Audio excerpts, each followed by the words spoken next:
Hello and welcome back to the Land of Sundered Crowns. In the previous session, the group having arrived and spent an expensive night at the Fox and the Hound in the small settlement of Oldwell, were contracted by Madame Yannicka, the proprietor of the establishment, to go out and retrieve the bodies of certain members of the community that had been killed during the fighting and the ambushes that took place on the main road. The party set out to accomplish this feat in the early morning, and at around about midday, where approaching the site of the of where they expected to find the bodies, the site of the camp that this group had evidently established next to the road.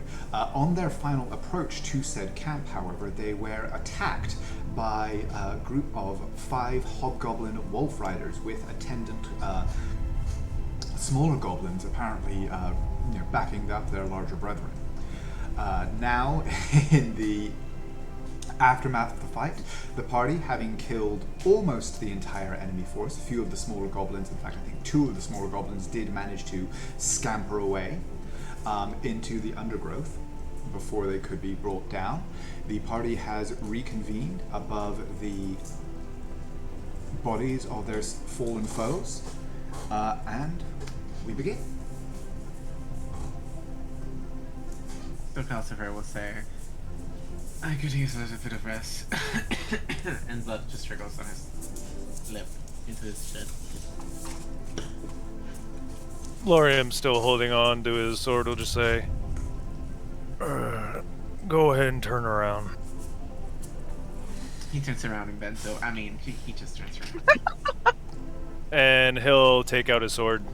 Well, he already had it out, but he'll draw his hand across the blade, and similar to when he did lay on hands, just a faint glimmer of purple flames, very soft, will start flickering on it, and he'll just tip the flat end of the blade to your back and cast Cure Wounds. So we'll just do that. You get 7! It's cursed, even in this campaign. 7, good number. Do not complain about 7. I always roll 7s on d8s, no matter what the modifier is. Mm-hmm. Shaded time. Thank you. Yeah, sorry. Well, I turn around. Most people don't like that method. that was I'm always fond of a fascinating. large sword. Oops, sorry.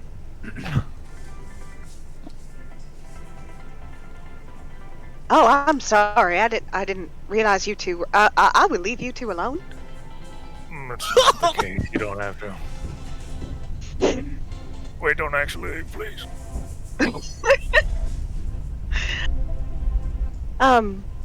Wander, Yeah, yes. are you going somewhere? And he points up towards the tree. Wood. You see him start breaking branches off and try to haphazardly fix the splintered wood around his body. Oh, I could help with that. I think. If you don't okay. mind. I can do it. Rest. Oh, That's fucking weird. okay.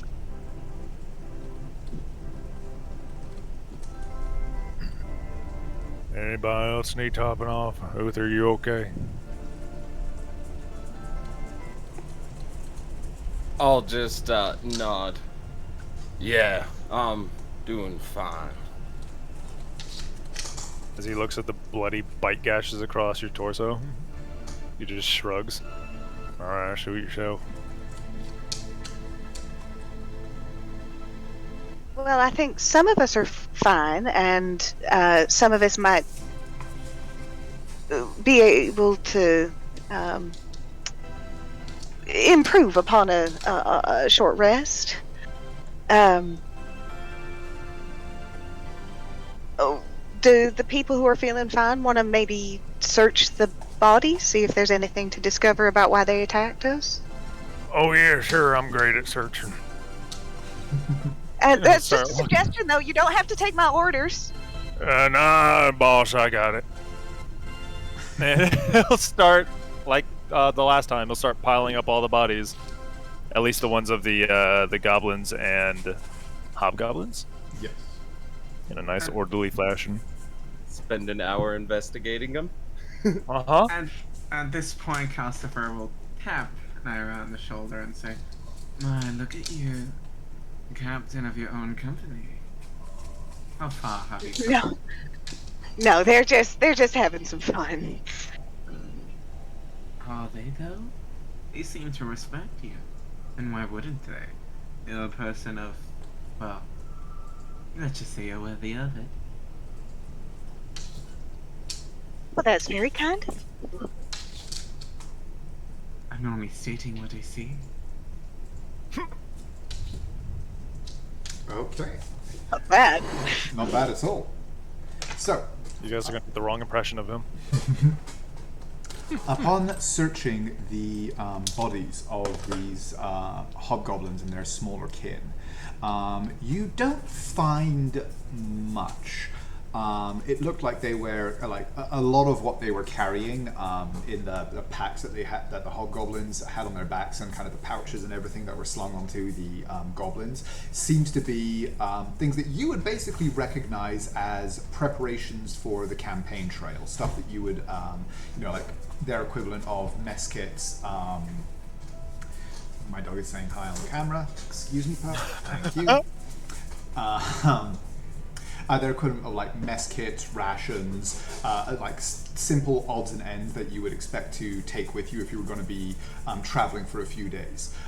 There are a number of coins and other kind of valuable goods that you would find, in addition to some of the weapons seem to still be in good nick.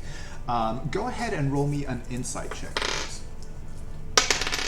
Insight. Okay.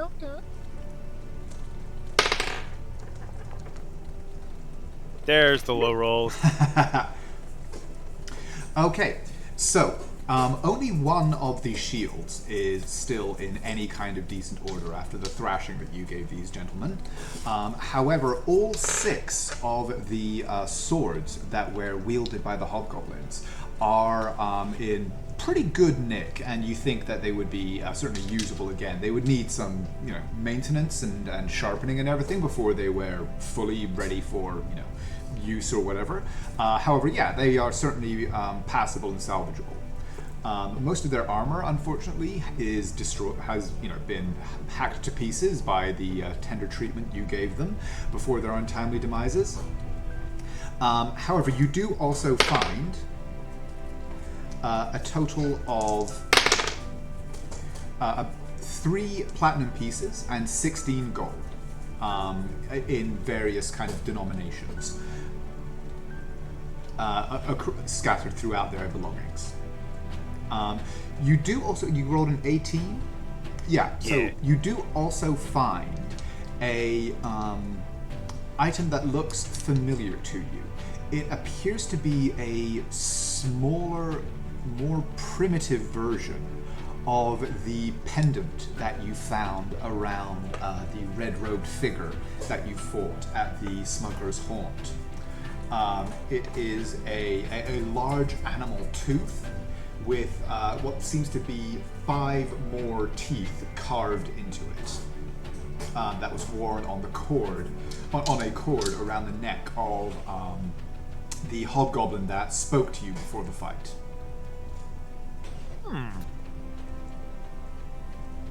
Hey, boss, I found another one of those weird bone things. Oh, look at that. Oh. You responded to boss.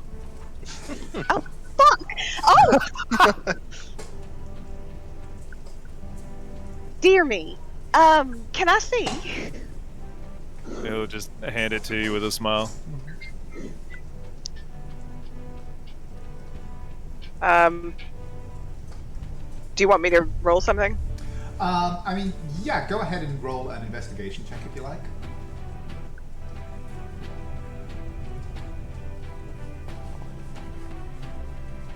Oh, wow, okay. Yes, you are almost certain based on the kind of the look of this thing and the way that it was being worn and everything like that, that this is the same kind of thing, likely in honor or homage to the same entity that the one you found around the red robed figure's neck was. You'd be willing to lay a large sum of money that they are essentially the same item. This one just seems a little more kind of primitive in its construction. Oh, now that is odd. Didn't they say they were working with him?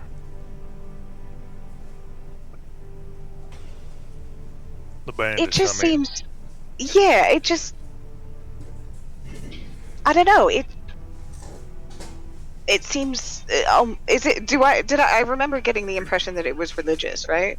Yes, based on again, just based on what you saw of how it was being worn and everything like that, you would believe, like, typically if you saw something like this, you would believe it was in relation to a religious ritual of some kind. However, you did not and do not recognize this as the symbol of any deity or anything like that you were aware of.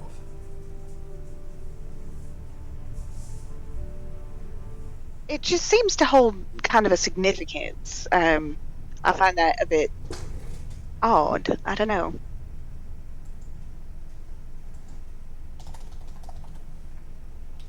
I mean, I could try to ask Tempe. You could ask who? Tempest, the god. Oh. You have a direct line of communication? Oh, I mean, please do. Yeah, him and I are totally buddies. Is this something I can watch? You want to watch me sit down and just stare at it? Yes, sir. I didn't know what to expect, but I guess. He'll just hold out his hand.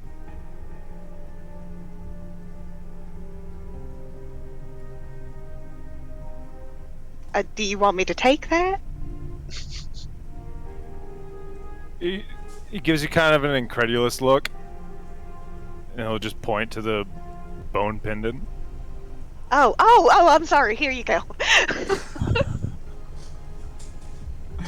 He'll just take it and he'll walk over here and he'll just sit down next to the tree. Grasp the pendant around his own neck. And just pray. Okay, are you casting any kind of spell or anything like that? Or are you simply praying and hoping for divine inspiration? Nope, he's just praying and kind of being goofy. Okay, fair enough.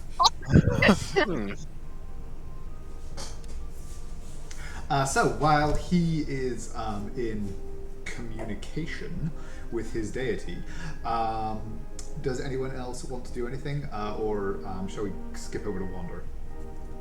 How much was the gold that we found? It was 3 platinum and 16 gold. Let's go with that.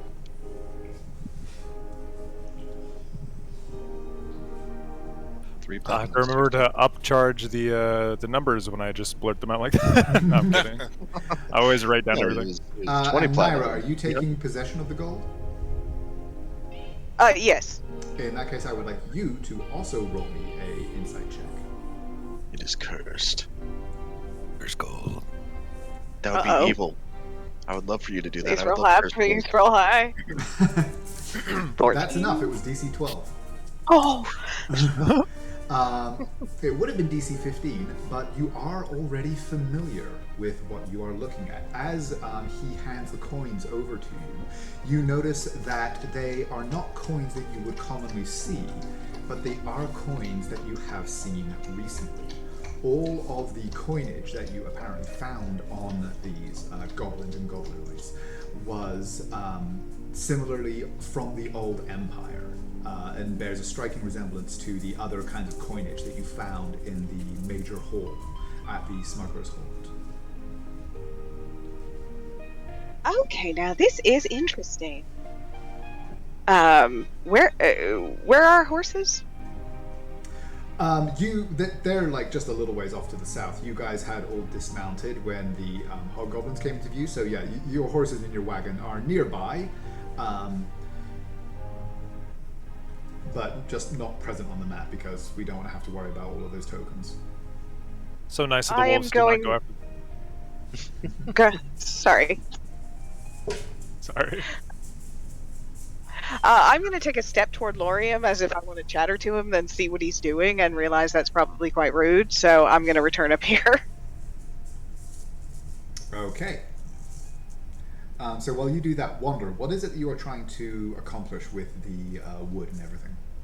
Oh, nothing specific. I was just, breaking off small branches and things of that type, and just, using leaves to kind of like bind some small bits of wood to it. Listen, and more like a reminder to fix that later, kind of thing. Okay. Go ahead and roll me an investigation check as you as you sort of assess yourself and kind of break bits off the tree. Can do, Captain. Investigation. Ha! Big ol' 8. Okay. Yeah. You you grab some branches, like push them into areas of you where it looks like there are cracks and stuff like that in your kind of armored covering, and yeah, you're going to spend a few minutes doing that. Does anyone else want to do anything before Naira rejoins the group? Nyx has just scurried up into the tree, and he's just sitting on a lower hanging branch with his back against the trunk, and he has his plant almanac out, and he's just, under his breath, he's just reading out the scientific names of plants, just kind of in a list, kind of calming himself just a bit. Okay. So, Naira, you rejoin the others. Is there anything in particular that you want us to do or say before we progress? Yeah, I'm going to show the coins. Okay. And I'm going to say, these look like they're from the same time period as the coins we found in the bandits' hideout. Wasn't there, like, more of a goblin thing even up there? Like, they had to come from a camp.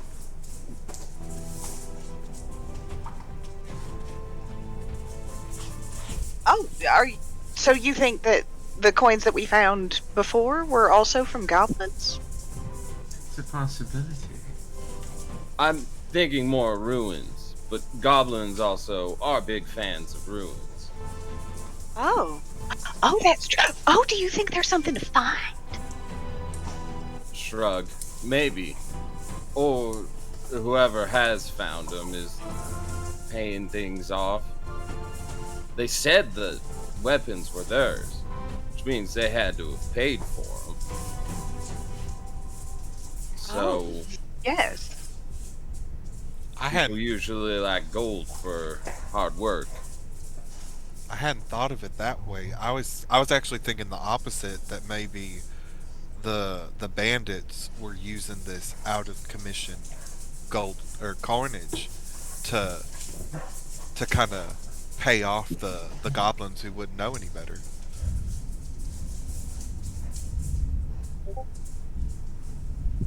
Goblins normally trading gold. Well, I mean, I suppose it could be either way, but the bandits did have a huge sack of gold. If I remember correctly, it was like almost 600 gold. That sounds like they'd taken payment.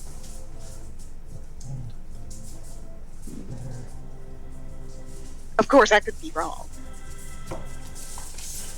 Do you think this has anything to do with you? Well, for the reason we're here. Oh, I can't imagine why. I mean, maybe. I don't think. I don't know. What if someone else found it first? Oh, that would be tragic. Perhaps we should investigate this for Madam Yannicka. Janica. I remembered. And maybe we could, I don't know, poach two birds with the toss of a single stone. I'm sorry, I don't understand what Madame Yannicka has to do with this. She did want us. Oh, did she not mention some? Am I wrong? Did she not mention something all goblins? Yeah. She did, right? Yeah. So, customer would say, I do remember her being quite upset about the goblin infestation in her woods. If we pursue this angle, we could not only reap the benefits of discovering whatever you've uncovered from history's past, but also ingratiate ourselves with Yannicka. Oh, and of course, that's very important. Sure. Yeah, let's do that. How far away do I think the fight is, by the way? You are not entirely sure. The documents that you were able to examine were largely unspecific in terms of the precise geographic area or geographic location. The most you were able to do is narrow it down to this kind of whole area. You believed it to be somewhere south of the Dorvashi woods, within this area of the wilds, based on what you know from the documents and what you have researched about this area, that being that it was once a relatively fortified border province of the old empire. Okie doke. I would be keen to prevent anybody from making off with maybe important historical finds. So if we do want to make this deal with Yannicka, then we should probably do so quickly. Do you agree? Although you both look like you could still use a rest. I do know a song that might be able to help. At this point, Calcifer goes, "Everyone, you heard the boss. We've got orders." No, what I said I could help with a song. Sure thing, boss. And he comes in. He'll kind of sit around you, I guess, in the grass. And I will use my Song of Rest ability. So if you guys get back hit dice, you get an extra d6. Gotcha. And she's just playing on her little fiddle. Yeah, at this point I will say that everyone except for Laurium, since Laurium was engaged in the activity of gathering the bodies and searching and everything like that, everyone else will be able to gain the benefit of the of a short rest, including the extra 1d6 hit die regeneration provided by Naira as she begins to play on her fiddle. I'm level 4. I should have 4 hit die. No, you are currently still level 3. You will become Okay. level 4 on your next long rest. Yeah. Gotcha.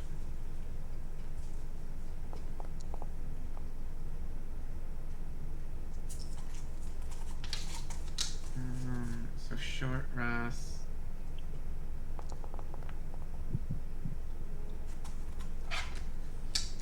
Me too.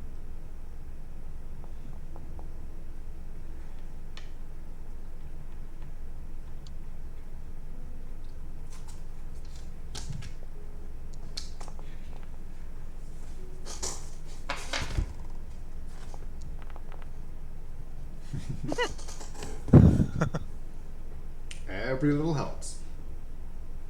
True.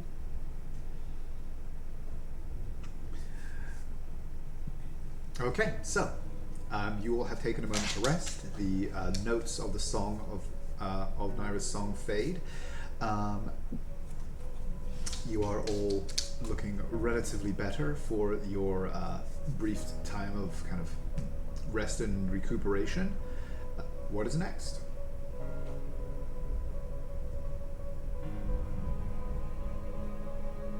Why is everybody looking at me?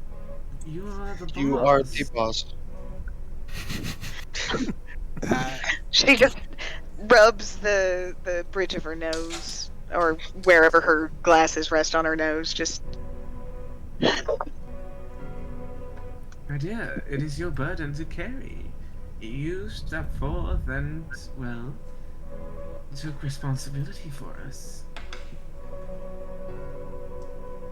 well, I mean, I'm gonna go back to my horse. You do what you all want. Well, I'm lost. I suppose we should not do what we came here to do and go back to our horses then? How, when we arrived here, were we at the spot where the camp, that we knew that camp had been, or? No, not quite. You had basically the camp itself that based on Lorraine's description was a couple hundred yards off the northern side of the road, hidden in a small copse of trees amid some hillocks. This battle happened basically as you kind of followed a track between two of these hills, and sort of you rounded the corner into this confrontation where these hobgoblin wolf riders were apparently waiting for you. And so yeah, you would estimate you're probably about 50 yards from the camp itself. We did collect the body, though, right? We haven't gotten there yet. No, you We haven't gotten there yet. I just Oh. didn't want to leave my horse that far behind. I figured. Gotcha. Nyx is going to walk over to his horse and hand his sister the reins for horse, and then he's gonna kind of scamper ahead and just checking for tracks, checking for like signs of camps, and Oh. try No to problem. locate You're this. welcome. Wait, say that again. I said, no problem. You're welcome. If you want, you can identify it. It's a horse. Okay, go ahead and roll me a survival check.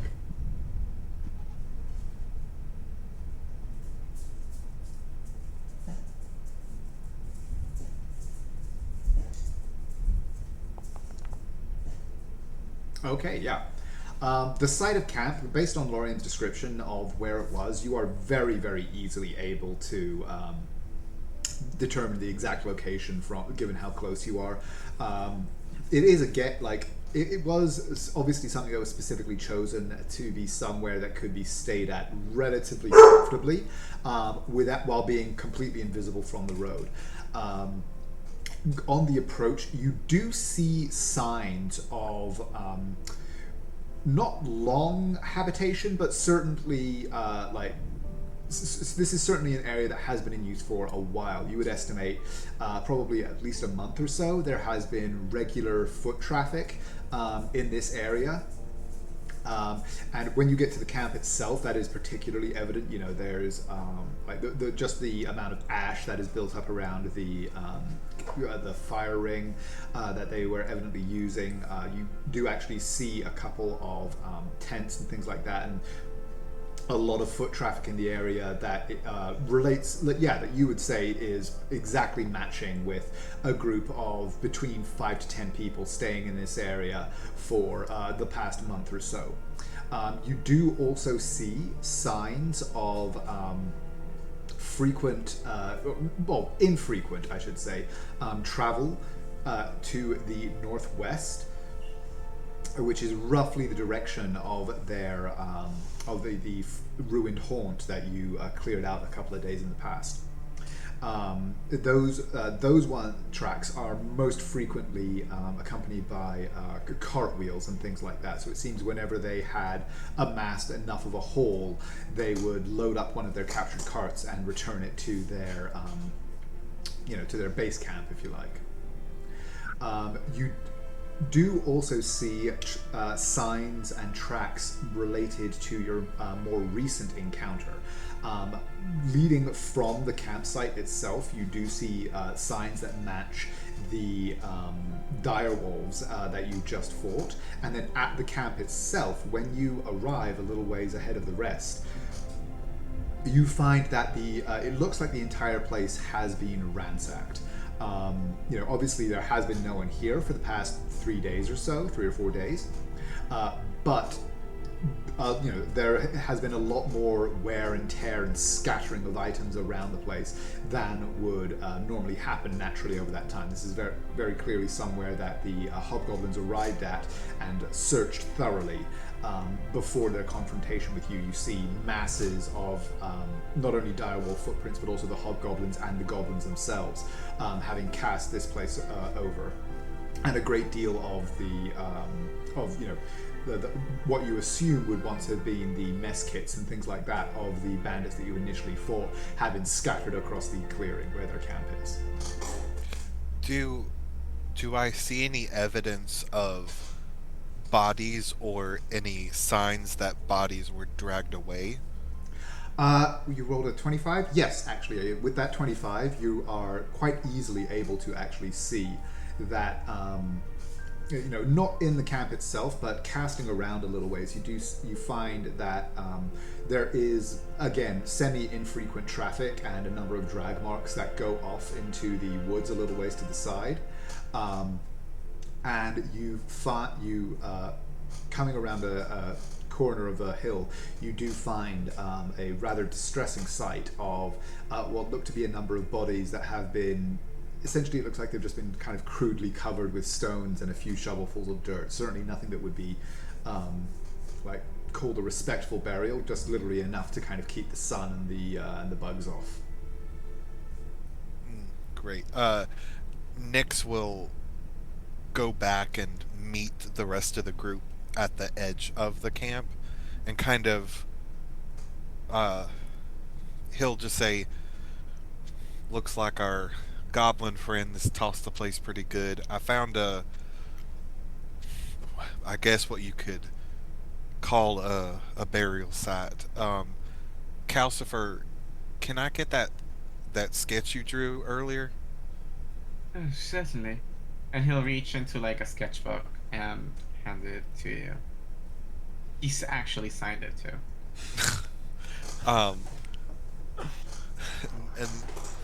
Thank you. And then Nyx will look to the rest of the group. If anybody wants to help with the burial, or with the bodies, you're more than welcome to. But it ain't gonna be pretty. So if you're not up for that, I'd say stay here. And he'll start heading off that way to the burial site.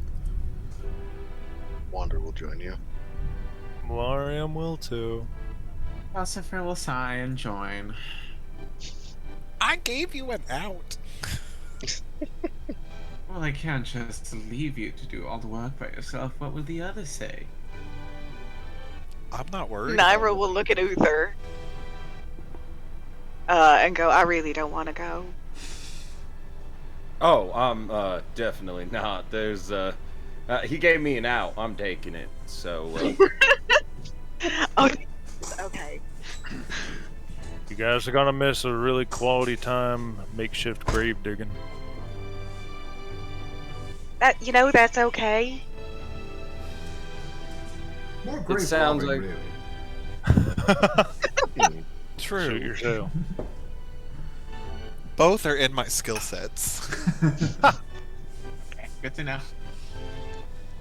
Oh. Yeah. I'm just gonna play for him. Just turn on the radio as you're working and digging and searching. Lucifer will make little cups of ice and water. So you play and he'll give out drinks. Nyx is going to lead the charge of starting to dig through, and every time they find or can locate someone's face, he'll kind of compare it to the picture, and then if it's not them, kind of move them to the side and keep going. Yeah, I mean, since Calcifer is evidently not going to be engaged with the actual handling of the bodies themselves, you and Lorien and Wander take this upon yourselves, but it is certainly not a very difficult task. Like I said, these bodies are particularly deeply or respectfully buried, so it's quite simple for you to identify each individual one and sort of begin to scrape away some of the covering that's been laid upon them. There are actually 6 in total.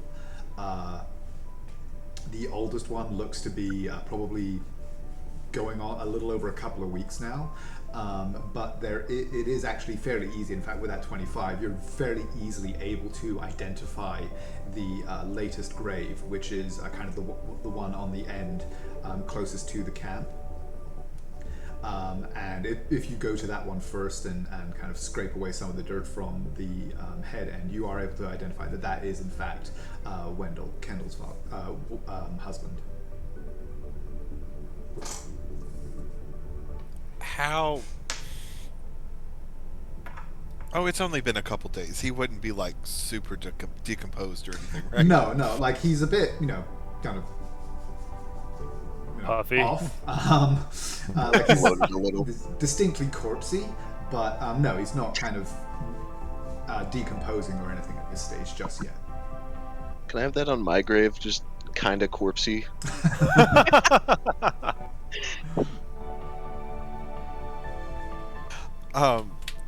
Once we get the body out or extricated, Nyx will turn to the other two. Would either of y'all like to take him to the cart? I Well, can. and we'll just look at Wonder. Okay. New guy got it. He'll turn and start walking towards the cart. Once Wander leaves, Nyx will kind of look out at the other burial spots, Mm-hmm. and just to Lorium he'll say,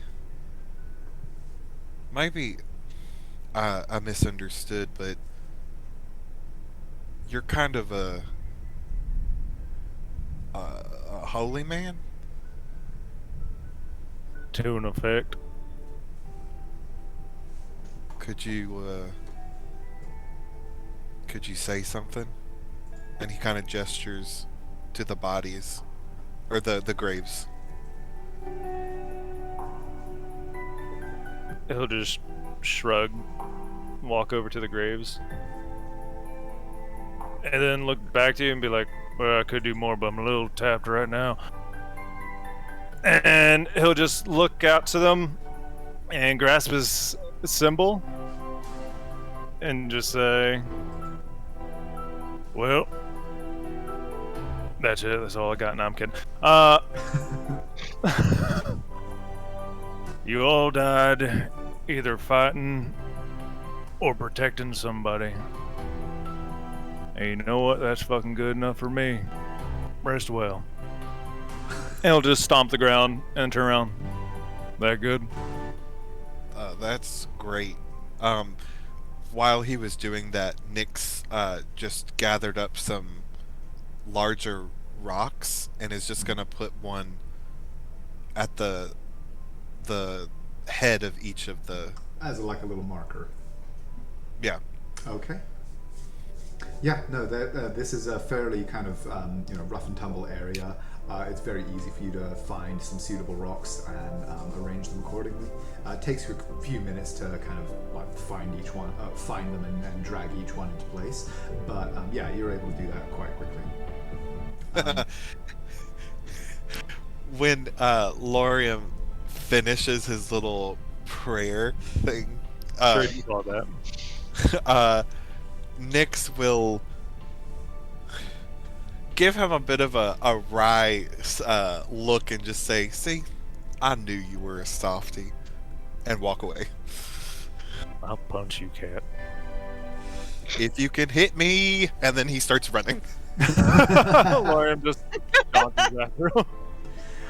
Yeah. Meanwhile, Wander, you are able to carry the unearthed body of Wendell back to the cart and lay it on the boards fairly easily. As I said, it's not. I mean, to you as a warforged, it's not a particularly unpleasant task, but yeah, the body is definitely somewhat the worse for wear, and there is a what looks to be a large kind of red stain in the cloth that he was wearing on the upper part of his chest, and a small puncture through the cloth where he was initially struck down. I will. I need to actually check to see if I have this, and I do. I will reach into my carrying pouch, and I will take out my blanket, and I will set it on top of him to kind of cover the entire body. Okay. And I'll just stand there and stare at him for a minute or so. That's it. Okay. As you do, by the way, as you kind of stand there and stare at the covered body, kind of a strange sensation comes over you as you realize that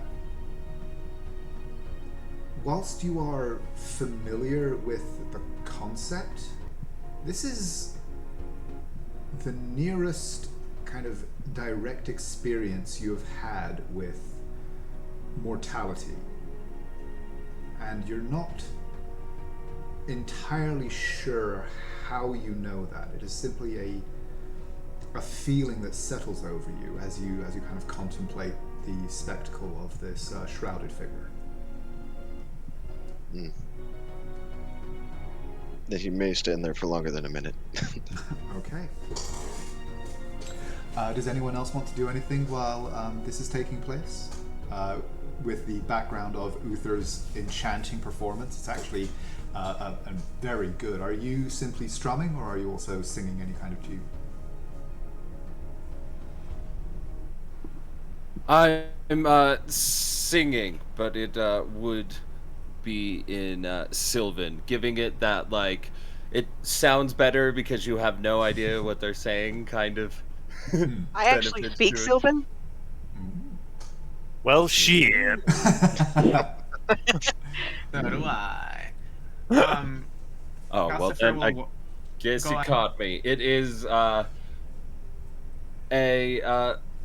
love song of finding his love after returning from war. Okay. Yeah, so for those of you who understand it, you are able to listen. For the rest of you, you simply hear these very ethereal kind of earthy but sing-song words flowing over the music. It's an incredible performance, actually, and gives a certain sense of serenity to what could otherwise be a somewhat distressing task. Calcifer will actually walk up to Uther and say, offer him a drink in an icy cup and say, a refreshment for a refreshing performance, dear. I would keep the strumming going with my left hand, and then very delicately and with a smile take the icy cup. He'll go, ambidextrous, my. Little surprises. Everything just takes time. You just practice till you get it down, really. Oh, I'm sure you've had a lot of practice. He smiles, and he gives you kind of like this, not a wicked smile, but like a, Mischievous? yeah, a mischievous kind of like, come on, tell me your secret. It's kind of, oh my god, there's an emotion that describes this. It's kind of like he's prompting you, probing, and waiting for you to reply something. Holding on to it for a moment, finishing the drink and cocking an eyebrow. He would return the look, giving you that, oh, you first. And then hand you the drink and continue strumming. Calcifer returns a knowing smile, but he just ignores it. Naira? Before Calcifer spoke to Uther, she actually was just fascinated enraptured with the song because she loves music, and had completely forgotten her surroundings. But once they start talking, she sort of has realized, and she's like, "Oh my goodness," and sort of wanders off. Okay. Nyx actually meets her as she starts to wander off. Wasn't that wonderful? What? Oh, yeah, he's got a great voice. I got a question. Yeah. You said when you went to college and everything, you studied magic. I did, yes. Are there any spells that would like, okay, I know this is gonna be gross, but like, we're gonna be bringing this body back. Is there a spell that might make his clothes look less bloodstained? And her face kind of falls at that, and she goes, yes, there is. I don't know it. We could ask the others if they can, but that's a very good thought. If not, I do have some bandages in my pack. We could at least cover him up. I mean, it was just a thought. No, it's a great thought. It's a very good. All right. Can I make an insight check? Sure. I mean, I know my sister. I know she's easily flustered. I just feel like she's very flustered right now.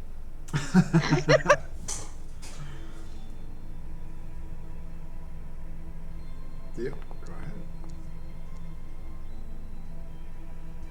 16. Okay. So Naira, do you want to tell him what that gets him, or do you want to roll a deception or performance or anything like that? Well, it would be a deception if you were trying to hide anything from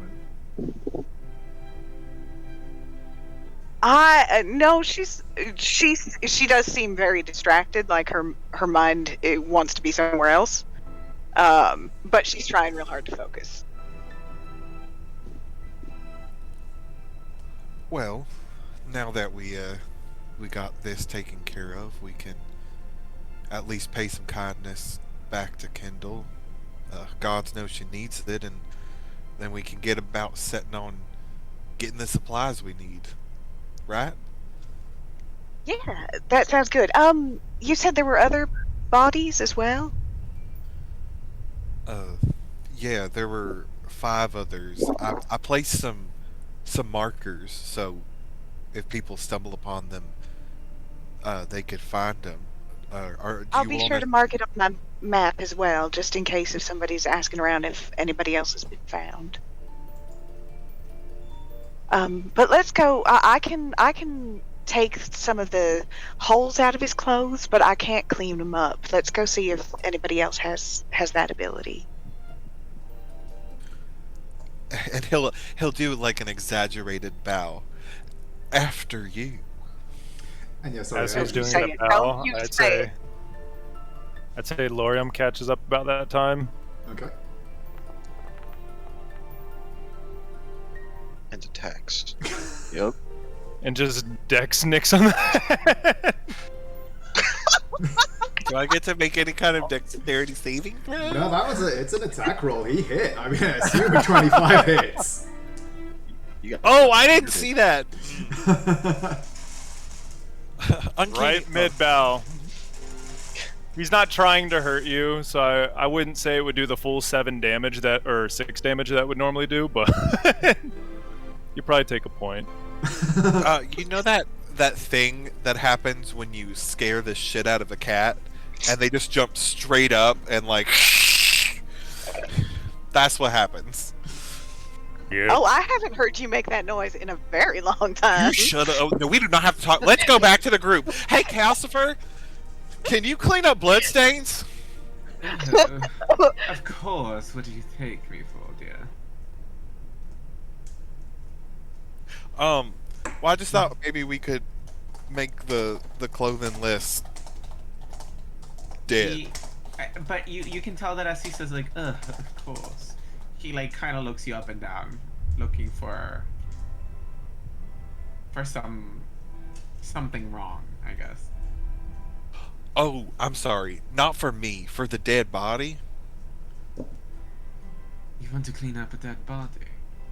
I mean, my Well, work's gonna go to waste, but I suppose I could make him look, well, very much alive, he says.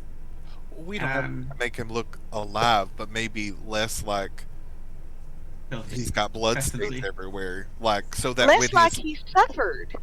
Yeah, less that when his kid sees him, he's just crying because his dad's dead and not because his dad has a giant hole in his torso. Right.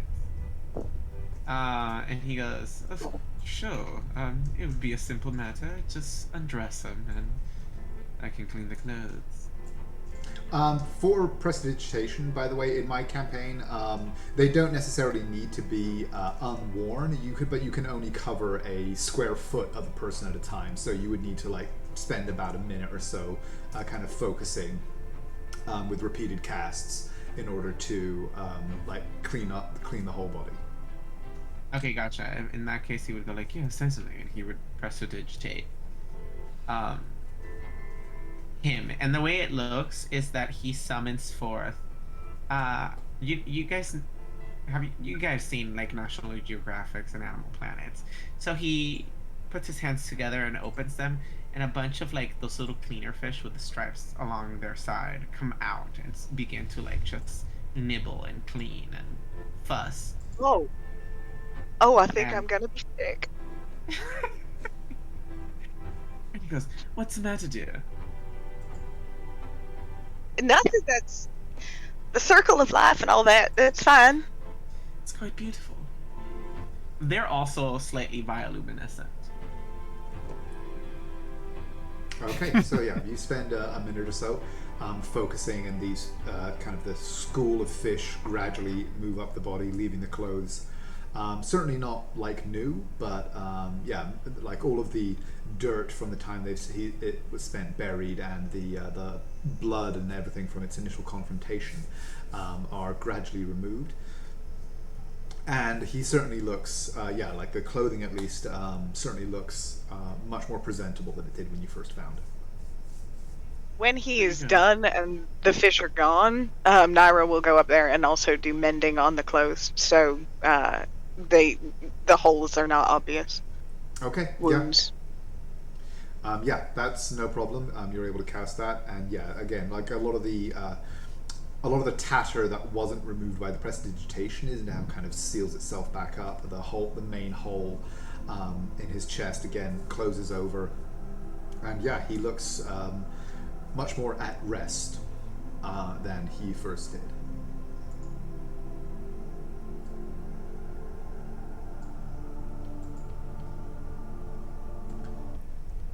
Thank y'all for indulging me there. I feel like they've been through enough. We don't need to add any more to it. Oh, I very much agree. But I'm surprised that you haven't picked up this little talent from your sister. It's quite elementary. Perhaps we could take the time to teach you. I'm certain you will find it beneficial in your line of work. No, I mean, magic's not really my thing. My thing is more fighting, being out in the nature, you know. You know, you could use magic to fight. This is very much true. Right, but if I understand this correctly, and maybe I'm wrong, just from what I've gathered from the two of you, I either have to go study it for a time period, or it's just innately born inside of me, and I don't think I fit that option, and I don't know if I'm gonna have a lot of like free time to study magic on the side, you know. I But could have told you he was going to say that. Calcifer looks at you and says, "Well, if you could learn it from one of us, we could try. He might grasp it. He might not. It's Yeah, like he's going to learn anything from me. No, if you want to try, you go right ahead, but no. You get the feeling that Calcifer's way of teaching would be, no, like this. It's the flick of the wrist. You just do it like this. Wingardium Leviosa! Pretty much. Not very educational. Well, Don't we put have... the switch and flick the shit out of your wand. Sorry.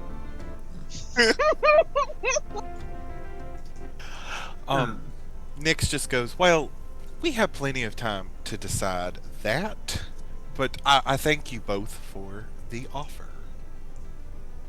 I mean, certainly. I'm always here for you. Whenever you need me.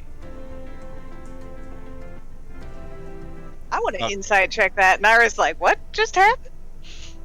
Go ahead and roll.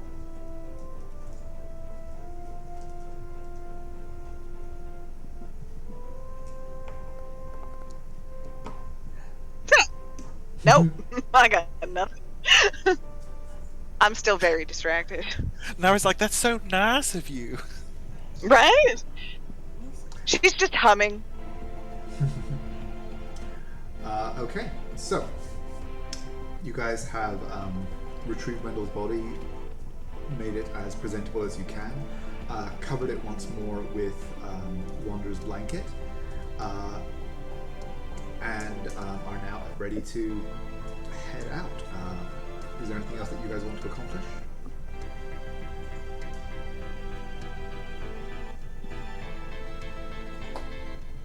How's that head of yours feeling, Nyx? I've had no complaints. Maybe I'll use my waist in the next one.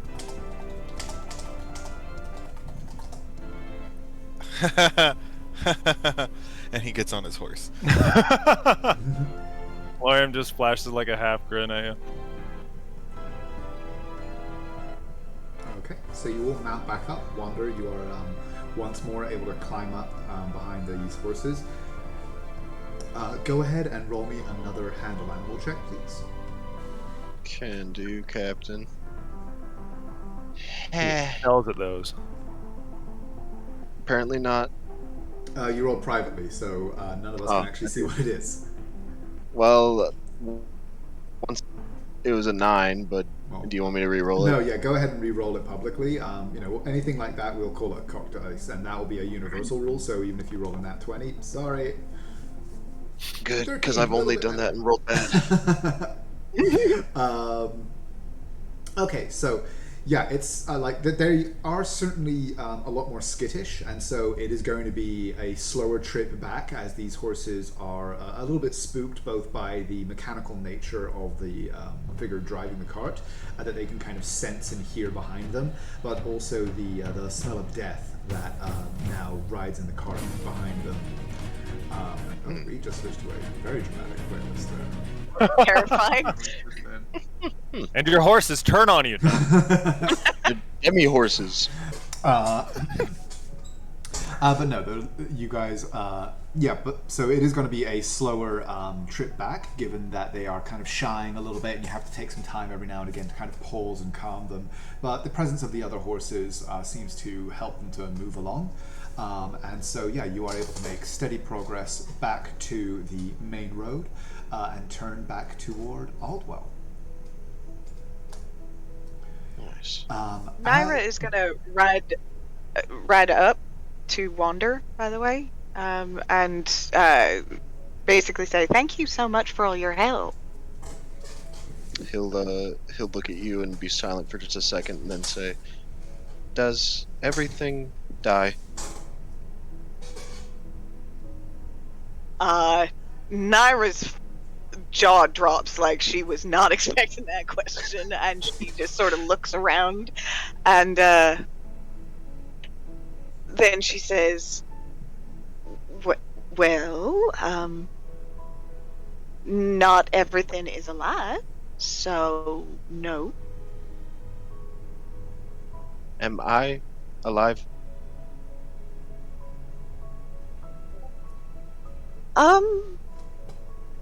And again, she looks around to see if anybody's gonna help her out.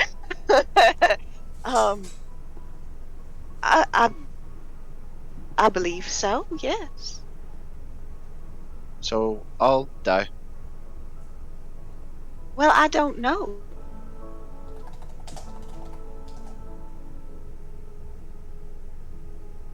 The truth is, we don't know a lot about the world. Um, and there are beings that live for only 100 years, and there are beings that live for hundreds of years. And some people believe in beings that live forever. That We've sounds only just met nice. you. It does, doesn't it? But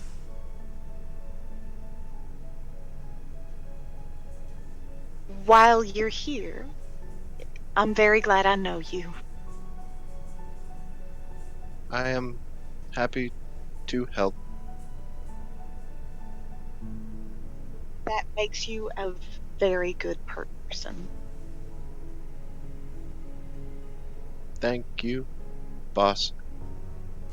Oh no. And then she will drop back on her horse. Lorian would have been to the side just watching that because last time he was sticking towards Wander and this time as well. Mm-hmm. So he would have just looked at you both and just said, "Life is a complicated thing. Living brings about death, but through living you can also bring about life."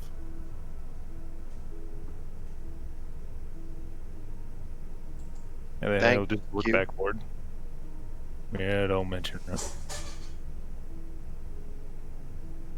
And then he turns his head back forward and just stares on in silent contemplation. Naira and Wander, both of you take inspiration for that little interlude there. Let's go. And you know what? Lorium too, because that line was fantastic. Let's go. What's it? 12 wisdom. Very wise paladin man, oh my god. Okay, so as you ride back, it is now getting on toward early afternoon. As you pass the campsite where you were ambushed during your night's sleep, you'd estimate you've got about, with the speed of the cart, probably another probably about another 5 hours or so ahead of you. Actually, no, because Naira, can you go ahead and roll a cartography check?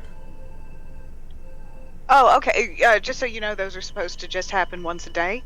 Oh, fair enough, And then. they affect all day's travel. So Fair I enough, think the okay. last time I rolled a 20. It was earlier today in game. So yeah, that will still be in effect. So in fact, you are able to guide them along some like shortcuts in that the road had skirted around, like natural obstacles and things like that. That you are able to find more efficient routes around that will even admit the cart, and so you are able to shorten the travel slightly. So you probably estimate you've got about 4 hours ahead of you.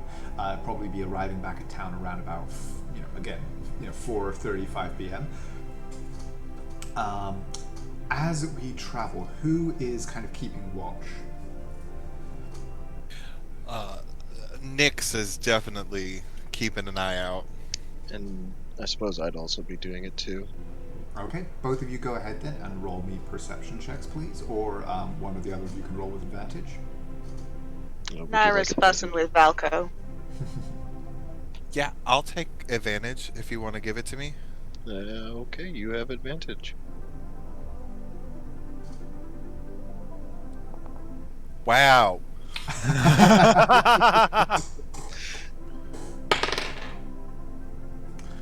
Okay. The journey back appears uneventful. You don't notice anything amiss as you travel through the foothills on this southern area of the Dravashi wilds. And as I said, in kind of mid-afternoon, find your way back in the town of Aldwell.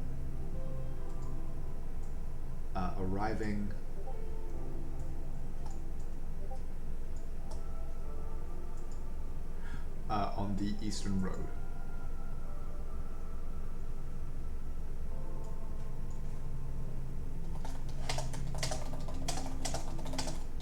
Nyx will start leading everybody towards the general store, and I want to look for Kendall's father. I cannot remember his name. Wenrick. Henrik, Yeah. wasn't it? Yeah. I'm looking for him. If I see him, I'm gonna try to flag him down. As you approach, no, he does not appear to be outside. You do attract some notice as you arrive in town. You do see a couple of locals kind of pointing at you, and the guard that is evidently posted on this side at this entrance to the market square, kind of obviously recognizes your party as you approach, and kind of waves you past without requesting that you stop, and appears to note the body in your possession. But no, yeah, as you approach the general store, there is there are people going in and out of it, but Wenrick does not appear to be outside.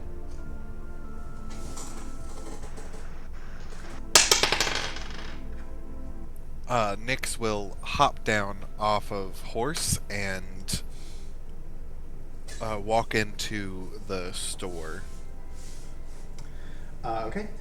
Inside, you do actually see Wenrick behind the counter.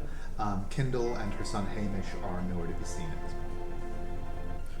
That works for me. I'll let him finish, like, if he's interacting with a customer, and then, like, once I can catch his attention, I'll motion for him to come outside. Yeah, he is talking to somebody when you come in, but you don't see any money changing hands or anything like that. It looks more like a kind of just kind of a conversation in confidence. They're kind of talking in fairly low voices, and as you come in, he kind of reaches out and shakes the other guy's hand. The guy pats him on the shoulder and then hurries out. And he approaches you. Oh, go on. Is there any way, when I was coming in and I heard them talking low, could I see if I catch, like, anything? Yeah, go ahead and roll me another perception. Just a regular one, no advantage this time, unfortunately. What the hell? You're keeping a respectful distance. That's not me. I mean, even with your very sharp ears, you are still, even though you are kind of not exactly prepared or keyed into the interaction when you first enter, you are able to catch a few words as their conversation tails off, and you get the impression that this visitor was actually a local expressing his sympathies to Wenrick. Now I feel shitty, but okay. You hear Kindle and Hamish's name mentioned, and words along the lines of, anything I can do, before they kind of shake hands, and the local hurries out. Wenrick obviously recognizes you immediately and kind of comes to greet you, and will very happily follow, well, not happily, but without any protest, follow you outside. And I'll just skip in his step.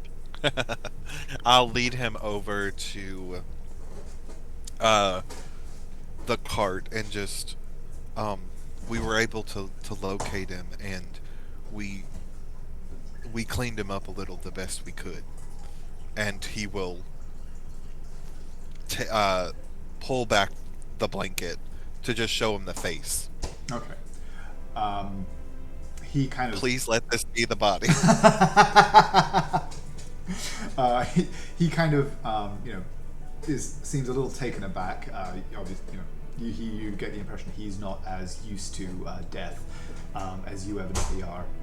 But after a moment, he kind of collects himself and steps forward and reaches out to lay a hand on the chest of the body and just goes, "Hi, that's the lad. Oh. Would you take him to Suval?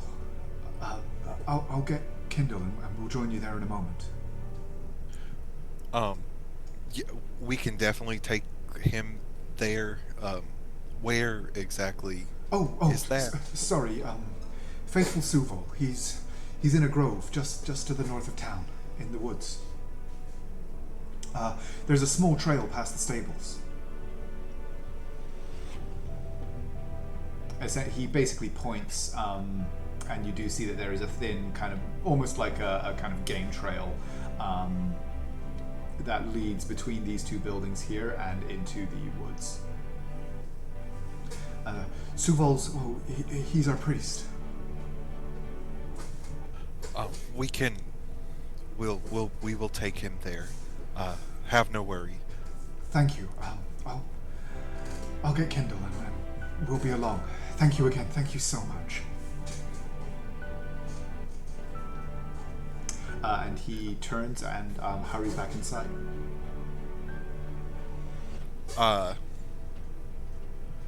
Nyx will just turn back to everybody and just say, well, looks like just got a little further to go. And he will grab Horse's reins and just start walking her that way. Okay. As you pass through the town, news of your errand has evidently spread in a community this small, and you do see a number of people making kind of holy symbols essentially as you pass. The equivalent of the genuflection of the five.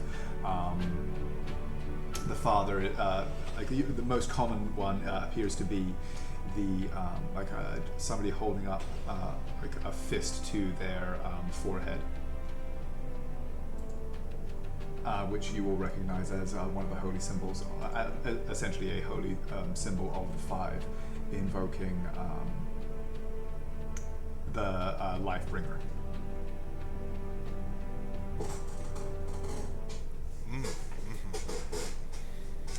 But yes, you are able to make your way through the town, past these two buildings, and heading into the woods. The trail leads you under the shadowed canopy in what appears to be some kind of like maintained path, especially you, Nyx, with your wilderness experience. This is definitely more than a game trail. This is a trail that people follow, and while it is not any kind of formal road, some care has evidently been taken to keep the path clear and easily traversable. And after not very far, it's only kind of a minute or so of walking through these woods, you come out into a small clearing, at the back of which, facing, like coming from the direction that you are on the opposite side, you see a selection of very tall trees that have evidently been specifically nurtured. Very tall, large oak trees.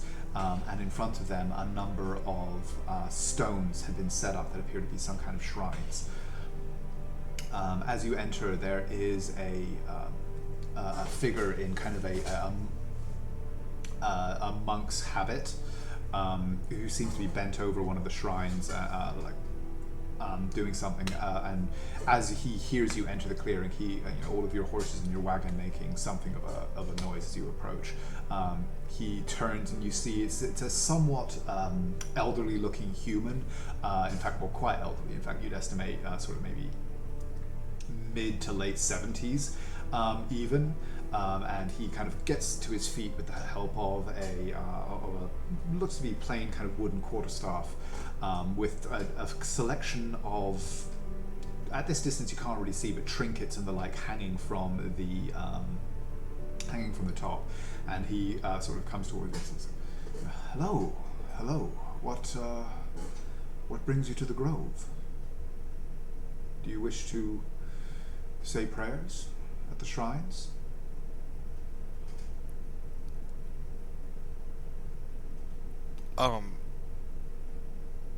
Not at this time. We are actually here for Winrick and his family. We've recovered Wendell. Thank you for the kindness you've done for them. May all the gods bless you. Please bring him this way. And he kind of uses his staff a little bit as he walks, and he will lead you over to one side of the grove. And and bids you take the body down off the cart. And a little ways into the trees, you can see that between the trees, there isn't a cleared area, but between a lot of the trees that did exist here, or that do exist here, plots of earth have evidently been dug, and bodies placed in them with marker stones and the like placed atop them. As you kind of bring the body, you see him pause at a spot and he kind of looks around and goes, "Yes, he'll rest well here." And he holds out a hand, and actually, those of you who speak Sylvan do recognize the words as he says, "Ground, Mother Earth, accept your child once more into your embrace. May he rest well and add to your bounty in the years to come." And as he speaks, you see the earth fold away. Okay, we'll get to that in a second. You see the earth kind of fold away from underneath where his hand is, and sort of open, and a trench, fairly deep trench opens up about the size of the body that you carry. He says, "Please, if you would lay him within. Will the family be joining us? It would do them well to bid him goodbye into the mother's embrace." Myra, you actually, with a 12, it's actually not particularly hard. You having studied definitely the religions from beyond the Empire and things like that, this is one of the more common ones. It's certainly not common inside the Empire, but and while you are not certain of the precise deity that he was praying to, it did definitely seem to be a prayer to a deity of nature. It is definitely not one of the ones that is commonly associated with the Lifebringer or the Earth Mother. Despite the references to the Earth Mother and things like that in his speech, prayers to her are commonly offered, at least in the Empire, are commonly offered in common, and they are very generally quite prescribed. So this was certainly not a prayer that you recognized, but it did definitely fit the form of a prayer to a nature deity.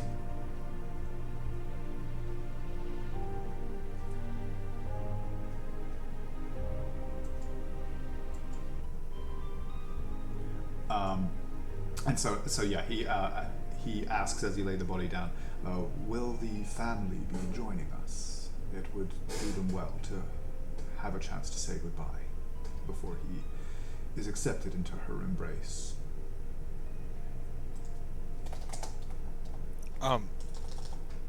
Nyx kind of is staring at where the body is in the grave, and then kind of shakes his head and says, yeah, they are on their way. Actually, I'm just gonna go check and see where they are." And he turns on his heel and quickly goes down the path to look for them.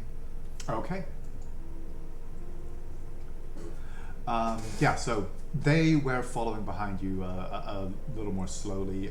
Once you get to the edge of the forest, you do see Wenrick kind of leading actually kind of a small group of probably a little over a dozen individuals across the market square, including next to him is Kindle and Hamish in his father's cloak. All of them obviously looking quite somber under the occasion. While Nyx does that, do any of you want to do anything?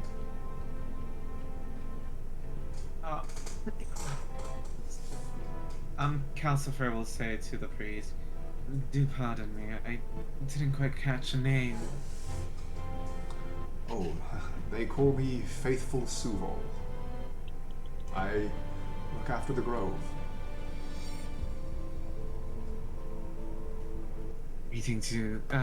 Greetings. Pleasure to meet you, Suval. I was wondering, perhaps if we have the time, do you mind if I pick your brain a little? Certainly, I am always happy to discuss matters of faith. Well, I was actually going to question you about matters of history. Oh, well, I am old enough that much of what I know could qualify, I suppose. It would be my pleasure, young I was sir. wondering about the town. Do you happen to know where it came from? I'm sorry, not the town. The brothel. What's it called? The Fox and the Hound? I was wondering of its history. Oh, well, I can't say I know much about it. The well has been here since, well, certainly as long as I can remember, and about, oh gosh, must be 25 years now. A madam arrived and, well, brought a bunch of workers and the like with her, built the place, and, well, others built around it, I suppose. Where one gathers, others will. Such is the way of things.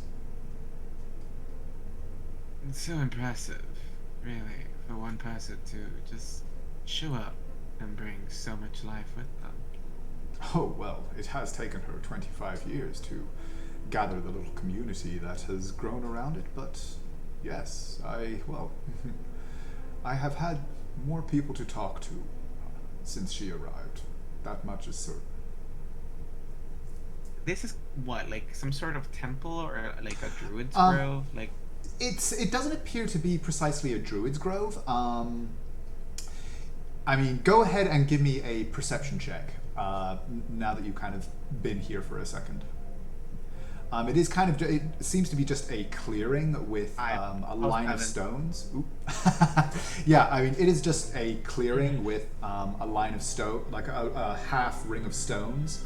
And they're not like tall kind of standing stones or anything like that. They're kind of a series of small stones that come up to, well, they're actually quite large boulders, but they're flat topped. There's maybe a dozen of them in a semicircle at one end of this small clearing, with several large trees that have grown above them, with the branches shading these small stone, what you assume to be shrines. okay. My next query would be, and what about this place? It's so quaint, small yet peaceful. Well, How long has it stood? thank you very much. In all honesty, I do not know. I was sent here by, well, call it the Earth. This was a place that needed tending, and so I came to tend it. It's been some, I don't know, 40 years ago, I suppose. That's a long time of service. Very admirable. Oh, thank you. Thank you. I try to help where I can.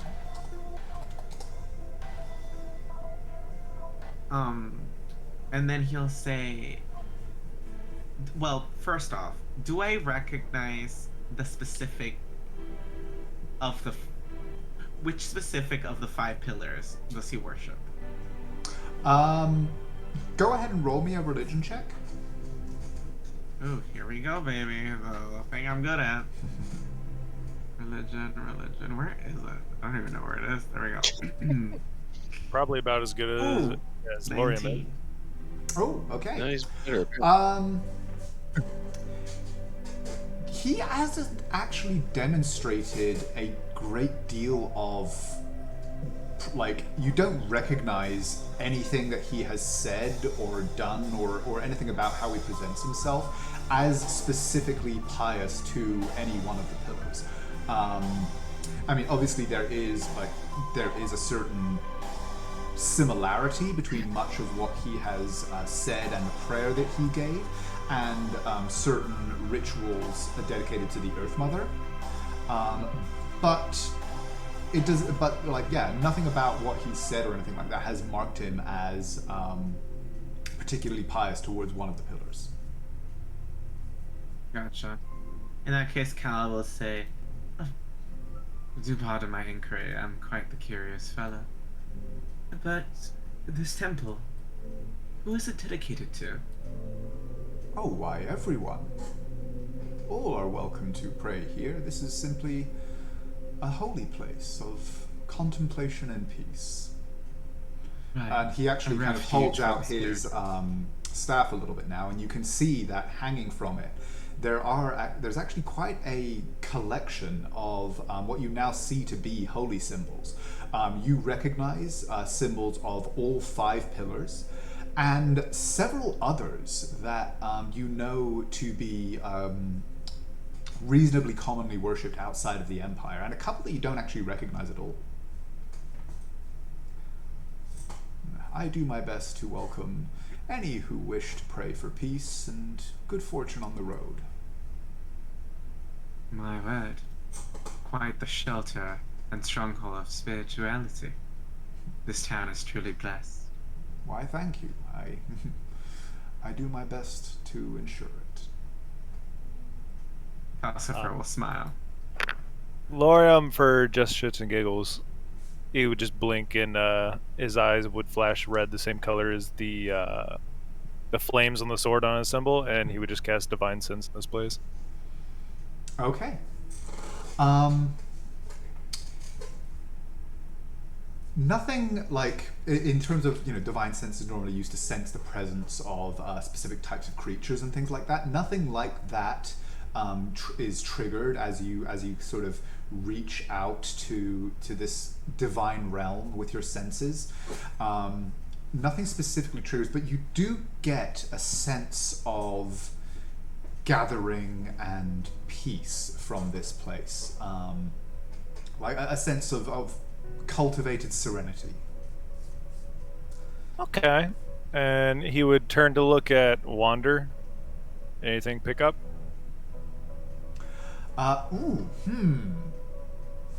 Can you pop Divine Sense into the chat? Yeah, sure. It begins. You learn that Wander is a demon lord.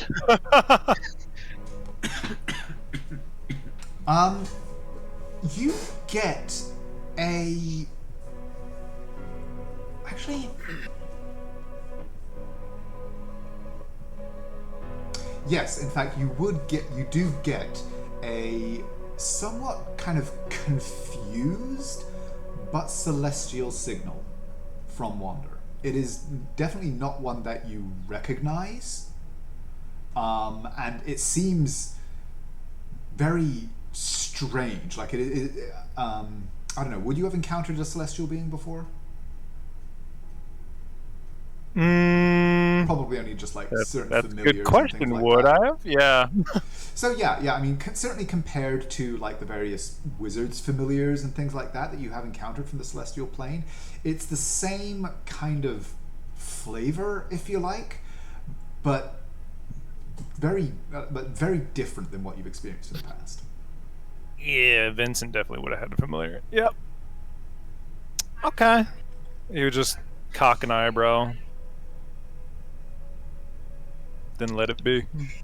As he does that, and after Wander would have seen Suval open the cloak and show all the, or just I guess demonstrate all the holy symbols,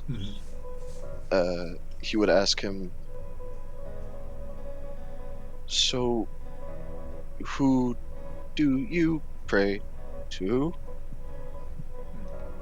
He kind of looks all of you over.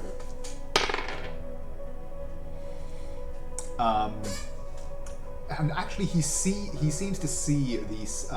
Your symbol of Tempest is like something that you wear out proudly, right? Yeah. Yeah. His eyes actually seem to catch on that for a moment, and a little bit of a smile crosses his face and goes, "Why, my mother is Ilona, she of the forest and the land." You said Alona? Ilona. Oh. With an E or an A? Yeah. At the beginning. EHLONNA.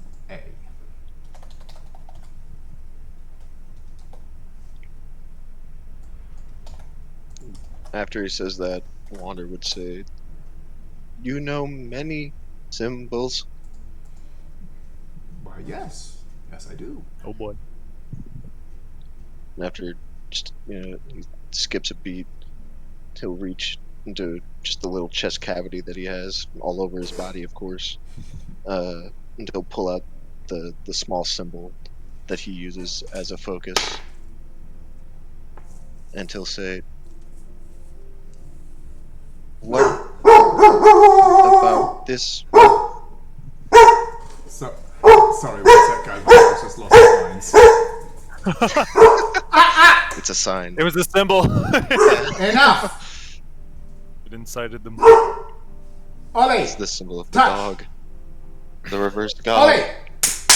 Touch! Oh my god. I mean, That oh my was so dog. Come stupid. here. Oh, Tyler's full of stupid jokes. I know. It's kinda what I do. Very upsetting. Okay. The more brain cells I make you lose when I make you laugh, the better. Sorry about that. Okay, so we're back.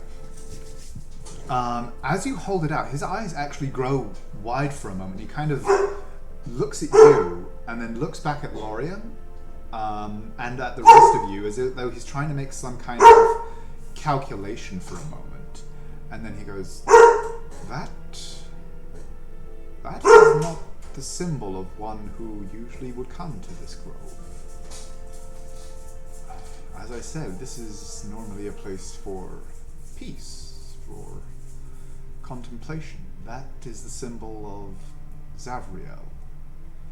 And they are not one that usually seeks those things. Why do you carry it, man of iron? I came to be with it. May I? Is it bad? And as he reaches out, he'll give it to him. And he kind of holds it for a moment. He takes it from you and holds it for a moment and seems to focus as though he's contemplating it. And he looks back up at you and at the Wonder rest cocks of his head. the group that's there, and then hands it back and goes,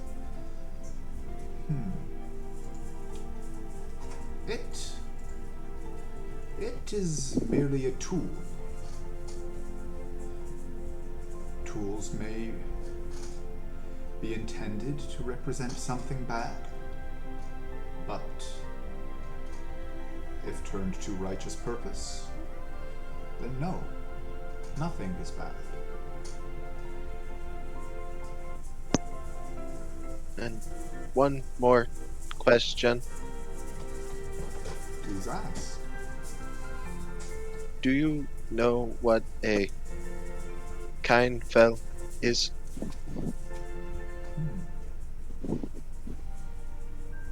No, I don't believe I have heard that name. All right. You see the head kind of look down a bit dejectedly.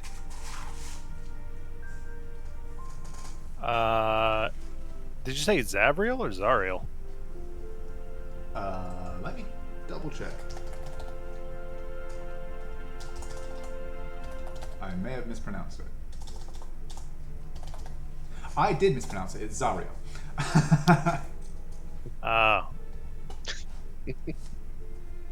Would he recognize that name?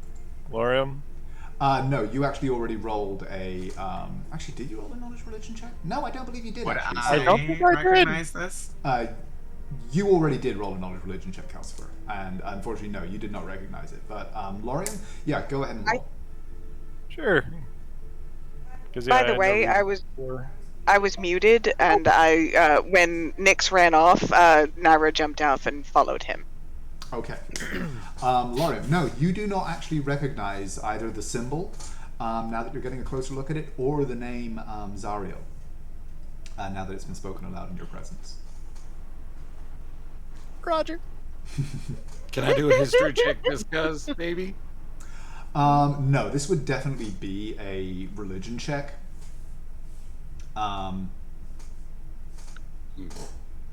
Not proficient in it, so I'll hold off on the roll.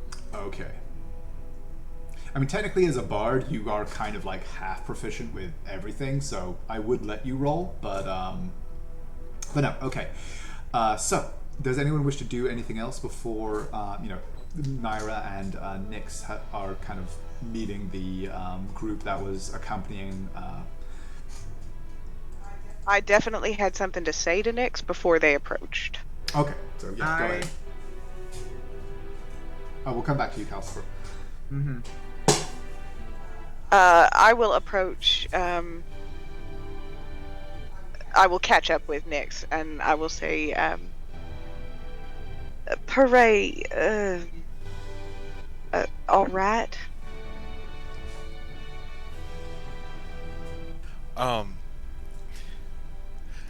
Nyx. Well, first off, he'll say, "I'm fine, Dreamer. I'm fine." Don't you lie to me.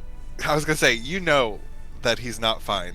He's emotional, and he only gets emotional about two things: you and our parents.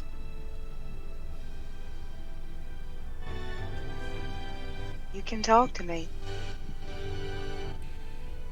I'm sorry. It just, the whole situation just kind of struck me a moment ago. How similar it is to them. You remember that night?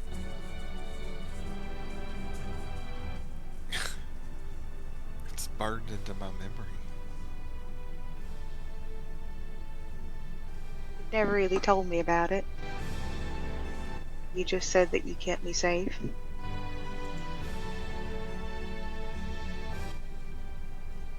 I did. Like always.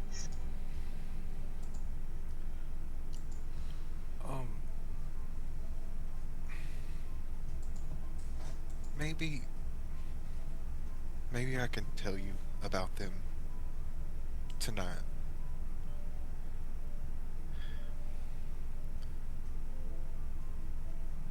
Only if you want.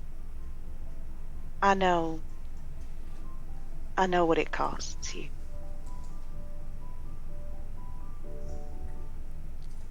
And then she will reach out and sort of touch your shoulder, and she'll say, Min Valima. Next.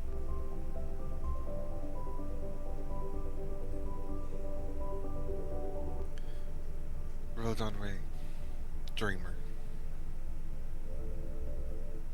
And she sort of cocks her head when you say that, as if something's sort of clicking, but she hasn't quite figured it out yet. And he will like gather himself and kind of like wipe a little bit of water in his eyes. Don't know how that got there. Weird.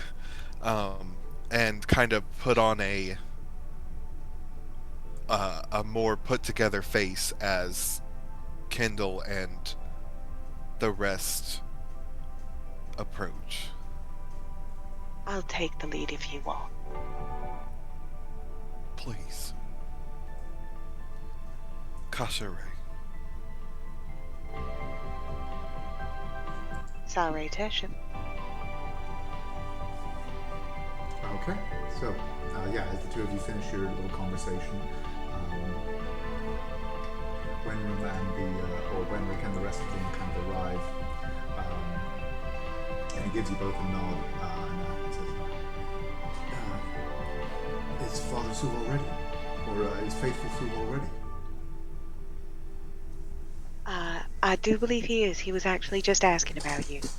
Why don't you follow us? Thank you. And he starts leading Kindle into the woods with you, and the rest of the procession follow in behind them. Calcifer, you wanted to do something? Yes, I do. You actually... You actually see Calcifer. Is there like a place to pray? Yeah, well, it seems like the flat rocks that are arrayed along one end of the clearing that you guys have moved a little way up from, into sort of the forest graveyard. In that clearing, those flat rocks seem to be set up as shrines. And he did kind of gesture back toward them when he mentioned praying. So you see Calcifer. He will go to one of the shrines. Are they designated to any symbols or gods or anything? No, and actually, as you approach, you can see that each one seems apparently to be hung with a quite astonishing array of different kind of holy symbols and just little kind of charms and trinkets and the like. Some of them are very obviously not even like religious in nature. It just seems like, somebody left kind of like their favorite beaded necklace or something like that at one of these shrines. And some of them look actually very old as well. But they seem to be like all of these are kind of draped or hung out from the stones. Calcifer will use prestidigitation to not carve but imprint upon the stone a symbol. And he'll kneel down and begin to pray. And as he prays, he'll begin to lowly hum and sing the words to a song. And that's what he does. That's it. Okay, so yeah, as you pray and cast and like as you focus your magic, you like the patina effect that prestidigitation is able to create does form this symbol on a bare patch of the stone in front of you, and after about a minute of your kind of chanting, the power kind of the loop of power that you use to create the effect ends, and the patina fades as you stand from your prayer. That's it. That's all I do. Okay. Oh, and I'll mention to, I believe his name was Suval. Suval, sorry. Yeah, I wrote this down too. To Suval, gods, welcome in your temple. He had actually kind of come back to the forest edge and was watching you pray. He didn't kind of approach too closely. You don't get the impression that he was like listening in or anything. He just seemed kind of curiously watching you, and as you approach him and ask your question, he kind of shrugs and says, "All who come in peace, but, well, really it is the people who are welcome or unwelcome. There's not much I could do to keep a god out of here if his attention, or their attention, was called to this place." He smiles and says, "I suppose not. My intent was in discerning whether all religions are free to pray in your home." Oh, certainly, certainly. Those who give no disrespect will receive none in this place. He smiles, and he'll walk back to the group. At around about this time, the rest of the group, Nyx and Naira, arrived. Did you want to do anything or say anything to the family as you approached, or are you happy for them to just proceed through? Nyx won't say anything, but he will, not super close, but he'll kind of hover in the background near Hamish. Okay. Just not close enough to be right there, but close enough that to be present. Yeah. Yeah. So Hamish keeps staying very close to Kindle's side. You can see that the two of them are actually holding hands quite firmly as they walk through, and Kindle is allowing herself to be led by the shoulders as her father guides her first into the grove, and you see Suval come forward, and he kind of puts leaning his staff against his shoulder. He puts a hand on Kindle and Wenrick's shoulders, and then down to Hamish's, and says, "Come, you may say your goodbyes before the earth accepts him into her embrace. He was a good man, and he left behind a fine boy. And he leads them all through. You get the impression that all of the villagers, all of the people in this little group, are locals to Aldwell, and they all seem very familiar with Suval, and he with them. He leads them again through to the the plot where Wendell has been laid out. He steps back. He stays back a little ways as the family and several of the villagers kneel. You hear Kindle saying, like whispering a few words, and the same with Hamish. Both of them lay what seem to be little keepsakes beside the body, and she kind of leans down and brushes the hair back from her deceased husband's face,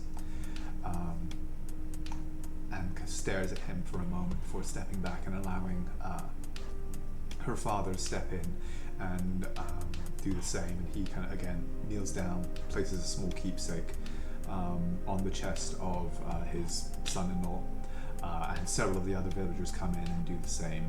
Some of them saying a few words to Wendell before stepping back, but all of them laying some kind of keepsake or something like that in the plot with him before they all kind of take their places around. And Subal steps forward, raises his hand again, and begins a prayer in Sylvan.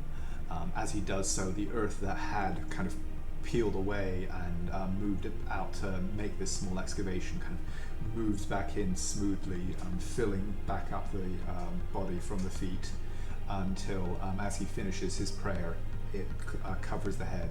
Those of you who can understand Sylvan hear the words of a very heartfelt prayer for the dead. A prayer for the swift passage of the soul to its final destination and into the embrace of whatever deity it chose.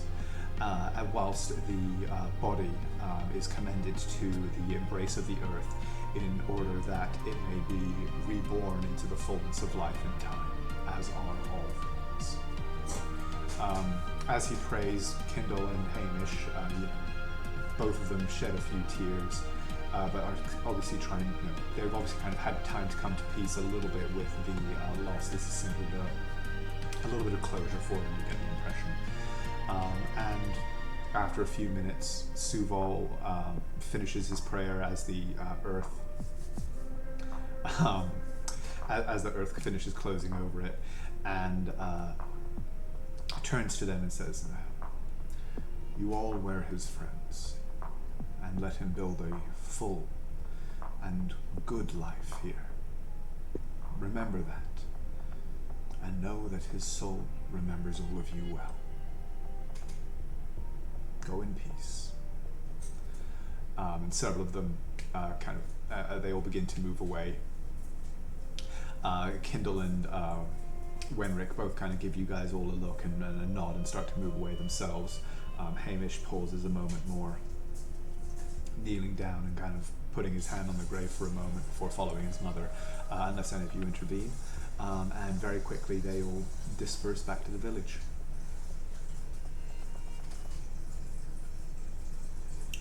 As Hamish does his little kneel and stands back up, Lauren will just place a hand on his head and ruffle his hair, and then pat his back.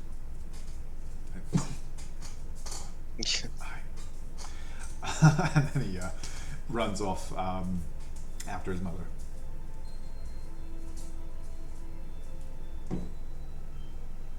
And you are left once more alone with faithful Suval.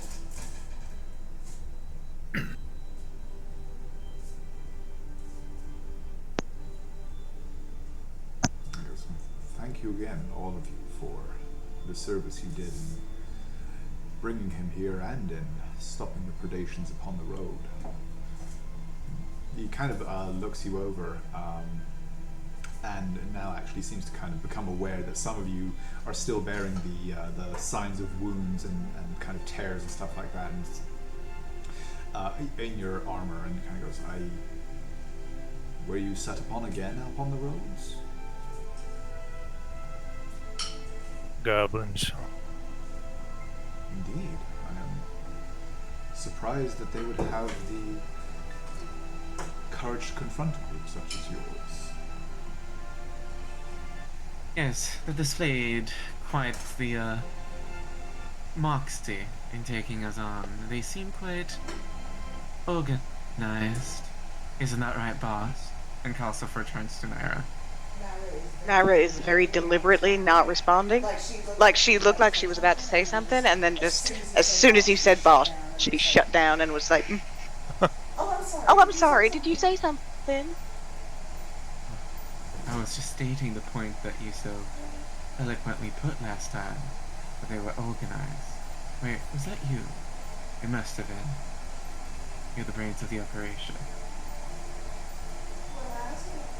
Well, necessarily all just goblins. Some of them were quite tall. Hobgoblins. Indeed. Well, I am glad that you all came through it in such, well, intact at least. You may wish to inform Kobel of your encounter. I understand that he likes to keep an eye on such things. Or Cloven, sorry, that wasn't a his name. Oh, the half-orc. Is that a name we've heard? Oh, yeah. So he and Janica would be most interested to discover. Oh, well, she takes a certain amount of responsibility for the community, and well, I understand that Cloven, in his way, does care for these people. So, yes, I imagine the presence of such an unusual event would be of interest to them. I cannot say for certain, however. I don't speak to either of them very often. I'm, well, a little past patronizing their establishment.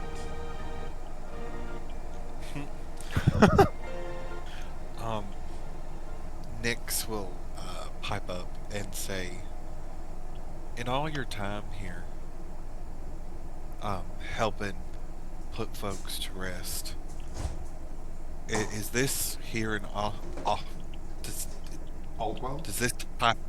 does this type of occurrence happen often? Oh, well, certainly no. I mean, there are accidents and the like on the road, and there have in the past been merchants who had their own troubles with, well, groups, I imagine, much similar to the one that initially pressed you on the road, and, well, but of the evils from Dorvashi itself, no. I mean,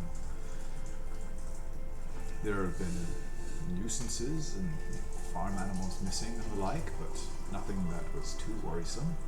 I mean, about 10 years ago, a farmer was set upon after he wandered too close to the edge of the woods, and I had to put him to rest alongside the others, but no, nothing.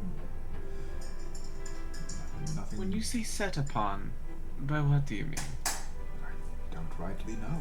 He was cut apart rather badly when he was brought to me, but I don't know the story too well.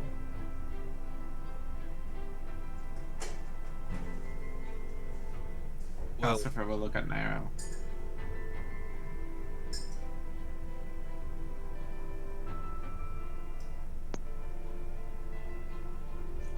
I didn't do it. I'm assuming you didn't. I'm just, quite curious as to what and how you plan to lead us into the forest. I figured we'd take turns leading. I think Nyx is probably better out front than I am. Delegating. Smart move, boss. You just can't win. so good. She's gonna look at Faithful. Suval. He, Faithful seems to be a kind of honorific that people have been assigning to him. And she's gonna say, "You don't know the full story. He was brought to you." Uh, yes, he lived on one of the farms, a little closer to the edge of the woods proper. Certainly far away from my little grove. And had apparently wandered out searching for, I believe it was a lost goat or something of that nature, and was set upon in the night. It could have been goblins, I suppose. I don't rightly know that even those who found him were certain. Mark, do you so know? knife. Sorry. Do you know who found them? Or him? I'm sorry. I believe it was his brother who lived on the farm with him. It was some 10 years ago, but I believe he is still there. Oh.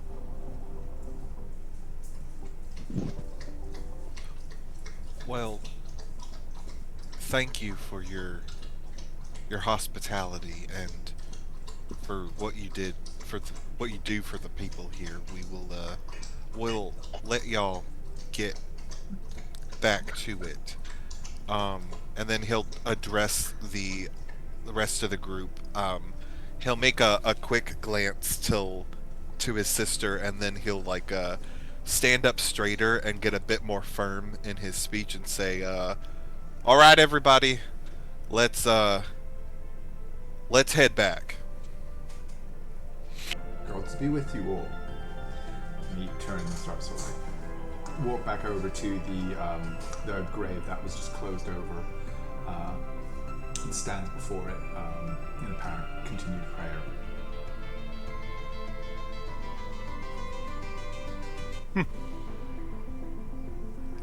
What do you guys do next? Well, we should probably head to the tavern because I believe we have a reward waiting for us. That's Oh, speaking of, did any of y'all keep that little trinket the hobgoblin had? I got it. Y-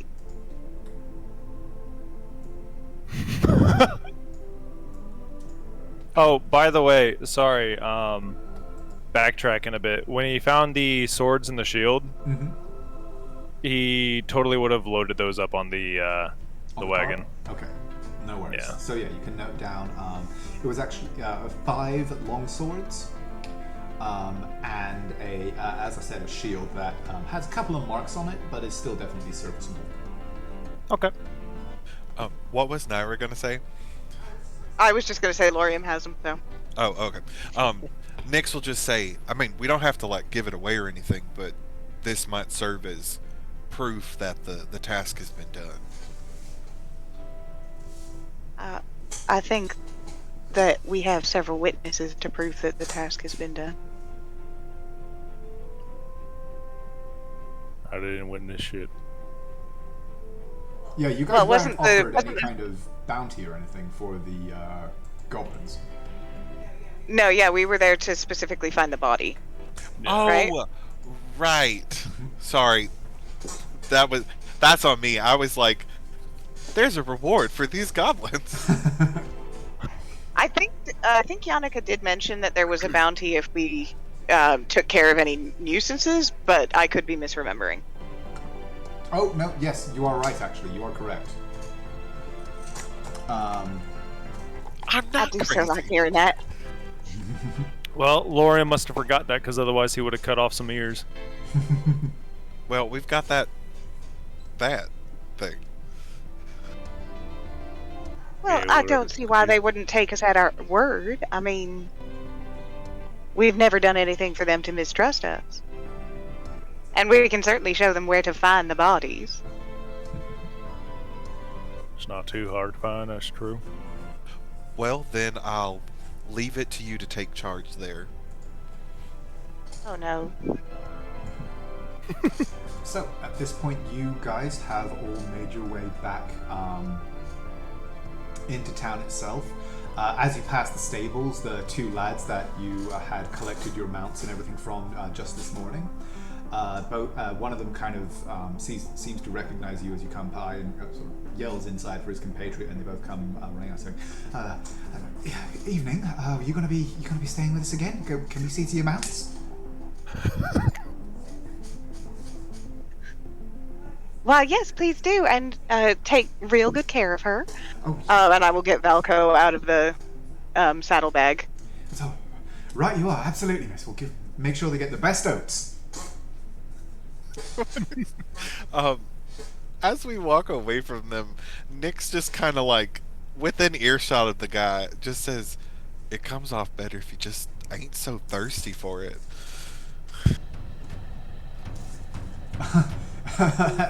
They both seem kind of just like, and just keep leaving the horses Saddle aside. music.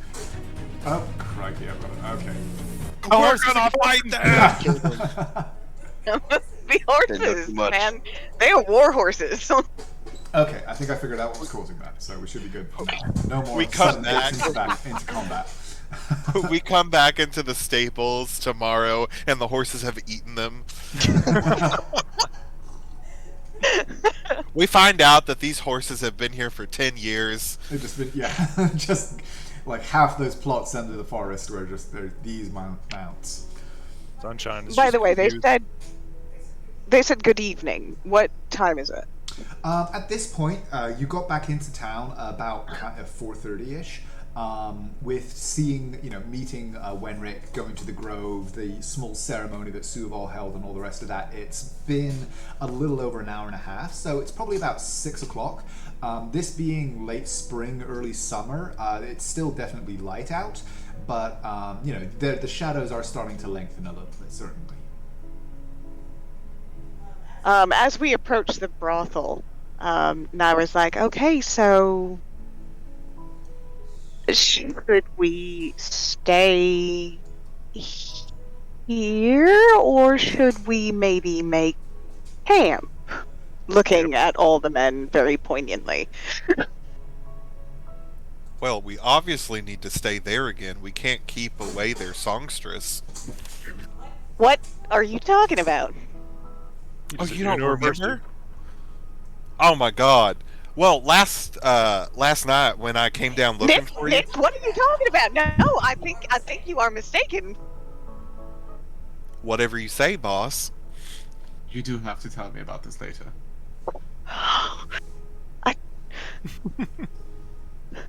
And like her little whiskers are going, and she is looking around like in panic, like she is desperately trying to remember what he's talking about. Go ahead and give me an insight check.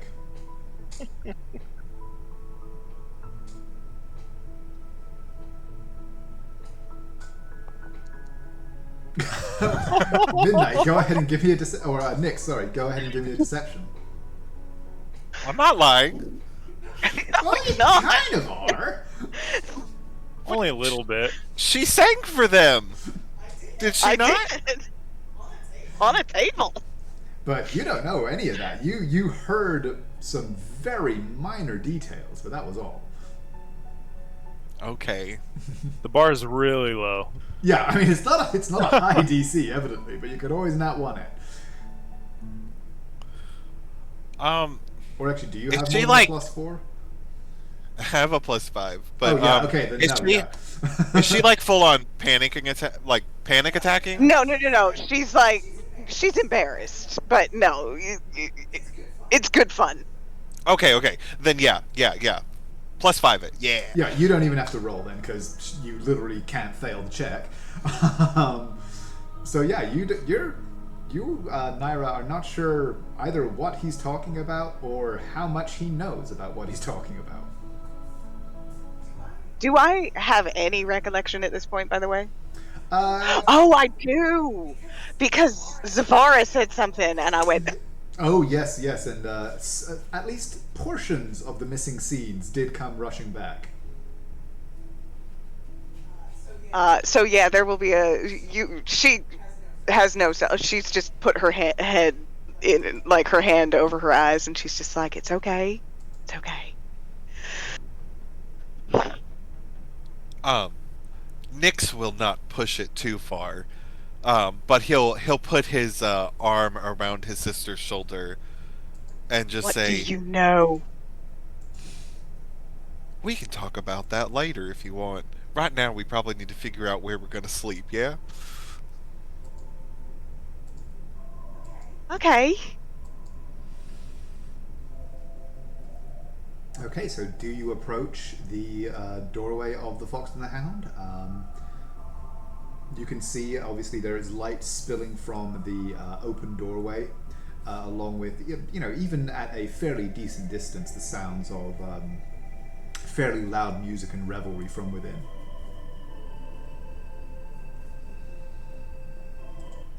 Hey. I think Nairo actually just probably wanders up there without, like, on autopilot. Okay.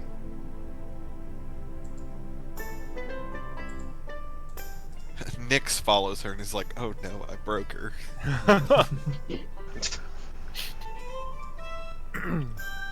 So, all of you approach the Fox and the Hound, the familiar shape of the largest building in the small community of Oldwell. The door, as I mentioned, is open.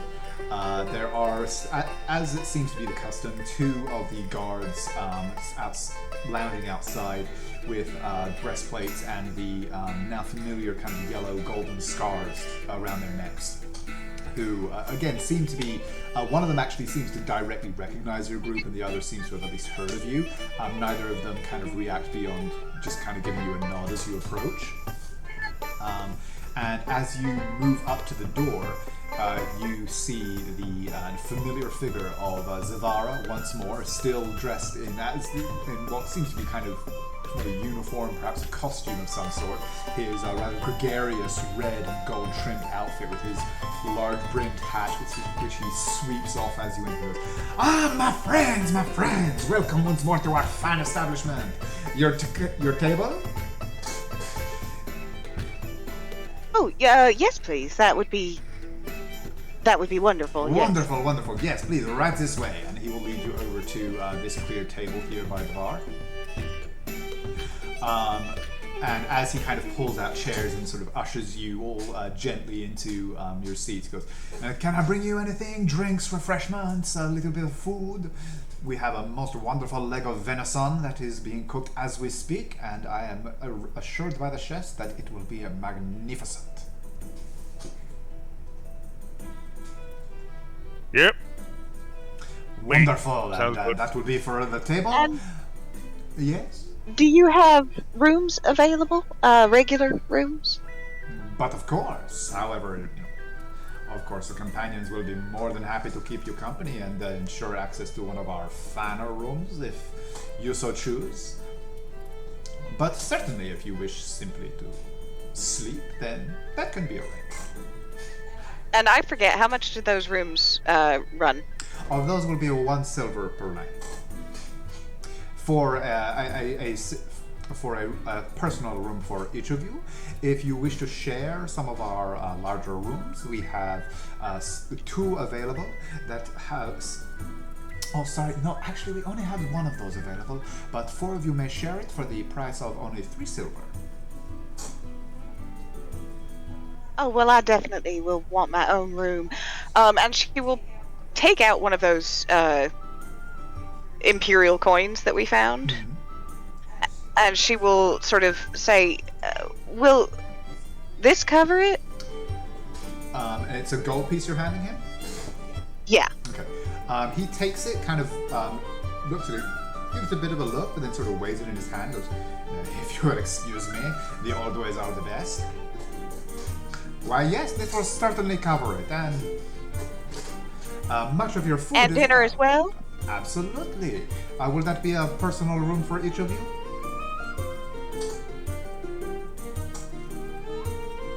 Lauren just Come, shrugs. I know I am beautiful, but I cannot have struck you down. Calcifer looks at Naira and says, "I would like my own room, but you are the boss." No, this should cover personal rooms for all of us. Wonderful, wonderful. And I will have your meal out shortly then. Will you like some refreshments, some wine, some mead, beer? Any libations to accompany your meal? What do you Lead. think would pair best with the venison or mutton or whatever you said? Well, venison, and it's a little gamey, so personally I find that the red wine is the best. The acidity cuts through very nicely.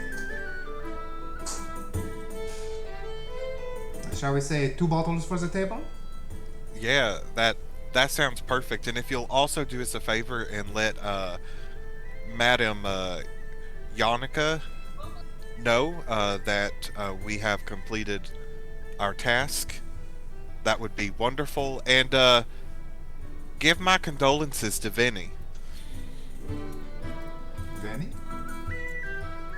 Well, yeah, we're having Vinny's son. Jesus. Oh, that was He thought it so was- bad. Monsieur, you are so We all droll. take psychic damage. Lorium takes 1 point of damage as he face palms hard. You hear a very loud metal clanging inside of Wander. Is that his laugh? What a horrible It's like a noise. spring kind of goes. Yeah. Goes, Monsieur, you are so droll. I will inform the madame, and I'm certain that she will be enchanted to hear it. That will be just 3 gold for the wine, but do not worry, we will settle up after your meal.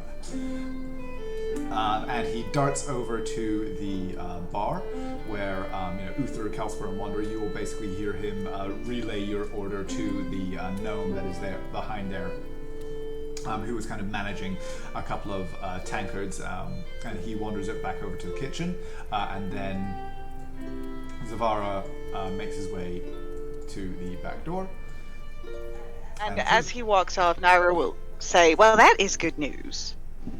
Right? I thought that was very well done.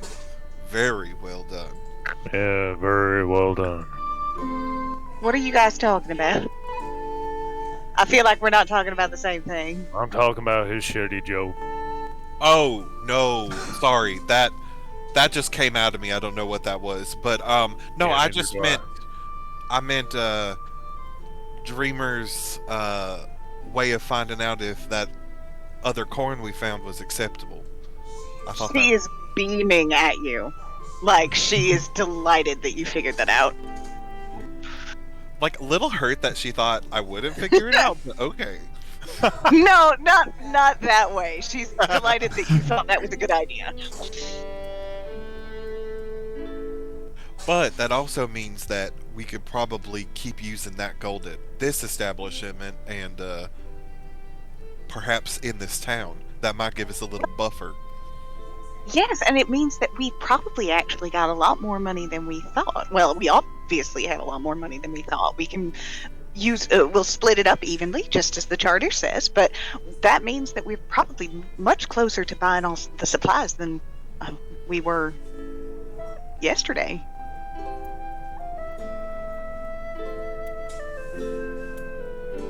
You think we could buy the supplies and head out to do our business by tomorrow? Oh, probably not, but we'll get the prices. I know Wenrick was working on it, and what he doesn't have, there might be some other traders. What about speaking to Yannicka? Well, we don't know how much she's going to pay us. Not what I meant. I meant letting her know we've taken an interest in ridding her of a little goblin problem. Should we do that now, or wait till after dinner? That's entirely up to you. Me? Mm-hmm. Why And she me? nods very fervently. It's up to any of you. I don't mind. I mean, we're glad you don't mind, boss, but you are the boss. Her ears sort of flatten a little bit. Oh, okay, y'all. I think we've had our fun.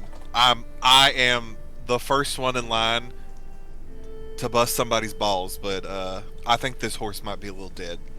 Let's drop it a bit. Oh, fine. My horse is very alive, thank you. I wasn't talking about Naira's, your horse. Naira's ears perk back up, but she looks at you and goes, I don't know what you mean. I mean, I Yeah, can take see, it you're back. confusing the boss. I'm confused too. Speaking of Wander, do you want your own room? Not really. Oh well, we have purchased one for you, so you get a room for the night, but you're free to do whatever you want. Okay. Can I ask you all something? Of course. And he looks around at all of you. He says, "Why are you here?" It's a great question. Naira sort of bounces in her chair like she really wants to tell you, but is like deliberately not saying anything. Nyx begins answering the question, but is purposely getting details wrong until Naira breaks and finally just starts saying it. That would not take very long. Maybe 3 things before she's like, "What are you talking about?"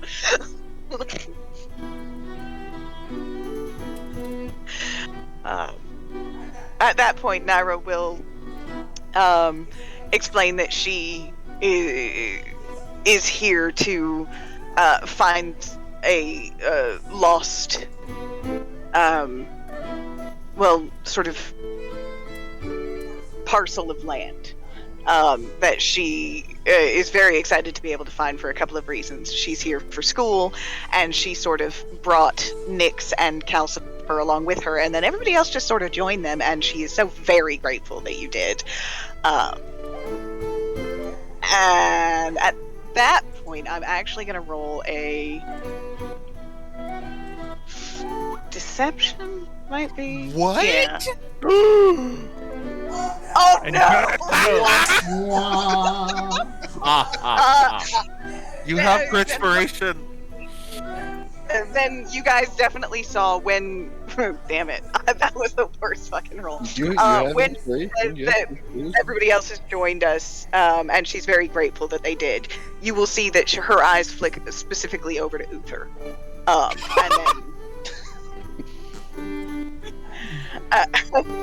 and then carry on through, like, avoiding everything and looking down at the table. Why is that so? We've made so many friends. And then Calcifer looks at Uther too, and looks at Naira. Uther will Naira definitely is- be doing an excellent job of not noticing. But he did. Naira is staring at her hands. And Nyx is staring daggers at Uther.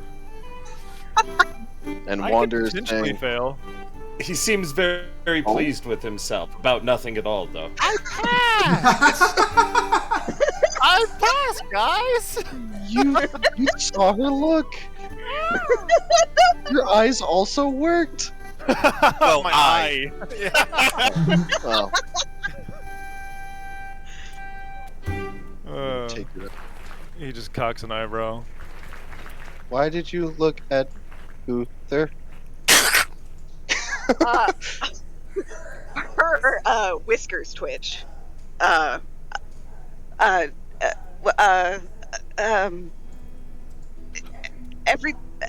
grateful everybody's here. I think I looked at all of you. Nyx will step in and say, Wander, you may not have noticed this, but my sister and Uther share a couple of talents, both being bards and both being studiers of history. And I have Oh. learned so much from him. It's amazing. There's a lot of stuttering going on. And under his breath, he will just, to his sister, say, Salve, Tasha. Rodun Ray. And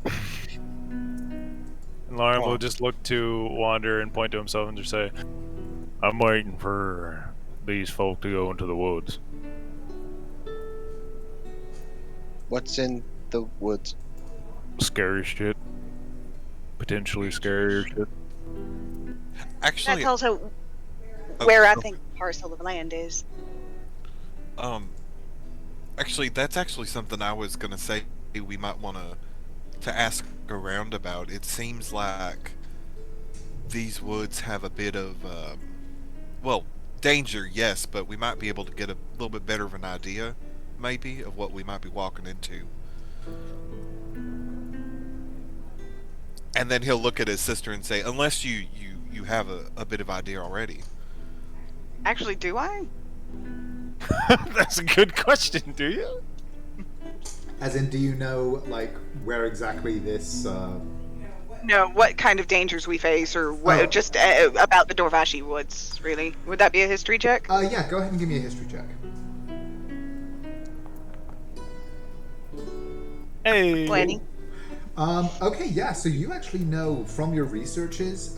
In fact, actually, given that you have previously researched this exact location, go ahead and give me another roll because you're rolling with advantage.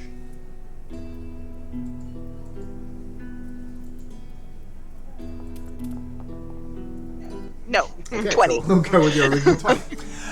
Yeah, you actually know a decent amount about the history of this place.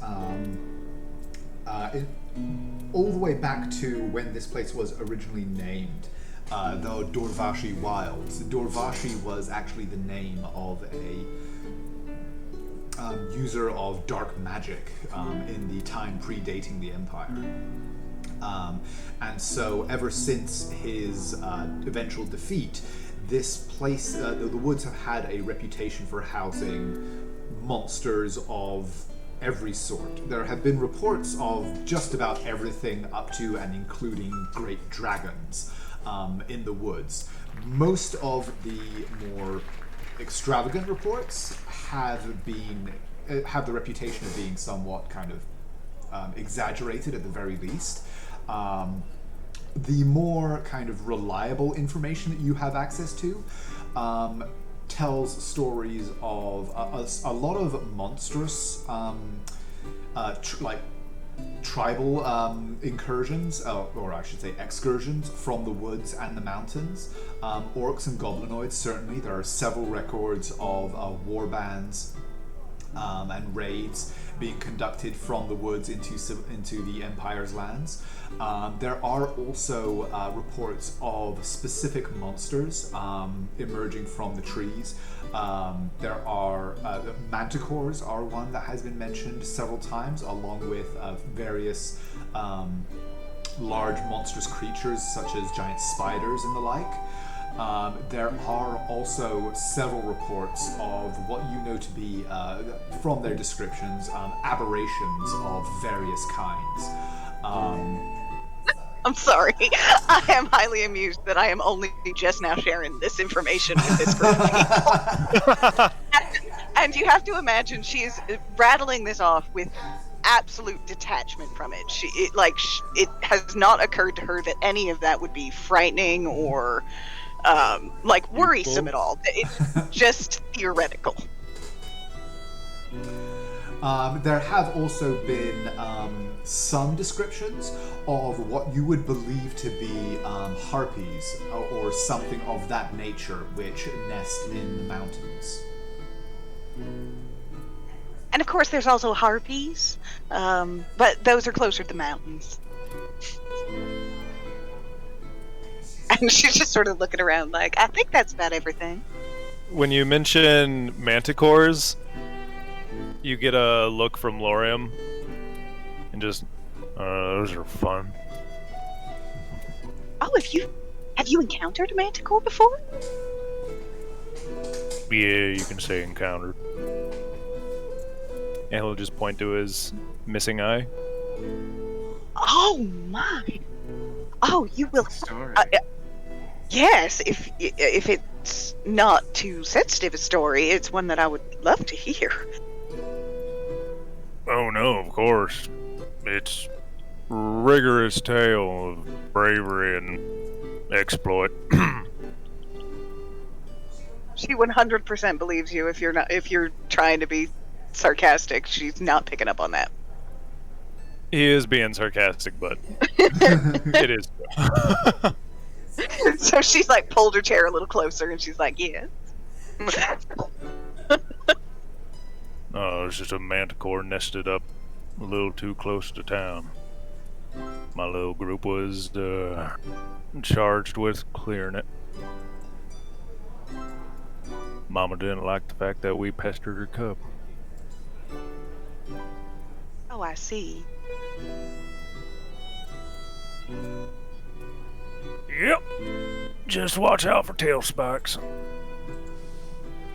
I'm sorry, tail spikes? Naira has gotten out her journal and is like furiously writing that down. Oh yeah, tail spikes. They got big barbed tails, and they can. You see an imposing figure, and you think you're a little safe, bit of a ways away, but then they just fucking shoot you, man.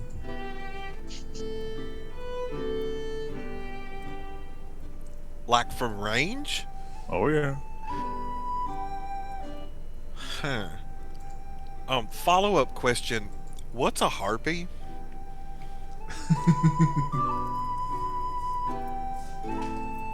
All of you, by the way, at the table, go ahead and give me a perception check at disadvantage.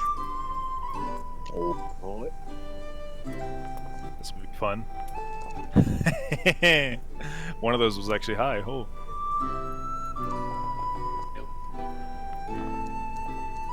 Hey, Wander.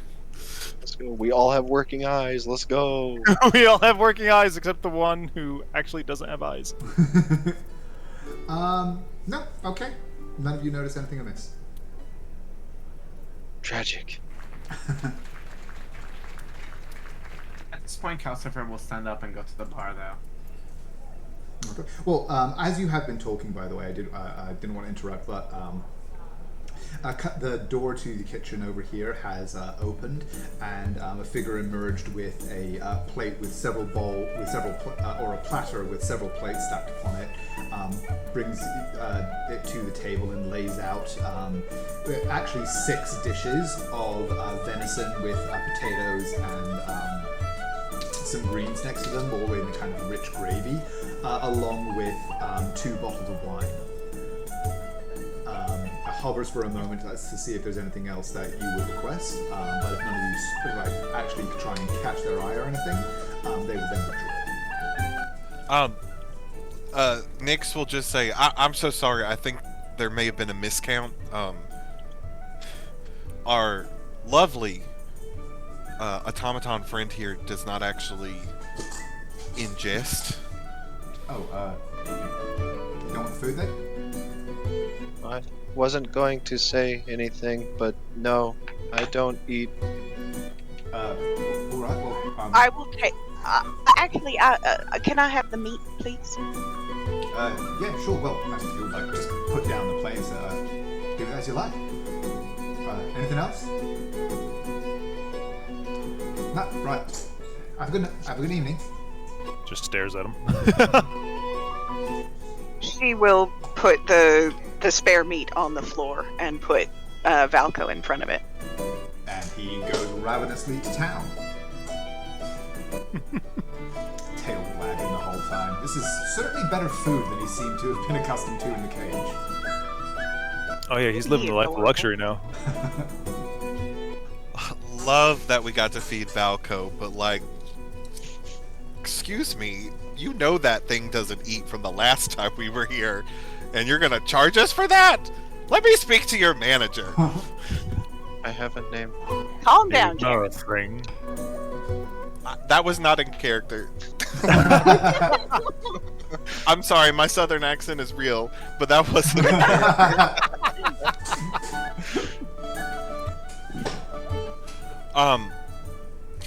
Nyx will just turn to Wander and say, sorry, I didn't mean to make a big deal out of that.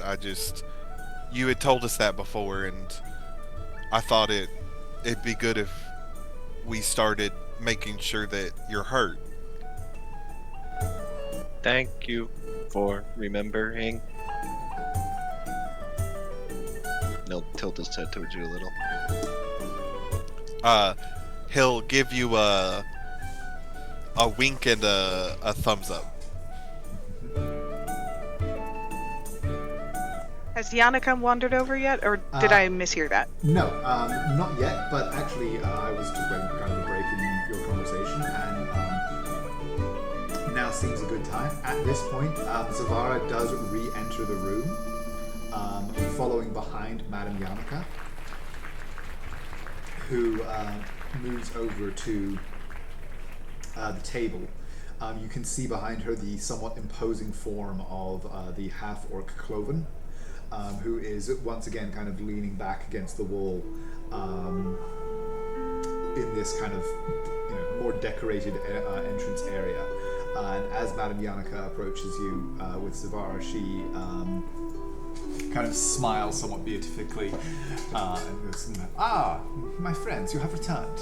I have heard that your errand was a success."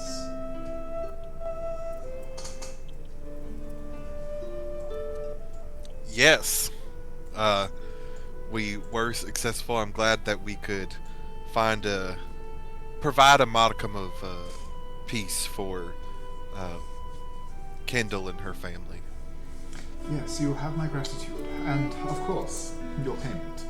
And she reaches behind her and takes from Zavara a small bag and drops the coin purse onto the table into the center of the table. You hear it clink with several coins. I'll grab it. Okay, inside are 6 platinum pieces. Lauren will just take out the bone pendant and just hold it up to her. You know anything about this? But it's ugly. Yep. I'm sorry, is it supposed to mean anything? Well, a bunch of them, I guess. The original bandit, I suppose, leader, and one of the hobgoblins that we met were carrying I'm it. sorry? Yep, hobgoblin.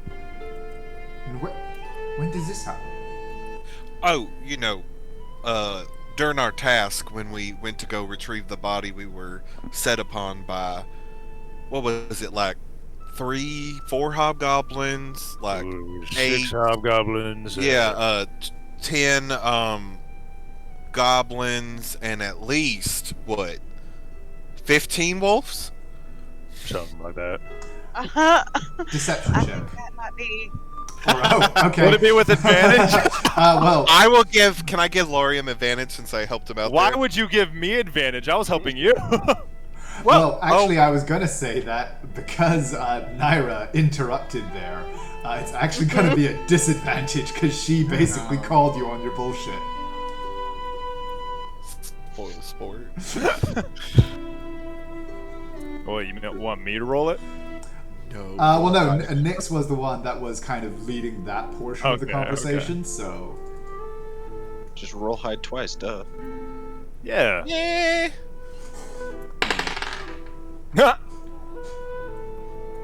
Okay. So she goes, "Really? And tell me, did they have a dragon with them, I suppose?" Yeah, 2 of them. It's a Nyx wonder will. you made it out alive. Well, Some of us fare worse than others. It was quite the ordeal. Oh yeah, that one And- actually almost died. Calcifer will lift his sleeves and show whatever bruises he has, and lower his collar to expose his clavicle and whatever bruises he may be hiding underneath. Goodness, well, it certainly did seem like you had something on the invention. And she will actually turn and look directly at Naira and says, "Tell me, darling, what actually happened?" Oh, no. That is actually what happened. I think they might have miscalculated how many wolves. Yeah, some of them don't know really how to count. Indeed. I And do. you... Congratulations. And you dealt with their presence. I have the feeling, quite sinking indeed, that there's more to these little paths than meets the eye, and I'm certain you're aware of it. What do you mean? Oh yeah, there was definitely a ploy. They seem quite organized, especially for a bunch of ruffians that squatted out in the woods. She turns and snaps her fingers and gestures once, and Cloven kind of detaches himself from the wall and kind of clumps up to behind her. They told me that they encountered a band of, what did you say, hobgoblins and wolves out on the road when you went to retrieve poor Wendy. He kind of goes, hobgoblins, wolves. Tell me more. Seem to have made a deal with the ruffians we encountered when we first came here. Something about weapons, and they did mention they didn't quite like the town very much. It was the weapons we brought back to you. That's not good. How many of them were there? What were they doing? What were they wearing? Did they say anything to you? Again, a lot of accusations, but you should really be asking her. And he points to Naira. He kind of, he just kind of shrugs, turns and looks directly at Naira and goes, yes. Well, they spoke Goblin. I don't speak it, so I don't know what they said when they did that. But they basically they said, I think they gave the impression that we had intervened on something.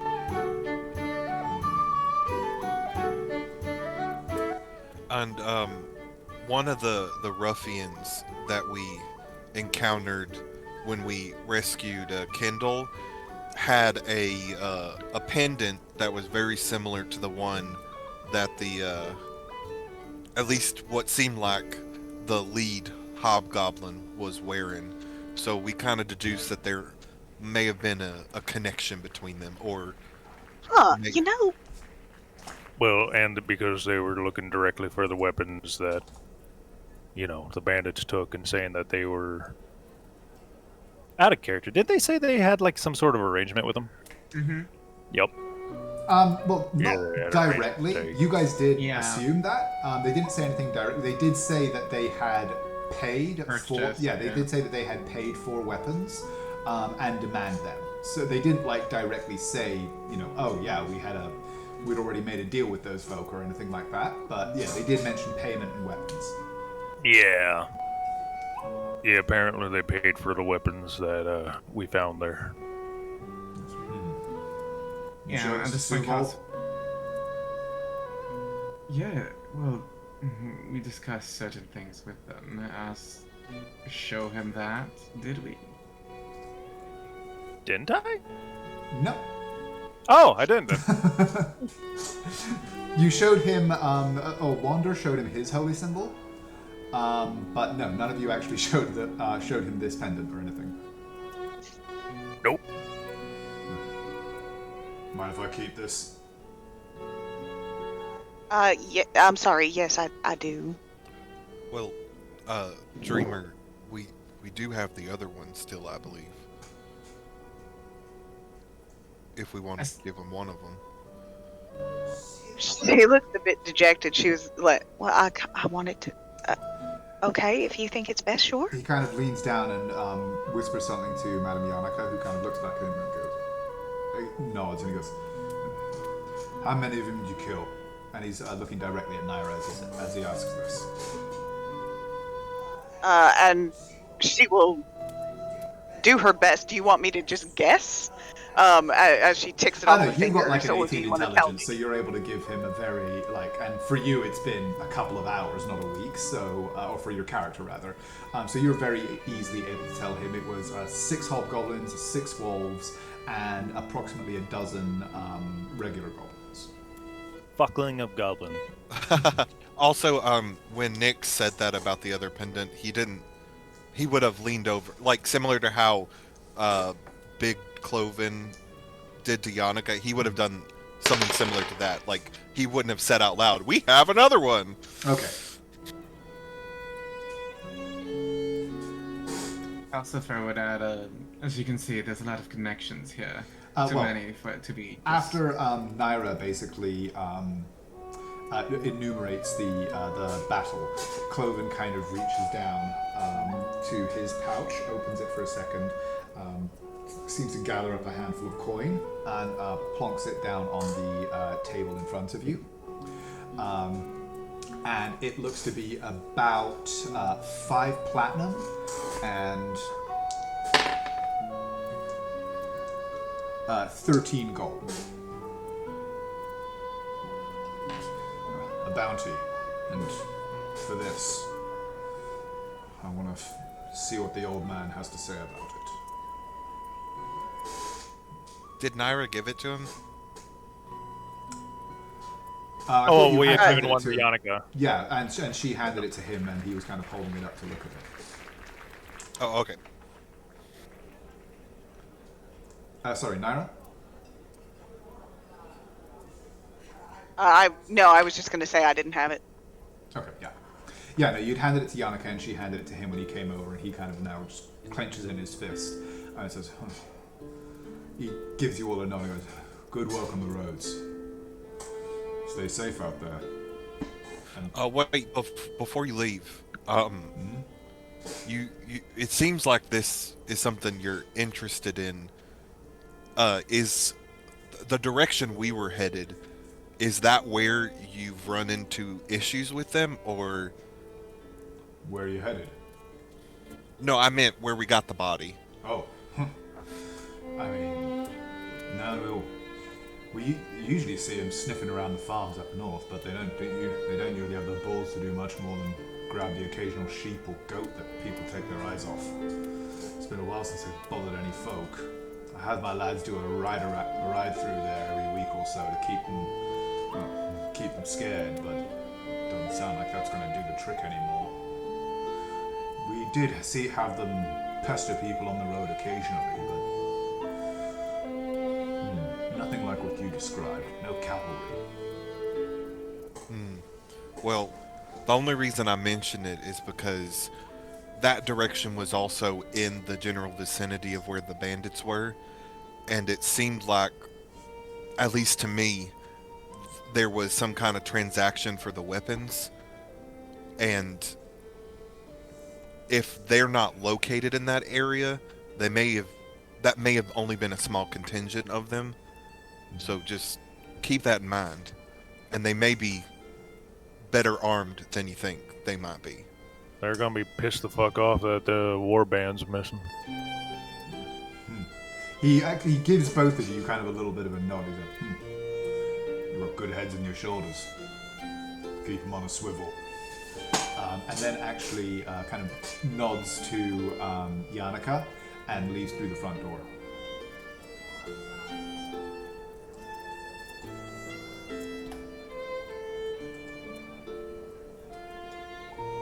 Does anyone else think it's odd that the bandits also had wolves? Yeah, I was actually wondering if that might be connected to the symbols that they both had. Or connected to the pay. The bandits, they had What was?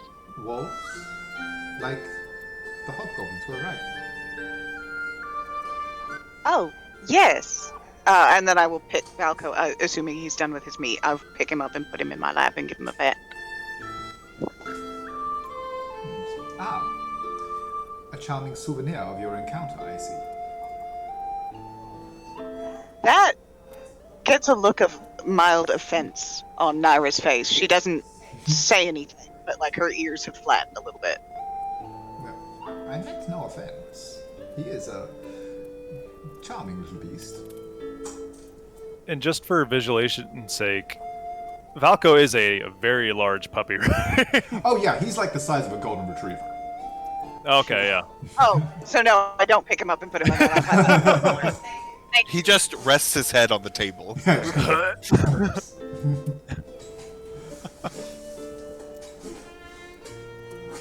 Where we were imagining yips, he's more of a ho, ho.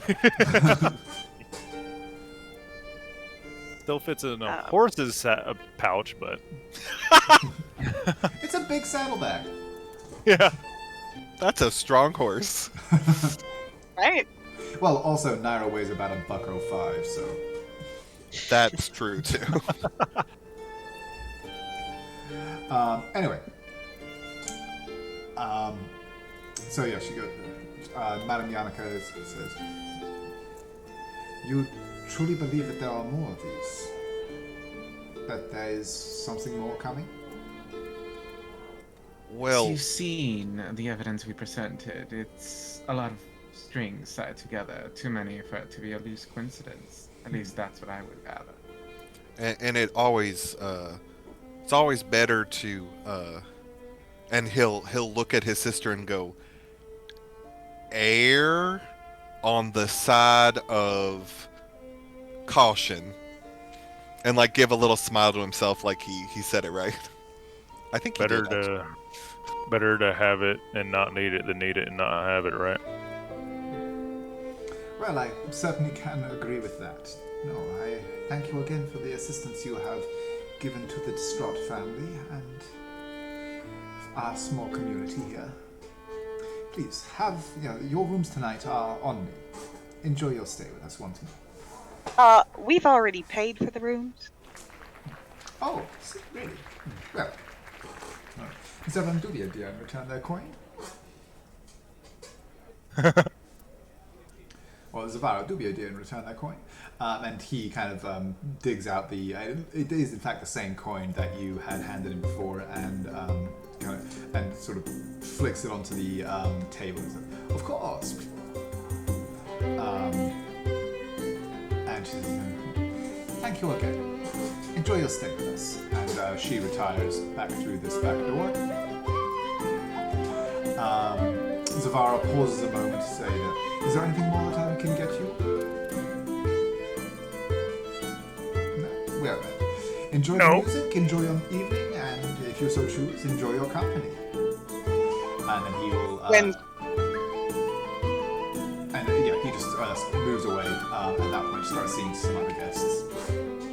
When Zavara leaves, Nara will start giving out coin, 1 platinum piece and 1 gold piece to every person. That's half of what we just got, and the rest of it she's put into party funds. And when she gets to 1 platinum piece and 1 gold piece. Got it. And when she gets to Wander, she will say, "I know you haven't officially signed on with us, but you were with us and you have earned just as much as the rest of us, so here you go." That was also expertly done, and this is why we elected you. Thank you, boss. You can also call me Naira, if you want. Okay.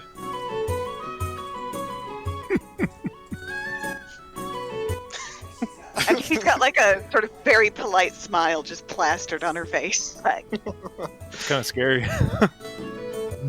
You're scaring me. oh no, I'm so sorry. You know, I think Falco has to go outside.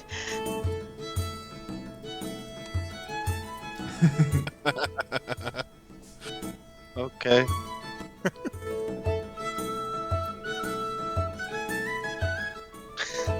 So,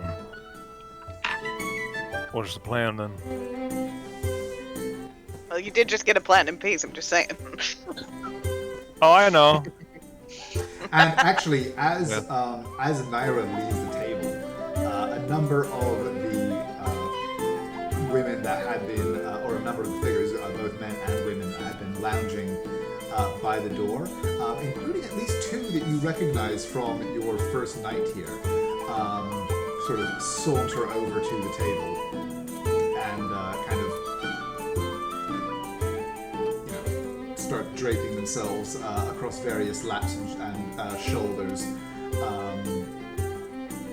Basically, you receive various entreaties as to whether or not you would like some company for the evening.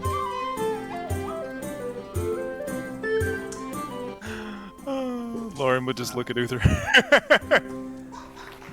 Adela does, in fact, come back up behind you, Nyx, and put her hands on your shoulders and kind of whispering suggestively into your ear as to whether or not you would like a repeat performance.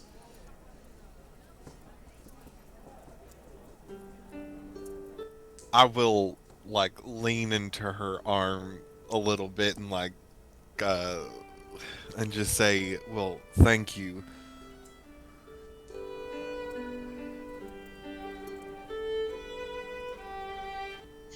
Sounded like it had a butt to it.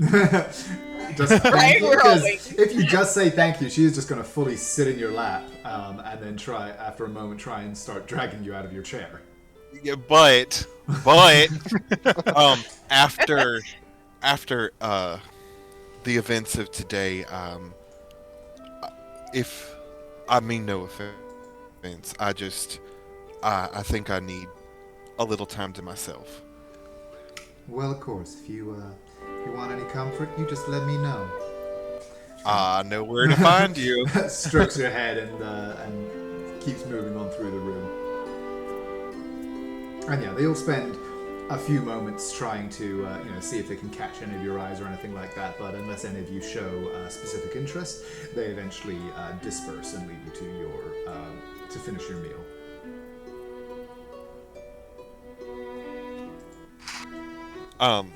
Now that Naira has stepped away, I will turn to everybody and just say, we did not have this conversation, but just lay off a little bit. It's a fun joke and I really do love it, but just, she's a very sensitive soul and sometimes she can take jokes to heart. So just back it off just a little bit, y'all. And then he'll look to Wander and he'll just say, Wander's looking very confused. uh, Very stone faced, but the head's cocked. you're fine. Naira just, she really likes her name. So if you can, whenever you address her, just work it in every once in a while. I think she'd really enjoy that. Did I upset her? No, it's not a you thing. It's more of a her thing. Well, maybe I'm just a little bit overprotective, being her brother and all, but this is. I'm sure some of y'all put this together, but this is a really big deal for her, and I'm very proud of her. And I want it to be as enjoyable for her as it can be. And he's being genuine. So is she the boss, or? Not Yeah. officially, dear. But I must confess, she does have the aptitude for it. Oh, 100%. I would love it if she could realize that she is the boss and just own it, but she's not quite there yet. And I think if we try to force it on her, she might shrink away from it. I think we need to let her come into it. And he'll say, and Wander, if you want to call her boss every once in a while, that's fine. She is basically the boss, but how do I put this in a way that isn't confusing? You know how you prefer to be called Wander? Yes. She just prefers to be called Naira. Okay. Lauren will just look at Nix and say, well, jokes aside, she did kind of employ me on the way, so she is my boss. And then I'll just look at Wander and just go, Boss Naira. Boss Naira. He'll just slowly shake his head yes. Well, at that, Wander will stand up and he'll just say, I need to go buy something. I will come back. And he'll start walking away. You want any help or are you good? I think I'm good. Alright. Okay. And he'll make his way up. As you walk, you're still definitely an object of many curious stares as you pass, but nobody kind of interferes with you as you move. As you step outside, you see Naira and Valko, the two guards that had been lounging at the entrance. Where are you headed? What are you doing? Naira will stand up when he comes out. Okay. Wander. Hello, Naira. And then he'll You say ask- her name, and I don't know if you would notice this, but she just lights up. He'll say, could you help me find some things? Oh, of course. What can I help you with? Tools. And he'll show you just some very small, like, chipped pieces. They look like they came off of him. They could have come from a tree. It's hard to tell, but they're just very small, like, pointed tools that look like they could be used to make clothes, like sewing, and he kind of motions in a way that would show you that he's looking for several sets of tools. They would be things like a smith's tools kit, or weaver's tools, woodcarver's tools, just any kind of tool kit that he might be able to utilize to create something. Out of curiosity, where would I think would be the best place to go for that? I assume for smith's tools it would be a blacksmith, but Yeah, or the general store. The blacksmith would certainly have some of the more robust tools. If you were, for example, looking at like tinker's tools or artisan's tools or smithing tools, that would definitely be something you would expect the smith to have. For something more like a tailor's kit or something like that, that would probably be something that would be more in the line of the general store. Well, I think it would be best for you to stop by the general store, and if you want, I can stop by the blacksmith for you. I just remember how perturbed he was last time he saw you, and I wouldn't want a scene. He stops for a moment to look towards the smith's place and turns to look back at you, and he'll say, I should go there first. Oh. If that's Are you okay. sure? Oh, no, it's completely up to you, of course. I just wanted to be helpful, but if you would prefer to go alone, that's fine.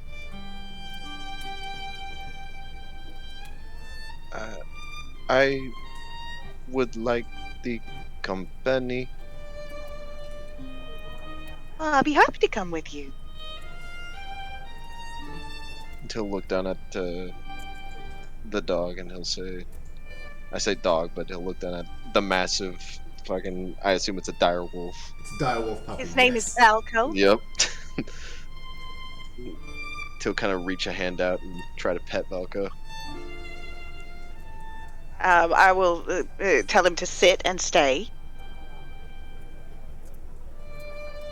And if the hand is accepted, it's kind of rough at first, but then it smooths out and is more gentle. Yeah, I mean, he seems a little kind of perturbed, but the several days of exposure and training that he's had to Naira's influence means that he does in fact like sit and actually hold still, and after a moment seems to accept and enjoy your touch. Oh, he's such a good boy. Yes. Recognizing this term, he looks at you expectantly. All right. Like all puppies.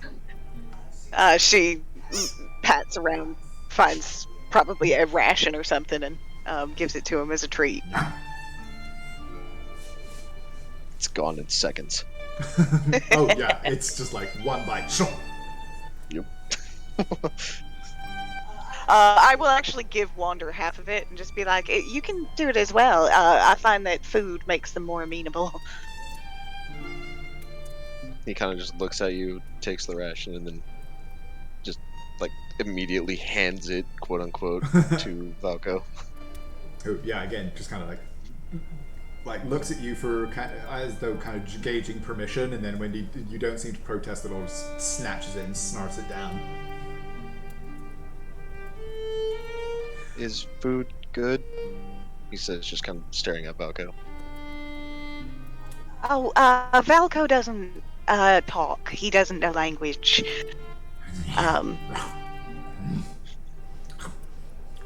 I was But asking you can. you. Oh, yeah. Well, yes. Food is good. Okay.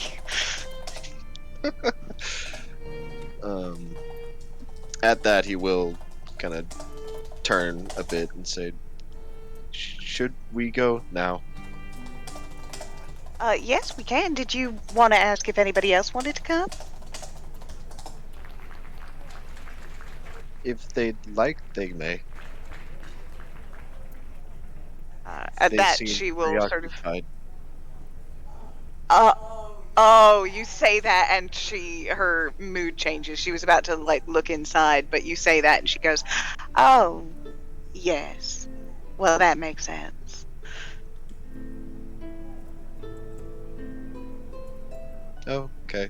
And he'll turn to start walking towards the smith shop. But she will peek her head inside and see if she catches anybody's attention.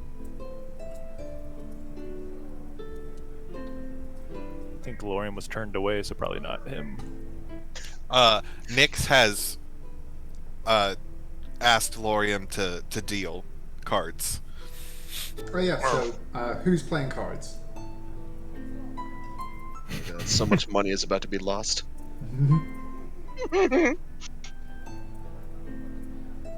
So Lorian is Nick. It's Nyx Uther? is. I'll join in on a hand of cards or two. Calcifer? No. Oh, come on, Callie. Totally in character.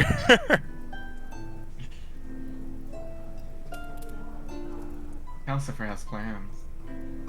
He is too poor to gamble. So no, they all appear to be engaged in their own business. As you poke your head in. And yeah, I guess they're all going to be doing their own thing. Nyx, you asked me a question. What exactly are you trying to do? So when you say the set, do you mean the box of like roots and herbs and stuff that you found? Yes? What skills do you have that would enable that kind of thing? Like what proficiencies? I have proficiency in Poisoner's Kit, but I also have that Plant Almanac. Mm-hmm. And I didn't know if I could jerry rig something.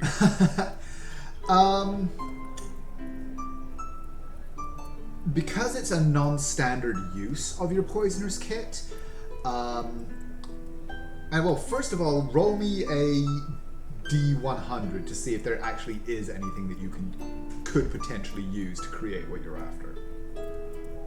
And before you roll, call high or low. Hi. Okay. Hello. Feeling ballsy. Crap.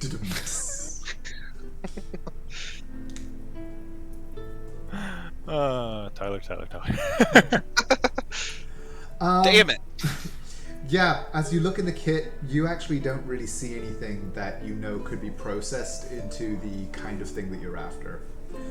You would need to. I mean, there's like just with your knowledge of nature and the like, you do know that there are certainly plenty of plants around that you would be able to process into that, but you would need to go out and gather them. Cool. I will mentally note that for later.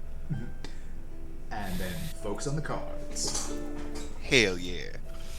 Okay, Calcifer, you mentioned you wanted to do something before we swing over to the smithy? Yes, I would like to go and talk to the barkeep. Okay. The barkeep is a is a kind of middle-aged gnome, male, dressed in a somewhat more utilitarian version of Zavara's outfit. He's got kind of a red shirt, which has kind of a gold sash around his waist. Underneath a kind of well-worn but still very very kind of nice and presentable apron, and he's as you approach, he's kind of finished serving a mug of ale to another patron, and he kind of looks up at you and goes, "Hello, what can I do for you, Squire?" Oh, how's the evening treating? Can't complain, can't complain. Good crowd, good crowd. Good to have all of you here again. That's great. I'm kind of bored with the usual, and he gestures towards the usual, which would be I wine? suppose no, the human element of the. Oh, of the companions. Yeah. I see. Okay. Why don't you entertain me with some juicy gossip?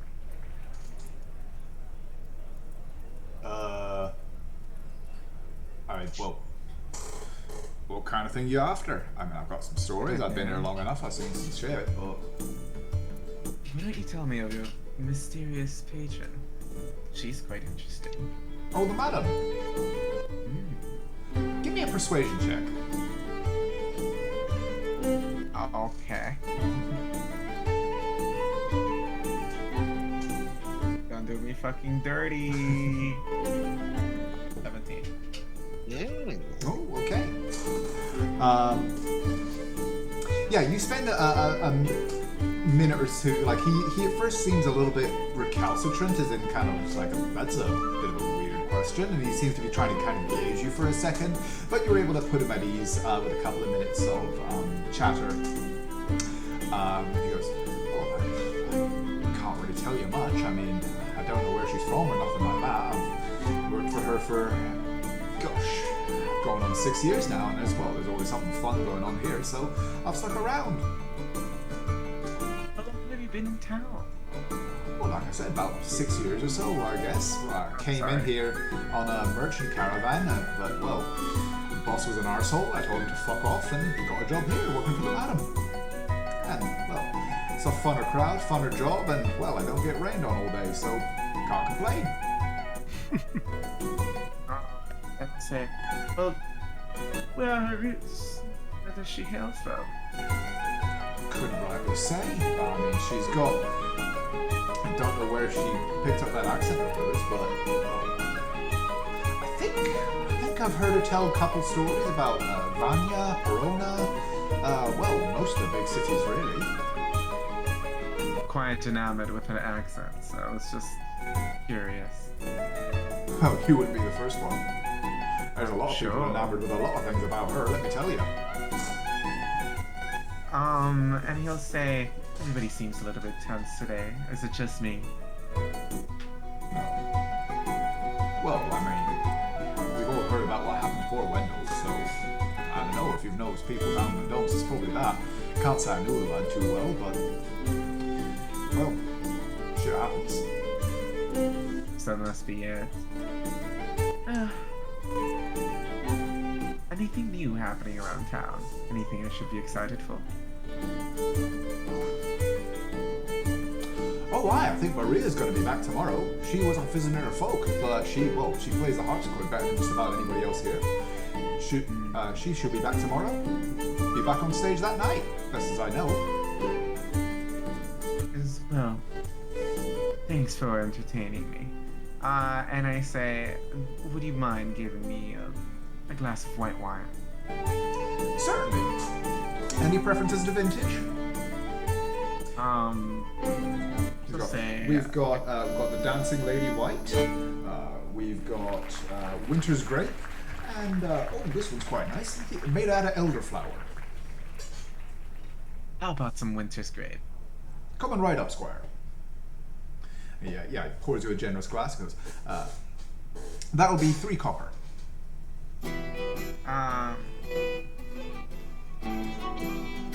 Calcifer being who he is, just gives him 1 silver.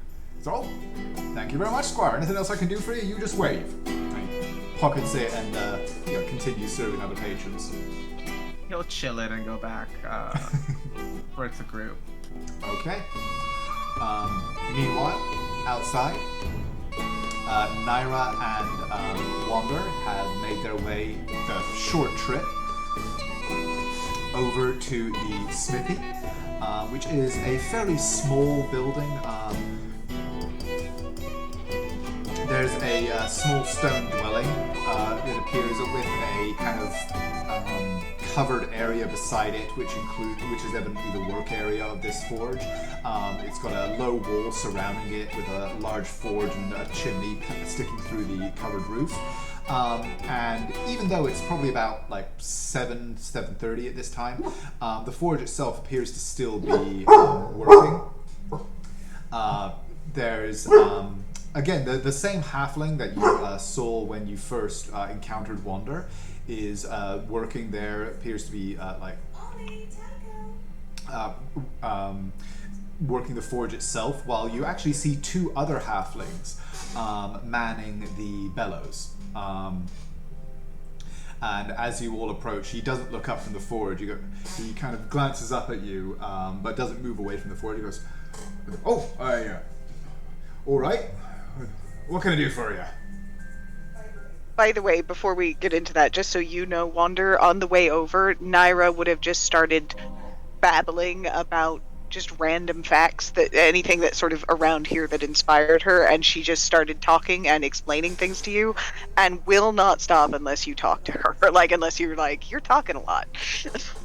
And he does not stop you. Sorry. All right then. What did he say? He goes, "No. Right, you're back then. What's it want?"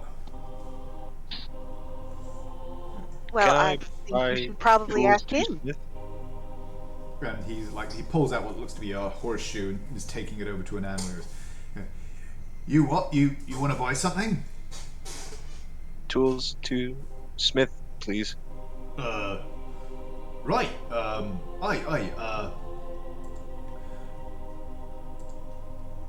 And he looks over and goes, Lavinia, can you see to the, Tin Man over here? I just gotta get this on the anvil.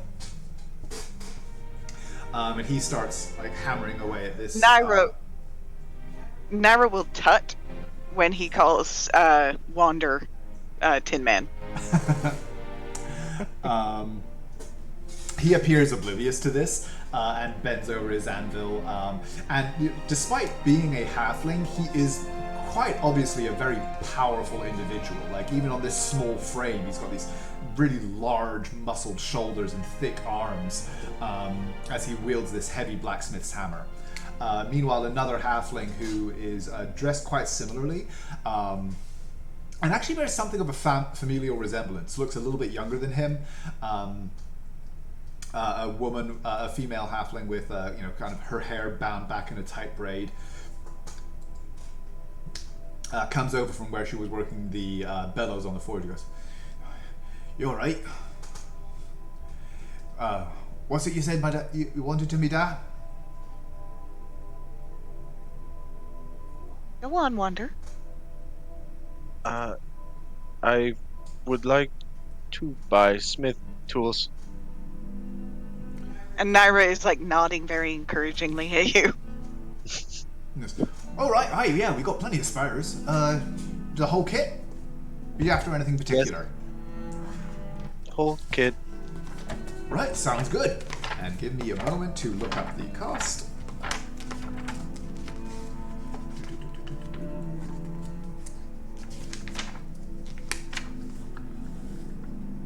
Yeah, so she as you say that, she turns, spends a few moments browsing through a few racks that are arrayed against the back of this work area, placing the other items into a small kind of pouch or like sack,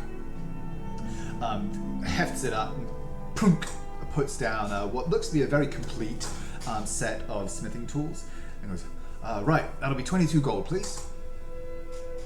And he will reach into his backpack and pull out a small pouch and kind of. Does that sound like a fair price? Yeah, more or less. More or less. That's what we love to hear. Especially when it comes to price. But yeah, he'll reach into his pack, he'll grab the bag, pull out the coin, and it's a handful, but it does happen to be the exact amount that they said, so 22. She takes it like a little. She's actually staring at you, not with any kind of hostility or anything like that. You just get this very like curious look almost as she sort of takes the gold from you. Just like, I gotta say, I didn't think I'd ever see you walking around.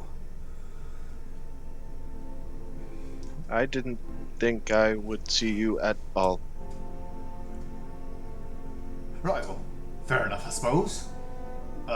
So here's your kit. Thank you were quite familiar with this statue before he started walking about, as you say? Oh, aye, Dad's had him at the back of the shop for about 10 years now. Oh. Can I ask a sort of odd question? If you like. Can I see the holy symbol right now? I Mine? wonder, where do you carry it? Yeah. It would just be clutched in his hand. It never leaves it. Then, yeah. Then she will. Do you know about anything that was maybe clutched in its hand? And at that, I'll hold it up and like display it. Here's that. Was that part of the statue before? No, I can't rightly say I've ever seen that before. Or, well, none of the kit you got on you. But then, well, we never could get a look inside you, so who knows what's in there.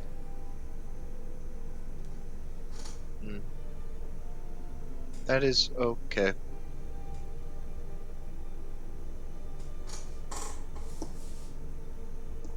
Is that all you needed from here? From here, yes. More tools to create. And then I will look at the halflings. Thank you so much for your time. We will probably be back. Right, well, you and your gold are more than welcome. And she kind of like waves at you somewhat uncertainly as you leave. I'll wave back. As we leave, I will say, so do you know where you found that? In my hand. So it was just there when you woke up? Yes. Do you know anything about it? The man at the temple said it was of a Zariel. Yes. I was wondering if you knew anything about Zariel. No.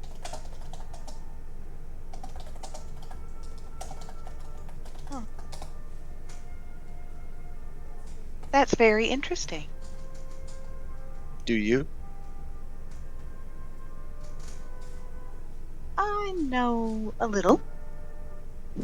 And he stops and he looks directly at you. And says, "Who is it?"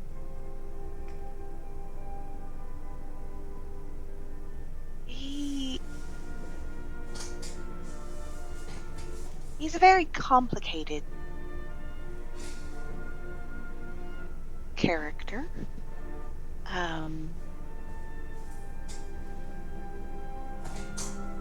He was I believe he was a solar. Andrew, do jump in if I get these details wrong. I trying to remember as best I can. Sure thing. I am happy to just provide the knowledge as well, if you prefer.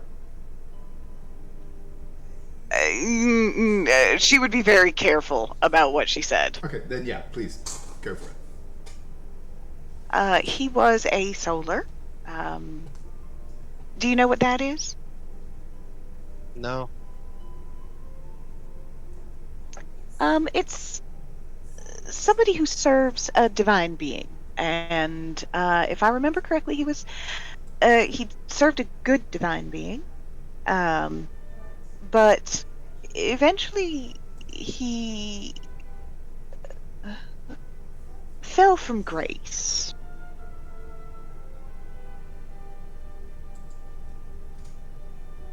Am I a solar?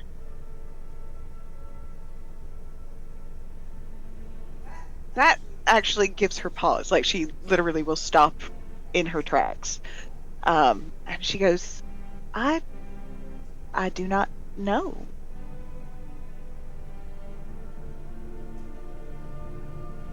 I serve something good, Do you? right?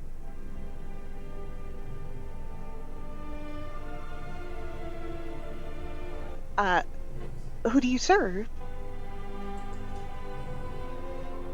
I don't know. They told me to find kind fell. They What is did. that? Somebody spoke to you? I felt it. It is my purpose. And your purpose, you said, was to find kind? Kind fell. Kind fell. Do you know what that is? Do I know anything about that? Give me a knowledge religion check. Or, yeah, sorry, I'm still in 3.5. Just a religion check. Oh god, the flashbacks, the packets, no! No, you're not familiar with that name. You know, I'm not, but I know of a wonderful place, a library that's packed full of knowledge that might be able to help you. Can we go there when we are done here? That I do actually have to go back there, yes, so you would be more than welcome to come with. Yes, please. Well, then we'll call that a plan. And then I assume we're probably walking up to the general store. Yeah, it's a fairly short walk. It's only like a couple hundred paces or so across the whole area. And yeah, you are able to get to the store. It seems like it is kind of actually closed for the day. The front door is shut, and the displays outside have been taken down. It is kind of getting towards sunset now. But you imagine that if you did knock, Wenrick would be more than happy to open the door for you. I probably wouldn't do that. I would consider that rude. So instead I would just say, oh darn, we'll have to come back tomorrow. I will wait. Oh, no. You come, well, I mean, I suppose if you want to, but you come back with us. We'll come back tomorrow. We have to come back anyway. And I'm sure the others would love your company. You see his eyes light up just a little bit more than they usually do, and he says, okay. Okay, so you two start making your way back toward the Fox and the Hound, and I will actually, by the way, I will hook my arm around his as we walk back. okay, yeah. As you make your way back there, we will pause there for just 5 minutes, have a quick bio break. Everybody can refresh their drinks, and we will resume momentarily. Bet. I needed that. Much better will be.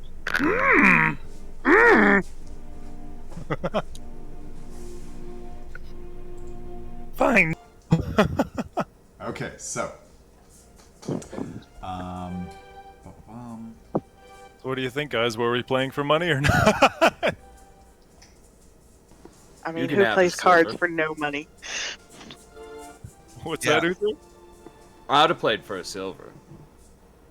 Okay. Uh, I would have met you with 2 silver. I will match 2 silver. and that's sleight of hand check. So where are you trying to cheat? Yeah. Okay. Well, with a 10, Uther, you actually do see Lorian with your 7, you do not. But Uther, you do see Nyx attempting to kind of like basically pass a card up through his sleeve. Seeing that Uther's going to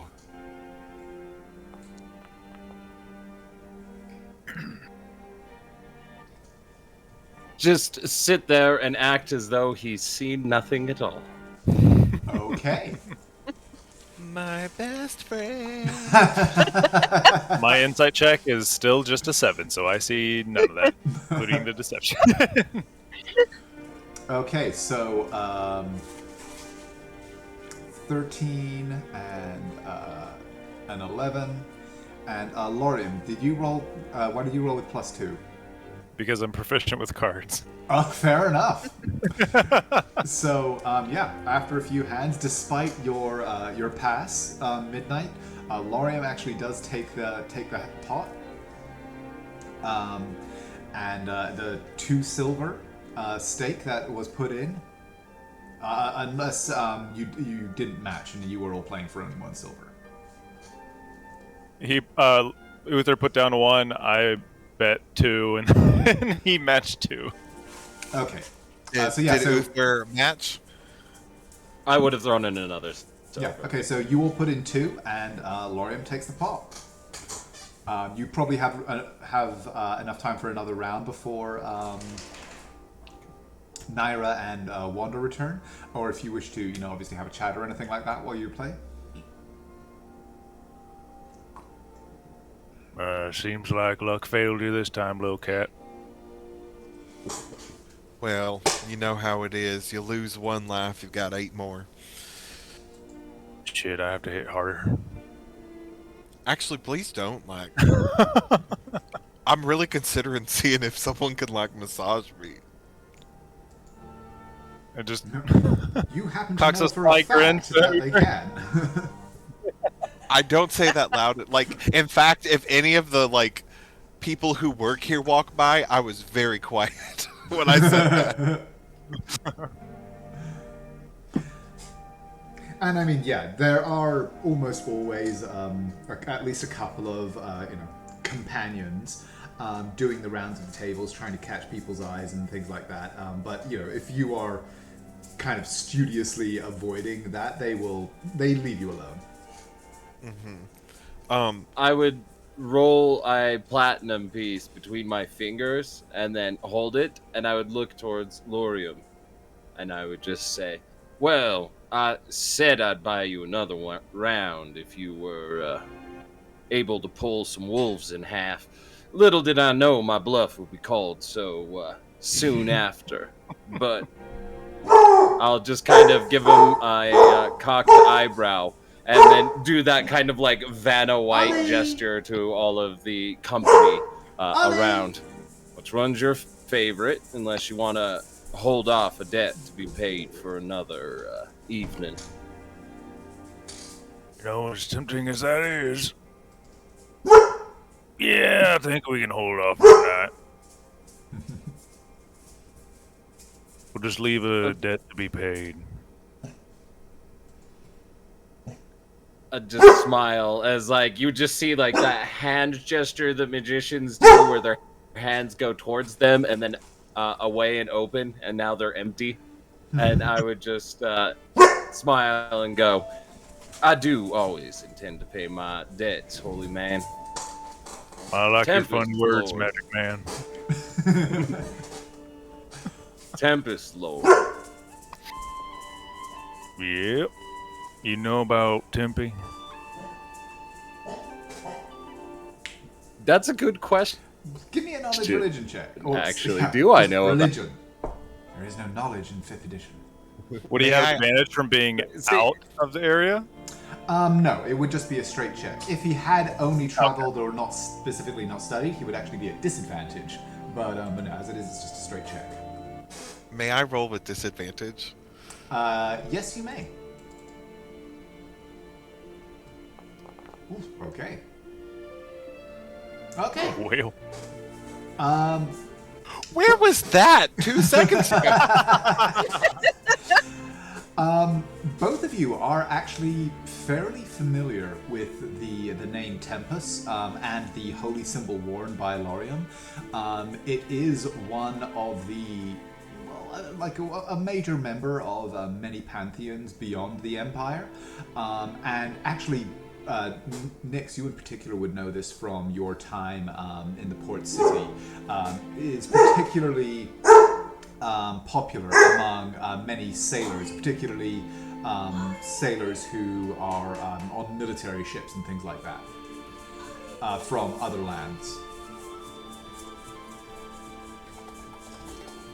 Nyx will just indicate towards the symbol and go, does that mean you spent some time at sea?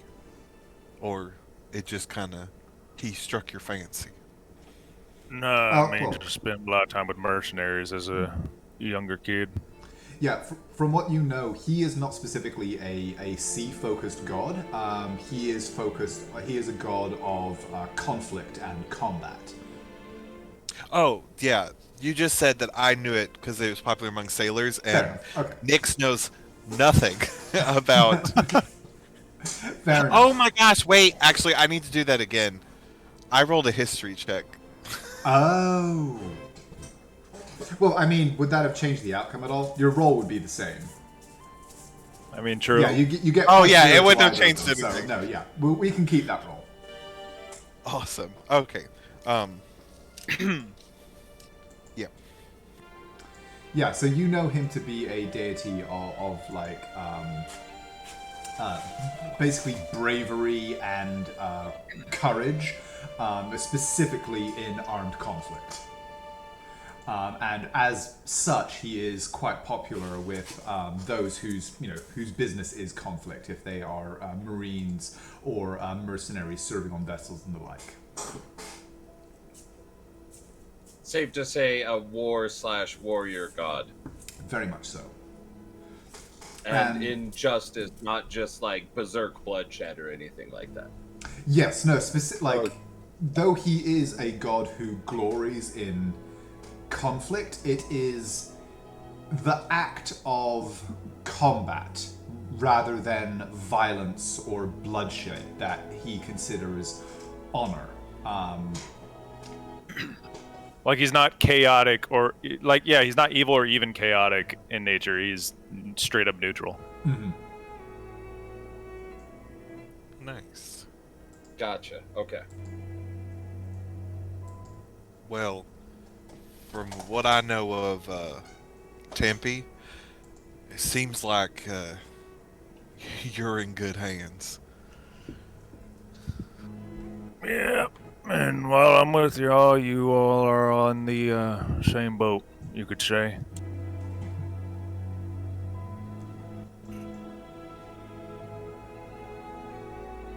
What about you? Meeting up with a Huh? follower of a war god. I was just saying, meeting up with a follower of a battle god. Sure, make sure that things will stay interesting around you. As long as you don't try to run away from a fight. Well, you know, our group is nothing if not interesting. Yeah, it's true, actually. And he'll kind of lean in. Say, did you all have any prior history of fighting? More along the lines of actually taking lives? Like Are you asking? Nods. You're asking if we've taken a life before? If you've been in the history of killing more so than once.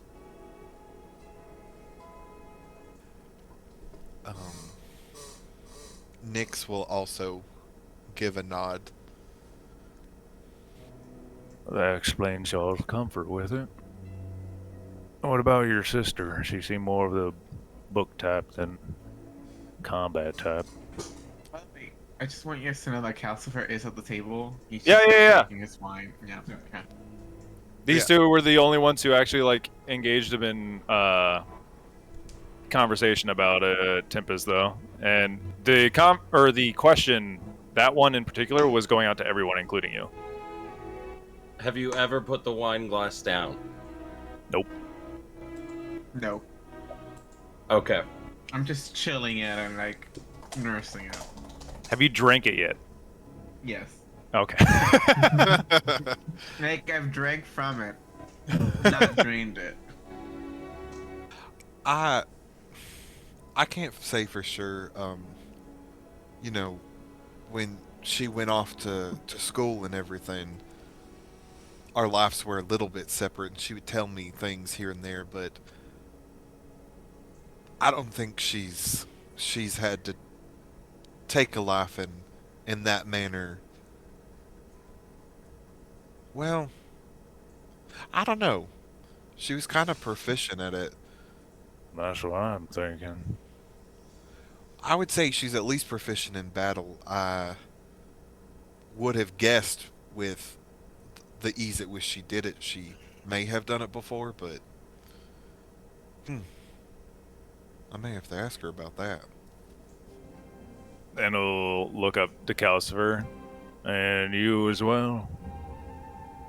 You didn't seem to be holding back anything from the fight.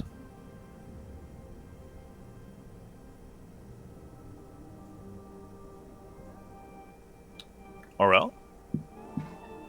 Damn it! I was talking and I was muted this entire time. That's the worst. Calcifer will say,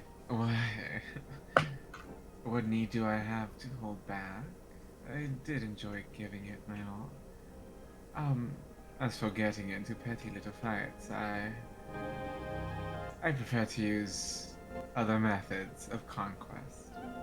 And then he looks at you, Nyx, and he says, for two people that are so close, you and your sister seem to have some gaps in each other's knowledge, or in the knowledge of each other.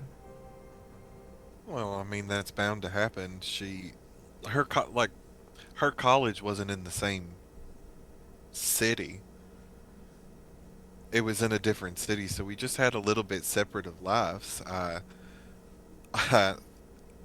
Judging from her reaction of me, I don't think she put together that I had taken life with such ease before.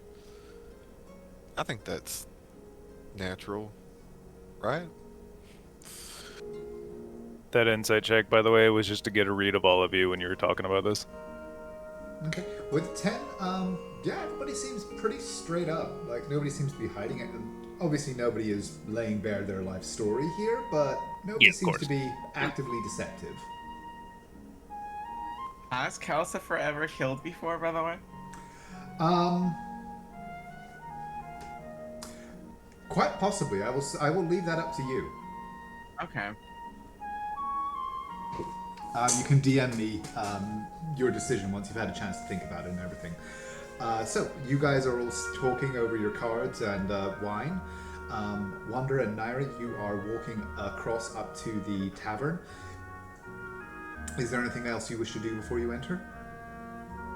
I did want to do one small thing, just maybe a minute or so before we walked in.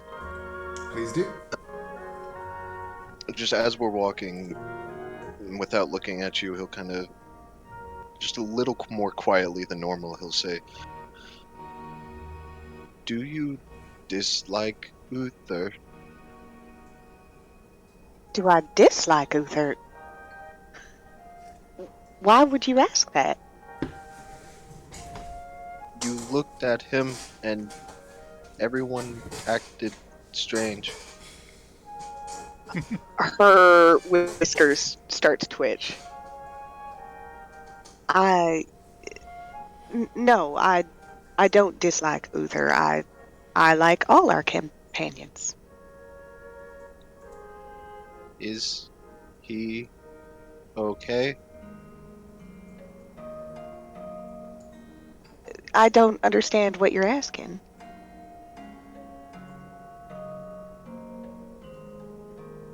He goes quiet for just a minute. I'll go. I felt strange. I do not understand what that dynamic is. As he says Well- dynamic, you see like a spring in the neck kind of literally just go bang. Just like pop out of place. You know, I'll be honest, you're not the only one.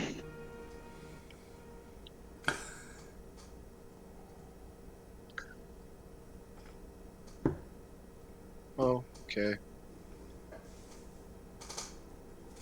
I do promise to explain it if I can.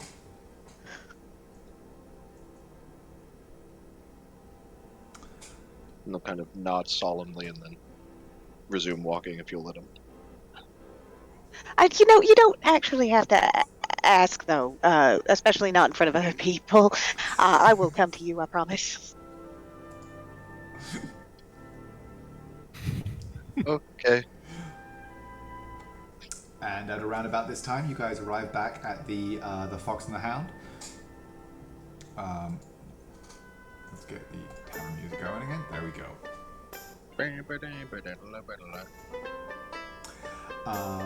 And yeah, you may. Is there anything else that you guys want to accomplish with your evening? I would want Naira and I think Nyx to give me perceptions.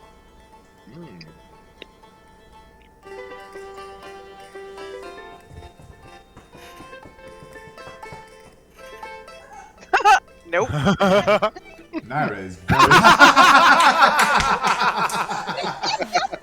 Oh my god, it's so good. What the fuck? They both have a lot on their minds. Uther magic, baby. It's not just goblin Can't arrows he see can this. avoid.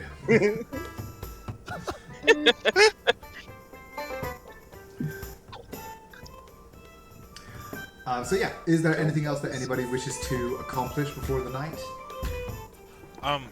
Just sometime before we go to sleep, Nyx just wants to talk to his sister. But that can happen. I later. also want to, actually, I will probably try and get Uther's attention at some point. Okay, so the evening wears on. The sun goes down beyond the walls of the cozy tavern. However, it continues. I would definitely want to do it while it was still a little bit light out. I'm so sorry. Okay. Oh, no problem. So yeah, I mean, it like the sun was starting to was just starting to set a little bit when you returned to the Fox and the Hound. So you would have, like, if you wanted to go outside while there was still a decent amount of daylight, you would have, yeah, you can do that pretty much straight away after you return. Yeah, so I would try to do that, and just sort of not like gesture with my head that I would like him to follow me. I would see that. As you would notice, I would be watching you. As I would follow you outside, grabbing a piece of the venison and tossing it to the wolf on the way out. And as I make my way up towards you, I would just say, actually, now you've been talking about it, you said that he used a checkerboard formation, keeping his cavalry on the outsides. Oh, I'm sorry. I was thinking about what we were talking about here earlier. She from the- immediately knows what you're talking about, and she goes, "Oh yes!" Starts going into it. Much more easygoing now that you started talking about that. And she will probably also indicate to Wander that the others are waiting for him. Okay.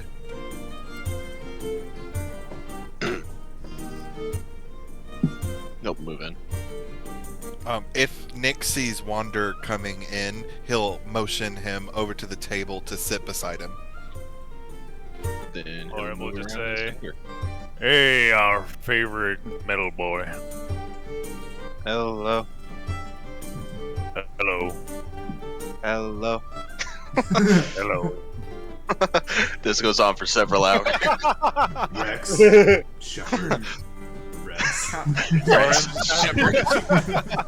Yes. Lawrence Shepherd. Rex. Okay, so Uther and Naira, you have been able to step outside. There are the two guards still that are kind of lounging under their respective trees, but they don't seem to be paying any particular attention to the two of you. Naira is very excited, but she specifically says to the guards, "I'll just don't. You might hear something. Don't worry about it." What? One of the guy that you say that to actually gives you just like wouldn't be the first time. And then she continues to gesture to Uther. Come here. I want to show you something.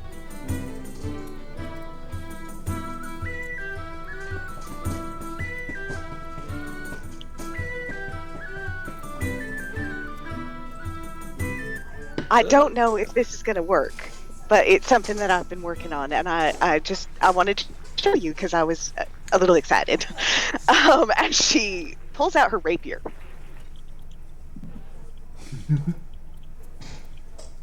And she concentrates on it, and as she does, you start to hear almost a humming sound coming from the hilt. And as the sound travels down the blade, it gets sort of louder and louder, and then she flicks it off the tip of her blade and creates the shatter spell that she watched you do with your instrument. How does that go? Since you haven't quite leveled up yet, go ahead and give me an Arcana check.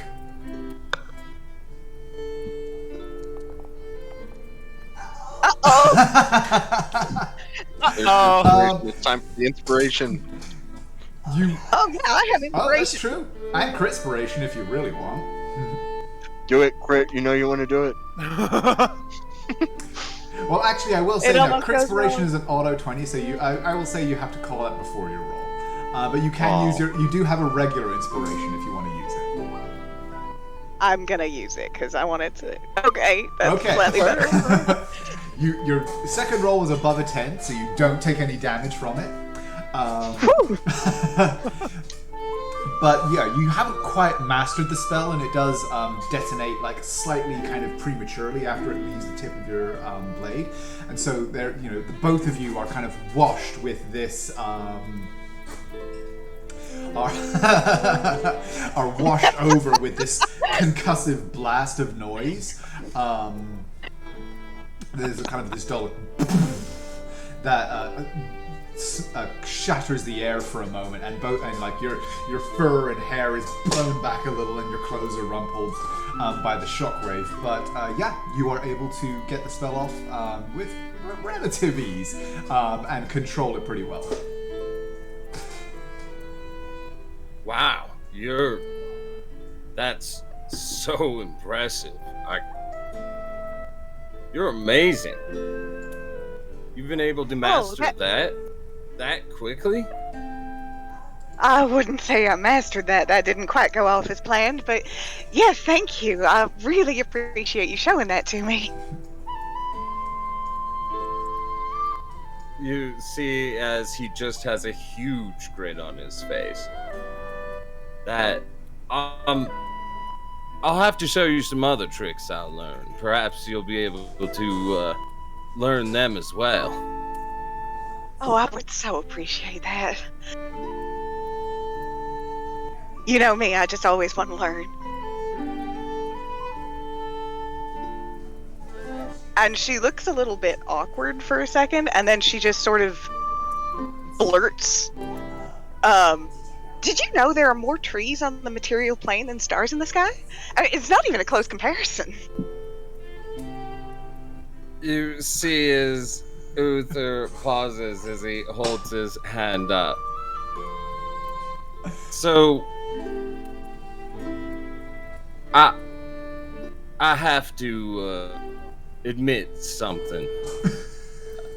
As he's holding up his hands, you can see he's giving you the most honest gestures he can, as slick as he is. I think,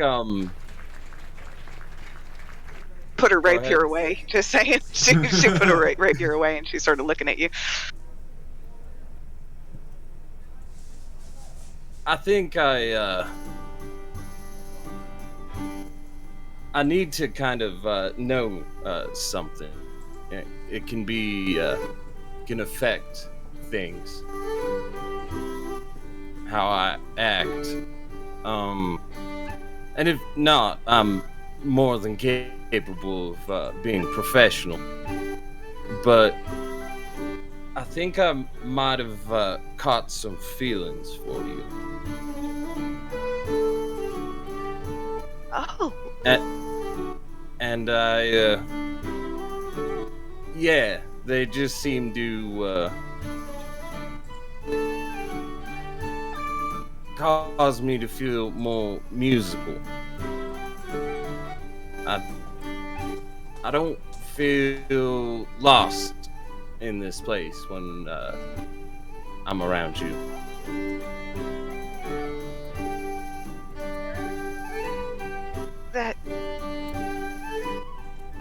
That's very nice to hear. Why would someone like you have any feelings for me? I see it in your eyes. Your magic. More than just is like a sparkle from his fingertips. You're just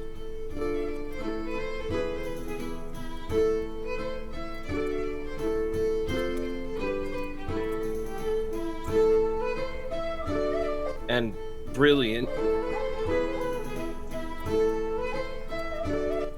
You think about ways I just never think I could. I just feel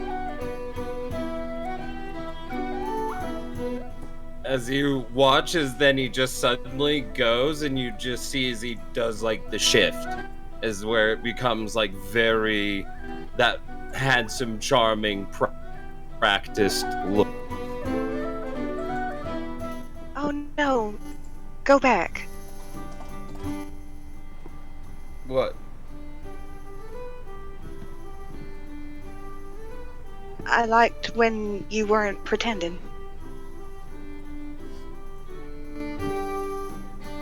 Sees it cracks as he then gives you just a sweet smile. Listen, just think about it. I mean, if it's no, it's no. I got it. I mean, I could be barking up the wrong tree altogether. No, you're not. No, you're not. You're not.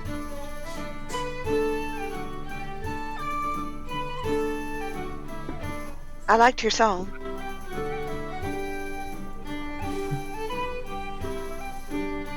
I like you. We should go inside, though. I think they're gonna think we're up to something. And Nyx might just kill me. Oh, yes. No, that is a good idea. We'll talk more some other time. I'll be around as I just smile and give you a wink and pet the dog on my way back in. As you turn around and kind of round back around the corner of the building, the guard, those don't seem to be the noises that he was expecting to hear when the two of you disappeared around the side of the building. And he's kind of like looking around the corner a little bit, like kind of craning his neck around the tree just to see what the hell that boom was. But as he sees you reappear, and he just kind of like, okay, and goes back to watching the marketplace. Hey, I want to show you something. Come here. So, while that was happening, Calcifer would have said to Nyx, I always just assumed the two of you had this ideal relationship. I suppose I romanticized the notion of it. You always seem thick as thieves. But it does go to show that perhaps you're all hiding little secrets that will surprise the other once they come to the surface. Well, I mean, I don't know about secrets, and I mean, we are thick as thieves. We just, there are times in your life where you don't always have a constant companion, and so those are things that are just you and he'll gesture into the air and say, the gods that be, Mm-hmm. And then he says, I suppose that's hard for me to imagine. And he looks like he's gonna say something else, but he just closes his mouth. What, are you telling us you're an only child? You could say. Okay, when you put it like that, I might need a little more explanation.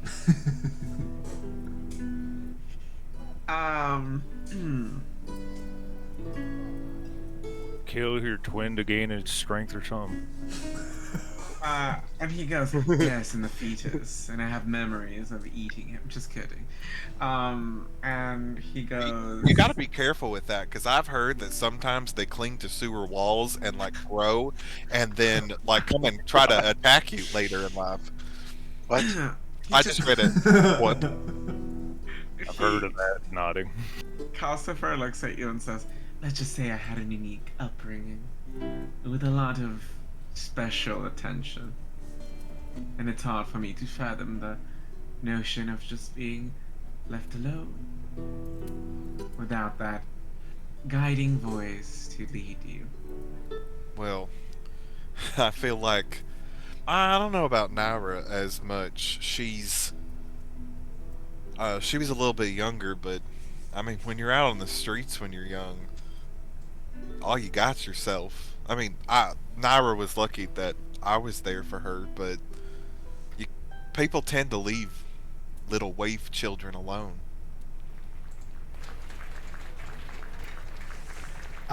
Okay, so at this point, Naira and Uther walk back in. Can everybody give me can the four that remained in the tavern give me a perception check, please? One thing. Yeah, I'm great for it. Yeah. 16. Perception has not been my bag. Mario, I feel like that's going to be a campaign consistent from Lord. It's like, no, sometimes It makes sense. Calcifer is actually the only one to notice, but both are looking a little flushed, and their clothing is slightly rumpled. Calcifer will smile. Sure, we heard a big boom. Wasn't a... And he'll say, so that's why he paid us to go and spend some time alone. He paid for us, not us. Same Wait, thing when you think about what? it. Calcifer will go, oh, nothing.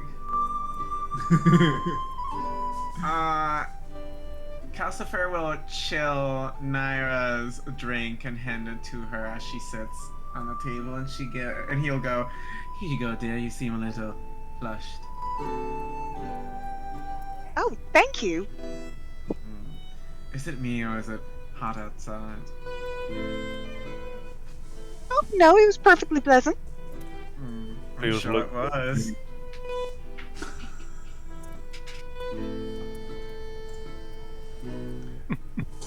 What It's just was? looking at her. She has no concept of what you're trying to imply. I figured. Uther is unreadable.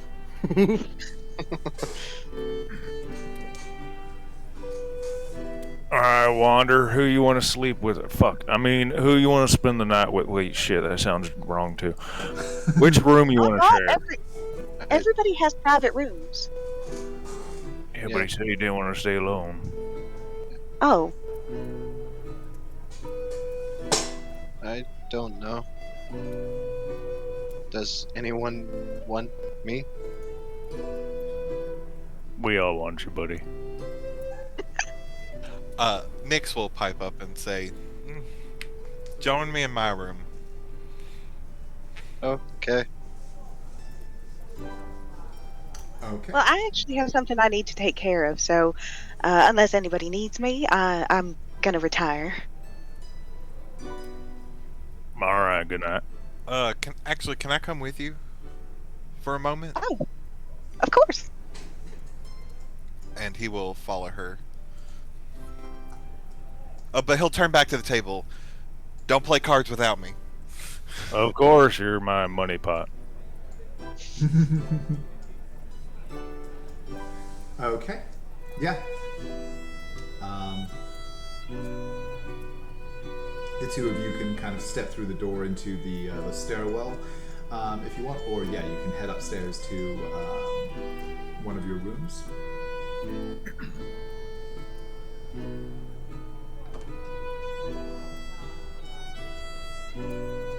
Poor dog. My dog got left behind. I'll bring him with you. Where is he? Oh, There he is. God. Door closes. Door breaks. Can't even see anything. I don't know where I'm going. Can you put me in a room? Yeah, it's cool. I'll grab you.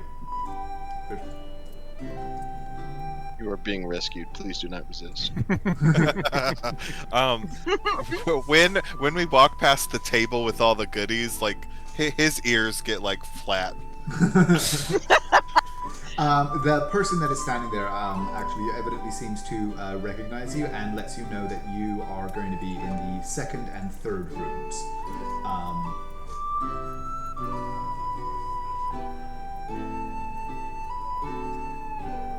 And again, my poor little dog. So I'll just go in this one.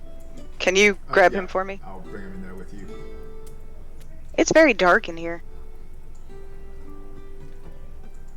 Right? You guys can there are like lanterns available for you to kind of grab and move around with inside, so you would be able to give your own illumination. And regardless of where we're sitting on the screen, Naira has parked herself at the desk and has started getting out like a parchment and some inks and things like that. Okay, yeah. And these smaller rooms don't have anything that would be described as exactly a desk. There is a bed and like a large kind of footlocker chest at the base of them, where you can put, you evidently put your stuff for the night. Can I sit? But yeah, you can like sit on in the front bed. of that? Yeah, you can like sit in front of that, or sit on the bed and put something over your knees to give yourself a workspace. It's going to be a relatively large parchment, so it would need a desk type area or just the floor. Okay. Yeah, I mean you can definitely create some kind of arrangement to allow yourself to do that. Okay. Well, Valko just like gnaws on one of the legs of the bed. Wait till he gnaws on the corners of the room. Are you okay? I am now. I wanted to. Sorry about earlier. I don't know why you feel the need to apologize. Well, if we knew the answer to that, I'm sure you wouldn't either all the time. And Sorry. she looks like she's about to apologize and then takes it back. But then she sort of looks at you with a look on her, sort of concerned look on her face, and she goes, "Do you think I'm bossy?" always say that to poke at you. You're fine, Dreamer. You're fine. Okay, if you think I'm getting too bossy, please do tell me. I think it's less about you being bossy and more that you're the organized person, and people tend to look towards organization for marching orders. I think it's meant more as a compliment than anything else. Oh. Except Okay. for maybe when Larium says it. He might just be shooting the shit. Okay, I'll keep that in mind. Thank you. Was there... Go ahead. He kind of sits there for a second, and he'll say, Did I ever tell you what happened that night? You told me what I would call a bedtime story version. I know that you kept me safe, and I know that there was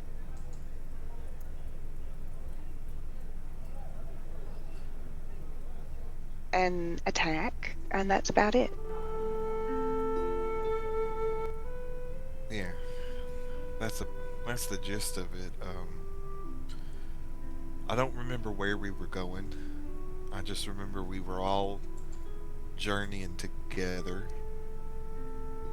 And then I remember the carriage stopped. And Mama came into the back with us and told us to be very quiet. I mean, you were so young. I don't even know if you would have been aware of any of that.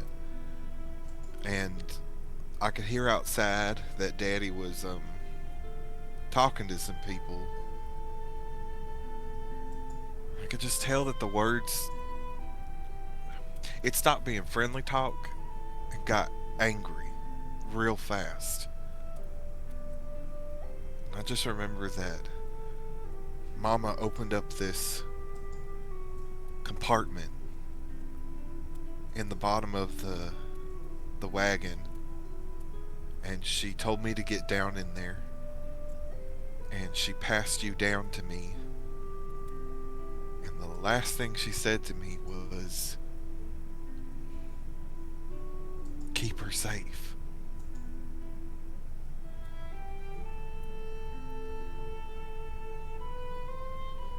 But I don't know why I didn't think of it before.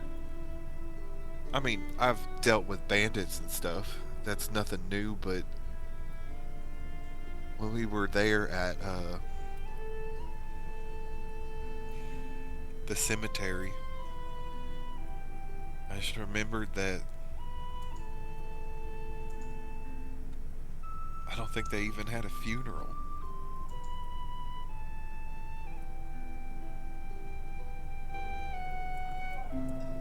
Naira's looking a bit downcast.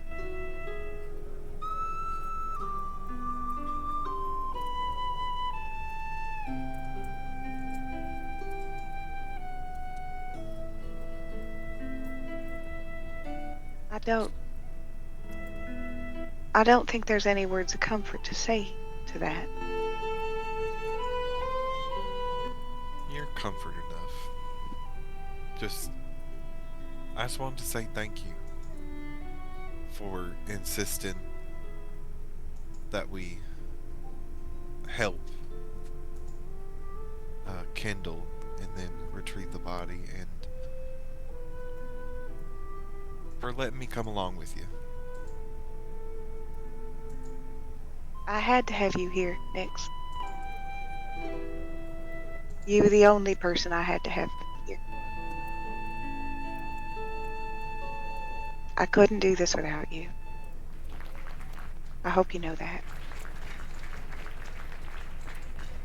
I know. I am pretty great, aren't I? I do want to say one thing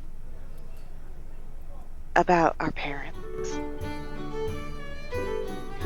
I am sorry they didn't get a funeral that we know of. But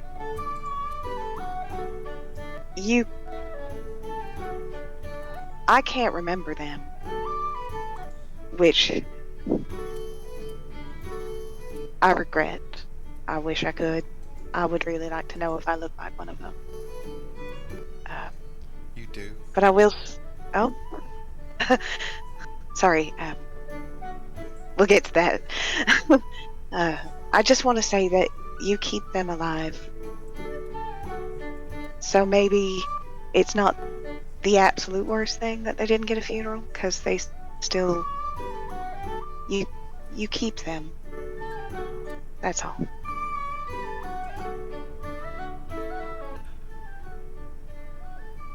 I do keep them, but I could have done a better job of telling you about them. I think you were keeping yourself safe. You needed to do that. But to answer your question, you look like Daddy. He had the same color fur. But, and everybody remarked this when you were born, your eyes are what set you apart. Mama said that it was something special. I mean, I tried to ask her what it was, but she told me I wouldn't really understand. But she just said that you were special.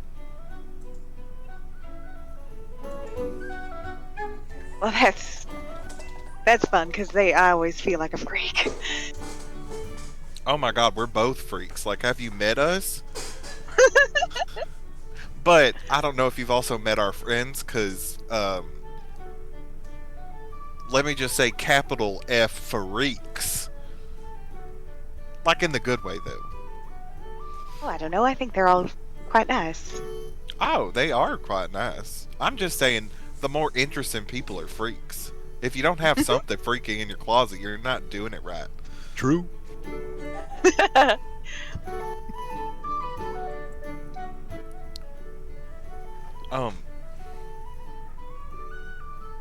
I know you got some work to do, so I'll let you get back to that, but, will you do me a favor? I suppose that depends on the favor. And he will reach into his coin purse and pull out the black obsidian stone that he has. Oh, does this come from that whip? Yeah, I was kind of just looking at it, and this one just sort of popped out. Insight. I'm gonna go ahead and insight check. I might roll well. Who knows? Nope. Go ahead I and roll believe me a you. deception. Technically, it Crit is a fail. opposed roll. Wait, I rolled it. Why didn't it roll? Oh, there it goes. Okay. No, yeah, he's fine. I'm so great at lying. And he'll just say, no, it was interesting, and after everything we've seen that whip can do, I got the feeling that it's pretty magical, so I thought it's probably best to let you study it for a little while. Just, when you figure some stuff out, just let me know. Oh, well, I don't know how much more I can learn about it unless... Well, I will run... I do have a scroll that could tell me a little bit more. But I had those. They're a very limited resource. Although if I could find a pearl, that would make life so much easier. So, But if you want, I can use one of my scrolls to try and identify the magic if you think it would be worth my time or worth the effort. Well, now let's not dip into our uh, expedition items for this. I'm sure we can find a pearl or two shopping or something if it comes up. I just wanted to leave it with you. I feel like you might understand it a little more than I do. Okay, thank you. I will definitely learn as much as I can about it. You trust me on that. He'll gingerly step over the scroll, and as he shuts your door, he'll just say, "So lost in him." I'll list denim. And then he'll quickly scare the dog and shut the door. You jerk!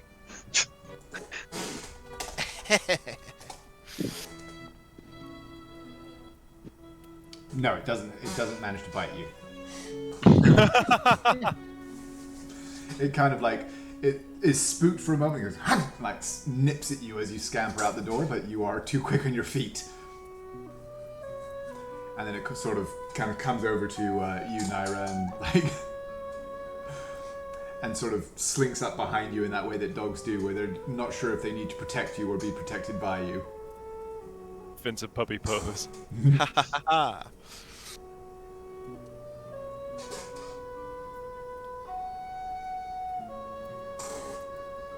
I will slowly make my way downstairs. Make my way downstairs. Okay. Shut up. Does anyone else wish to, accomplish anything for the night, or with their evening before night draws in and you will head up to your rooms? I would like to take one last look around as I nurse my little glass of wine that's chilled, Okay. and make sure that I don't see any gems going about. Okay. Give me a perception check. Gotcha. Okay, that is not my character sheet. Whoops. Perception. It almost landed on a fucking 20. I'm so pissed. Oh. No. Looks like mostly just common riffraff. There are a few kind of merchants and travelers and the like passing through, but nobody that really catches your eye. Unfortunate.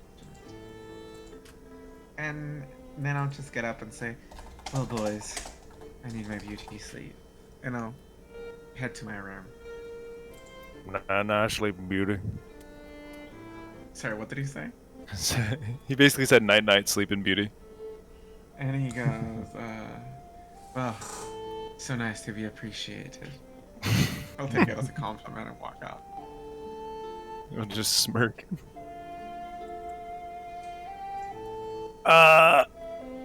If he would allow me, I assume while they were up there, Lauren was probably trying to teach Wander how to play cards. Okay.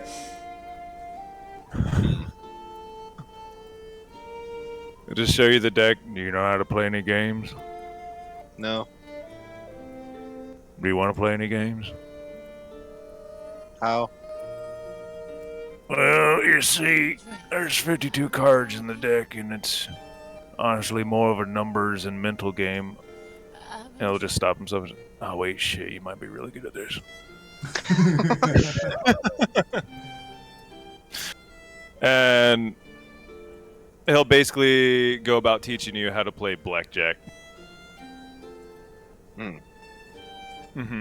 Takes you just a little longer than you would have thought to explain it to him. You just gotta get as close as 21 as possible without, breaking it. Breaking it? Yeah, going over 21. But if you get an ace, it's kind of good because you can decide what it will be to an extent. But A is a letter. It is, but it's a numbers game. You know what? Numbers and math are weird nowadays. They used to be really fucking simple back in the day. Like, why the fuck they gotta add numbers to math? And he's just dad ranting at this point. Add numbers to math. What? Yeah, think about that. It's stupid, isn't it? See a bit of steam start to come out of his head. Does not compute. Yeah. Numbers in math. What mean? Yeah, you would just spend that time just trying to show you how to play a game. You're the kind of guy. Lorem is the kind of guy who's going to tell Wander, like, this sentence is false and it's just going to kill him instantly. I feel like the whole like first 10 minutes is just you getting him not to tell you what cards he has every time you deal with him. That's exactly what it is. You're like, oh shit, now we have to. Oh, okay. I like finding And he's the like, urge to take "Did I advantage break of that it?" fact. This is like when I taught my kids how to play charades, and I was like, okay, don't say what you got. It's a police officer! Like, Damn it!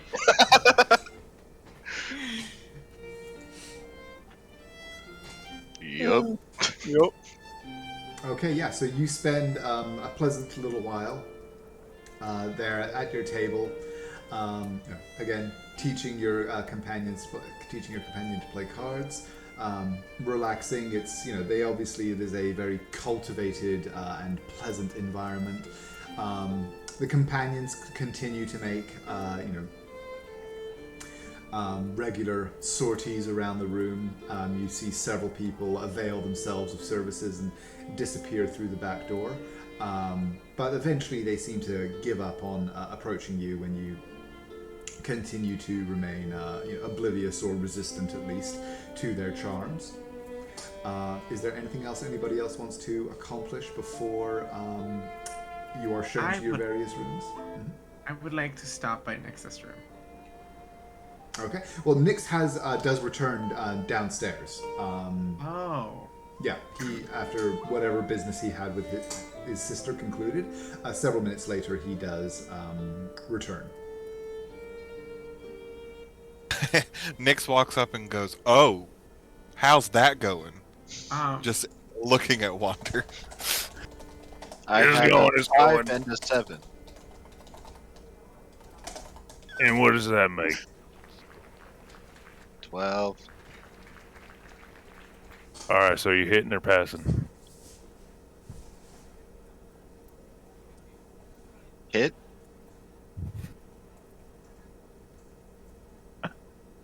Oh, damn. I'm sorry. I'm sorry. I'm just imagining that also for 5 minutes, whenever you said hit me, you had to tell him not to actually hit you. There's a lot of hesitation. Just, this is a violent game.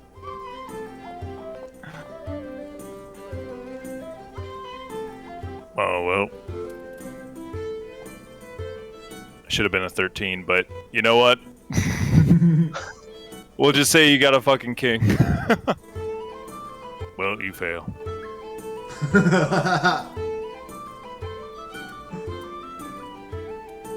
Okay. At this Good, point, we lost. Give me money. No. At this point, Calcifer would have gotten up, and as he passes by Nix, he would have said, "Hey, have you a moment to spare?" Yeah. I'll follow you up. And he'll go to his room.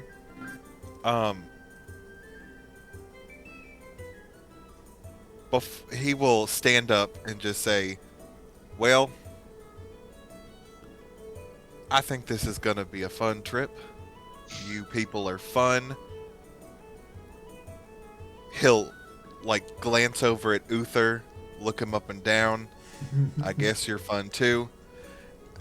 See y'all in the morning. Night. Good night. And I will he'll have told Wander which room is his, if he still wants to come, I don't know, do whatever he does for sleep. Just come into That your room sounded bad and stare at too. you while you sleep. Yeah, you just like your eyes become sensitive to light, and as you open it, it's like the middle of the dark. You're in your room, lying down. Wonder's face is up close to you, his eyes glowing like beam lights in the darkness, face to face. He just says, "Hello." Are you awake now? Yeah. I've been waiting for you. Like if any of you seen Futurama, that episode where Bender becomes Calculon Stalker. There we go. I love Futurama. But anyway, I will move you, Calcifer, up to Nyx's room. And once inside, Calcifer will say,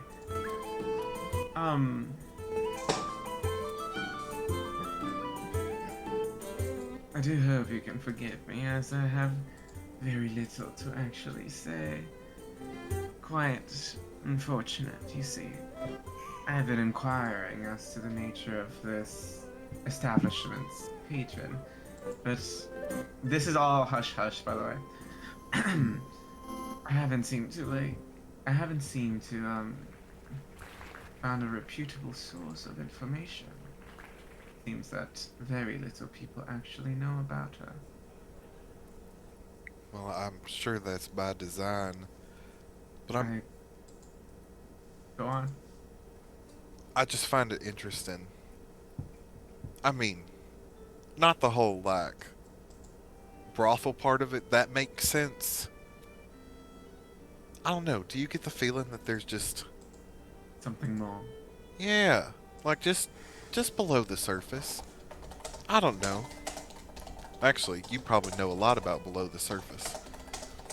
You say this and he gives you a wicked smile. And he says, you have no idea. But he goes, but I also suspect that there's more going on here than meets the eye. This madam, this patron, just randomly one day stumbled and created such a prosperous thing with no history, with nothing. Suspicious.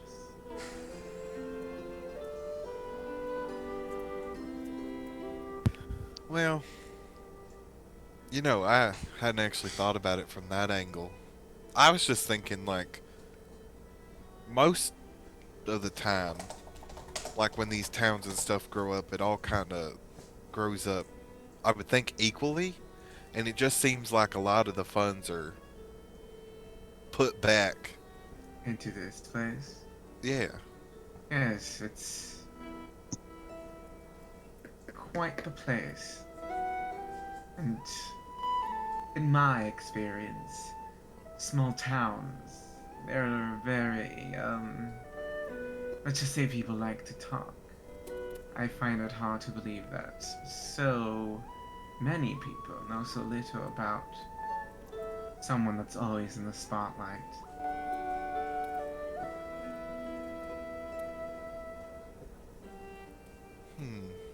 Well, we'll have to keep our ears and eyes open, won't we? He smiles and looks at you and says, precisely what I told you. You tend to be, more cautious than the rest. Anyways, I hope you have pleasant dreams. And he'll walk out. He will respond, yeah, have some pleasant dreams, Callie. And his tail will just, brush your shoulder and down your arm. And, if you'd like, you can make an insight check. Okay.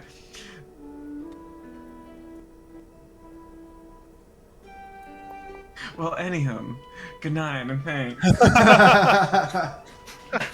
Yep, seems like he was flirting.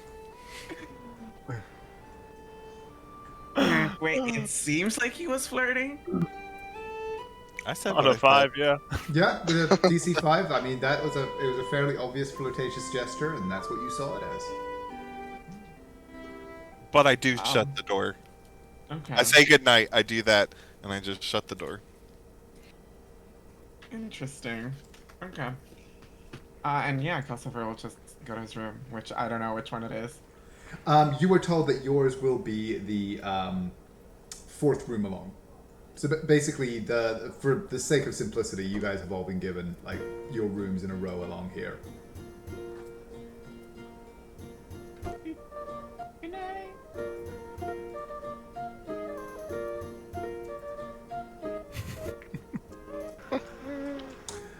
Okay, so the rest of you, do you wish to accomplish anything before bed, or shall we just fade to black on you? Fade to black for Uther. He would Okay. just kind of watch it until the blackjack game became monotonous to him, and then head off to bed. Okay, no problem. Which taught me very quickly. And yeah, Yes. Yes. Laurie and Wander, the two of you spend some time teaching, Lauren, you spend some time attempting at least to teach Wander various different card games, blackjack in particular, and as you do so, obviously the business of the tavern continues around you. As the evening wears on, a couple of the worker, the gnome that was behind the bar, or gnoming the bar rather than manning, disappears through the back door and does not reappear. He's replaced by a younger-looking human that takes his place behind the bar. Same with the companions. Some of them leave, some new ones show up.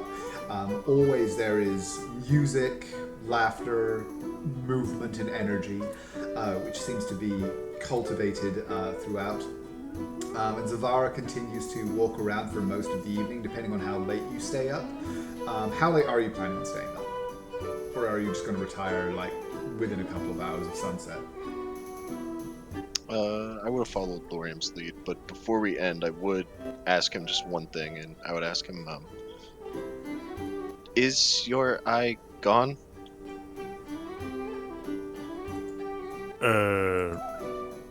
Yeah, it's gone. Why, you want to see it? Yes. I wasn't expecting that answer. Literally a child, though. He would just look around to make sure no one's looking at him. And alright. He'll just lift it. And you'll see a scar going down from basically the bridge of the hairline, kind of folding into it, and then all the way down to his cheek on his left eye. And where the eye would be, it's just, for lack of better terms, the skin is basically grafted over it. Like, you can tell that it was more so than him just losing the eye. He lost a good chunk of his face there. Alright. Yeah, pretty, isn't it? Strange. Yeah, that's an acceptable answer. And he'll pull it back down. Okay. Why, are you interested in anything else?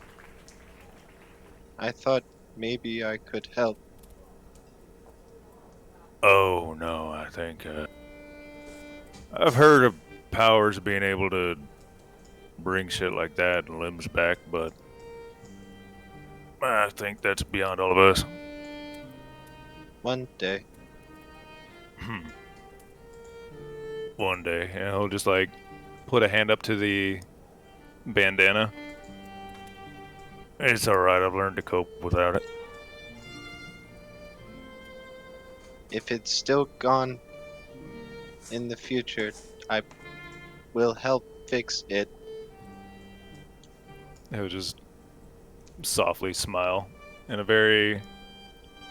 Good thing none of the other people are here, because this is like the only tender face he's made. You see a flash come across Wander's face, and you realize you've been pranked. No!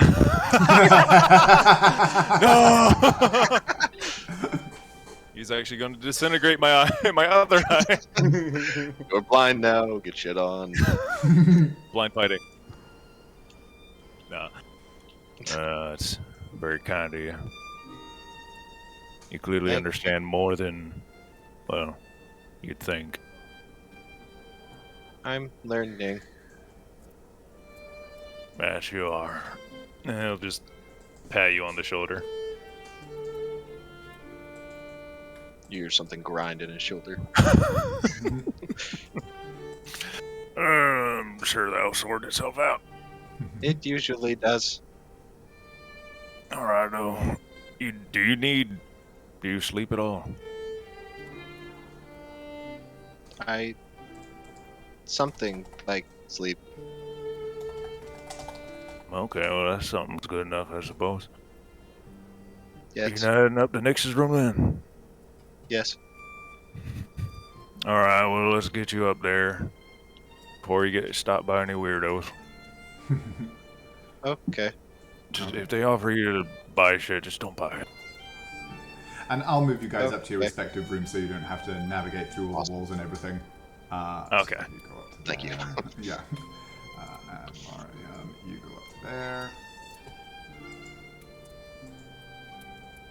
And yes, you may now all take a long rest, and I will quickly update or re-import your characters from D&D Beyond. Just before we take a long rest, when I get to the room, I want to use my channel divinity to start creating something. Okay. Oh? And it shall be finished in an hour, and then after that hour, I will take a long rest. Okay. What does your... Nix, can you set your character to be public, please? I cannot re-import it right now. How did I even do that? Or, actually, hang on. It could just be... No, yes, it's apparently set to private. It says public on my... Hold on. Somebody's keeping secrets. Always. Why does it say private? It says on my thing public. Well, shit. I mean, the only difference is a feat that I can work around and like 4 more hit points. Yeah. So- So we'll work around it for now. It's probably just Foundry being weird. But yeah, so we'll get that sorted out for next session. But for now, yeah, you all take your rest. It goes through undisturbed. The sounds of the common room below filter up throughout, and for big, somewhat pleasant actually white noise for you to fall asleep to. Wonder, what is it that you are creating with your channel divinity? I am going to take out a gold piece, and over the course of an hour-long ritual, I will convert it into an eye patch with a symbol of Tempest on it. Okay. Oh my god. Okay. We must protect him. Try importing my character again. Okay. I think when the mix-up happened earlier with the 2 Lariums, Oh, my- yes. my URL changed. Hey, it worked. I saw it change. We're good. Yep. Okay, you're in business.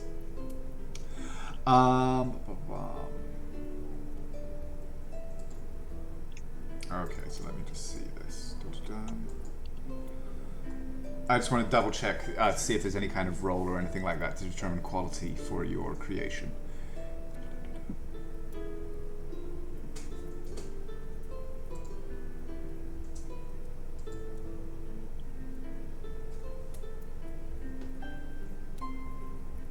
Tyler, does that make noise when you do it?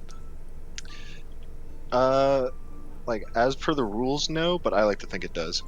Yeah, I mean, what kind of flavor would you like to give it, actually? Like, are you literally kind of like, ting, ting, you've got the new smithing tools, so...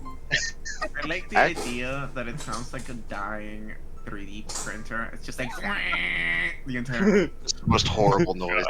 No, I guess Nyx would see it if he's not already asleep when I get up there.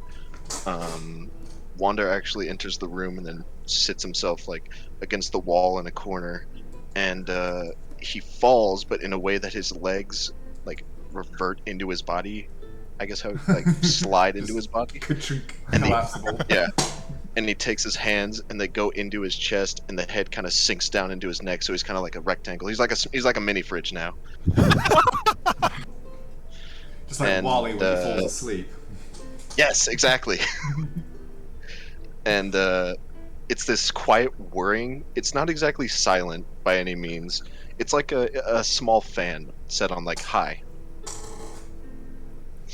and that just goes on for an hour before at the end the sound stops suddenly and he stands up, and as he pulls his hands out of his chest appears the metal eye patch. Please tell me when you finished there was a ding. It's a microwave.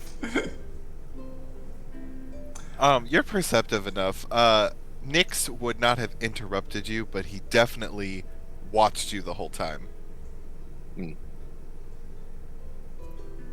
Okay, so you all fall through the night. Oh, and I guess just for the sake of flavor, I'd like, if I can, and you determine whether or not I need to put in more money to this or what, but I'd like for the sword symbol, like the holy symbol that would be in the patch, to be able to detach and be used as like maybe a toothpick or just a small like sharp instrument.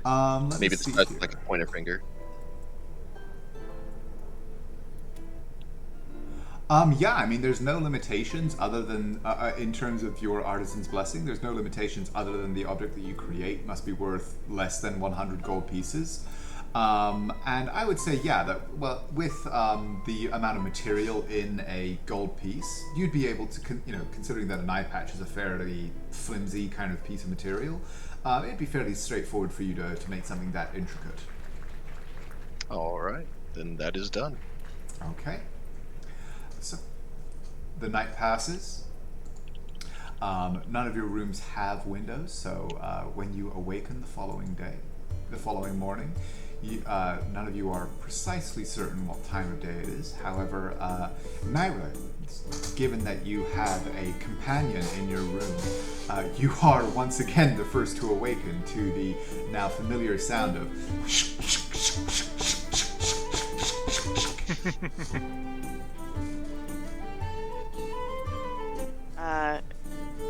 she will rush him outside and then rush back up to her room to get ready. Okay. Yeah, you are able to start preparing yourself for the day ahead. Let me make a couple of quick rolls. You walk outside, the tavern has exploded. Except Everyone's just your dead. room is room is standing. Yeah. And teleported to the astral plane, prepare to fight a dreadnought. Laurium, Wander, and Nyx, since you guys were the latest up, you are still going to be asleep for a little while, and I just rolled. And Uther, you are the next to awaken. Just prestige myself, nice and clean. Something minty for cologne, and then make my way down. Okay. Making your way down first. I'm sorry. Shut up, Cole. Yeah, you are able to go down to, or make your way down to the common room, which, as always, is bustling. And you know what? The table that you have become accustomed to occupying is actually occupied this time around, unfortunately, given that things have shuffled around a little bit. But there are, this early in the morning in particular, there are certainly tables available. You are not the only people that have been rising after spending the night here. And it's not quite as lively as it is in the evenings, obviously, but there is still, obviously, music, energy in the room. And yeah, you are able to seat yourself at a table. Somebody comes over and takes your order. Is there anything that you'd like to order for the morning? Breakfast for the party. Make it something light and quick. Okay, certainly. That will cost you a gold piece for all 5. I believe your madame has us covered. Certainly, sir.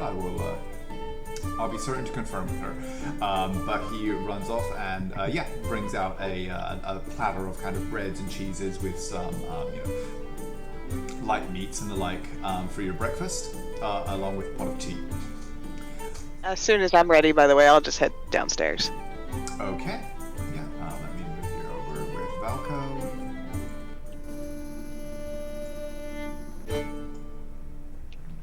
By the way, when she enters, or when you see her, you will notice that she is not dressed the same. She's no longer wearing armor.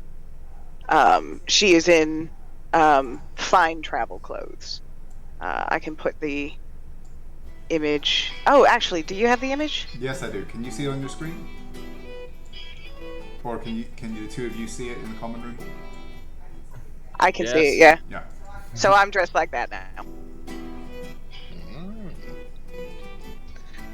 Can the rest of you see it as well?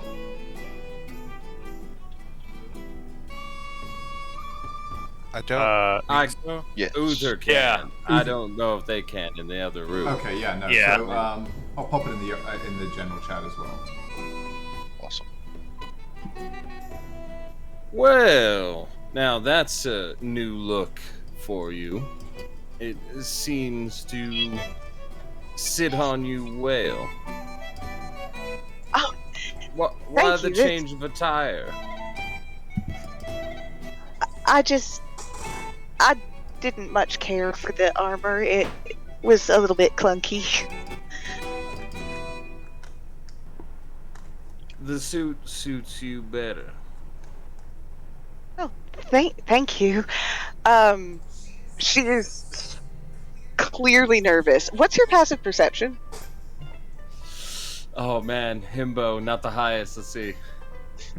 I think it's Hang on, I wrote this up here.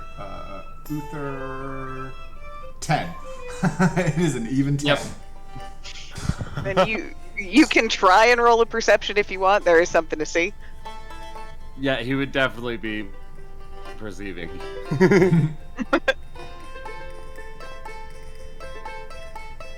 Okay, yeah, 15. She has also put on like shadow on her eyes, and she has freshened up. She looks like she is taking care to look pretty.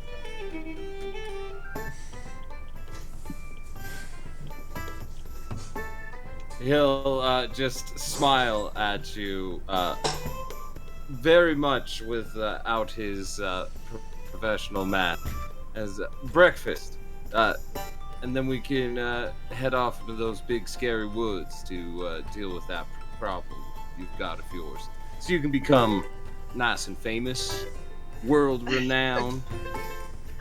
I don't think that's gonna happen. You see as But- Uther leans forward as you say that and just says, "Oh, but I guarantee it." And actually, as you lean forward, you see that she's sort of looking at your face and your hair again, and she remembers something. She goes, you know, I don't think I was the only one who noticed the change that came over you. You told me it was a secret, which I can respect, but is this a secret that you'd like help keeping? I'll study you for a moment. I'm really good with secrets, but I don't really want to have any between you and I. And I just kind of like cock an eyebrow and look around the room. These places aren't the proper places for such things. No, that's fine. I had an idea. And she reaches into her pack, and you'll notice she sort of rubs her hands with something, a bit of chalk dust, basically, with some mild adhesive that she gets from one of her kits, and she will step up to you completely without boundaries and start rubbing it in your hair. He seems to... Is this supposed to make it look a little bit better? Well, the distinguished gentleman look was a trend at Cerveni, actually. So now you won't have to worry about them asking too many questions. Do you like the look? I like the way you look. Then it works perfectly for me. Her poor little whiskers are going again.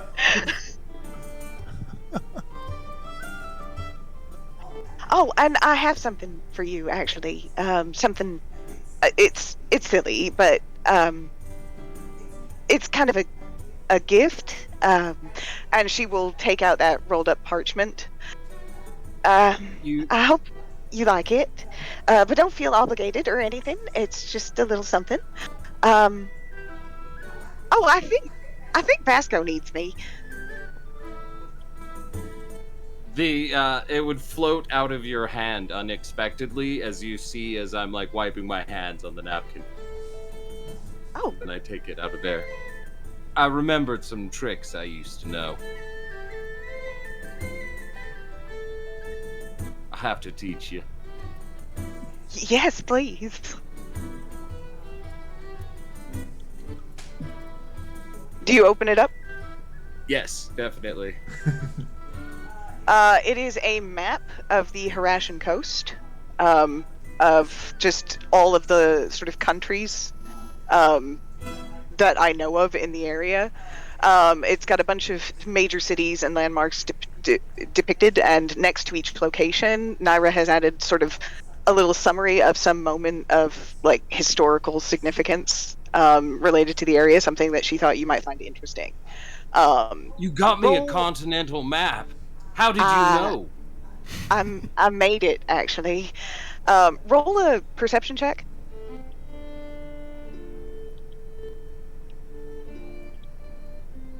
Perception. Come on, Himbo. Yes! Himbo. As you are looking at it, you will notice that there is a stretch of land that is pretty insignificant, but it is where we traveled before, and Naira has marked it with a little X that just says where we met. Big grin. This is... Wow, you're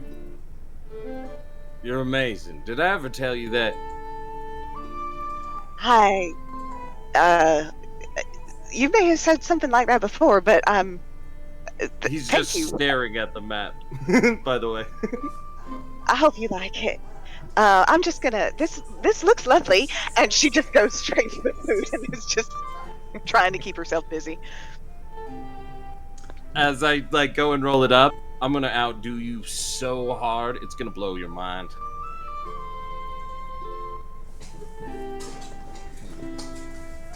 And as this adorable scene unfolds below,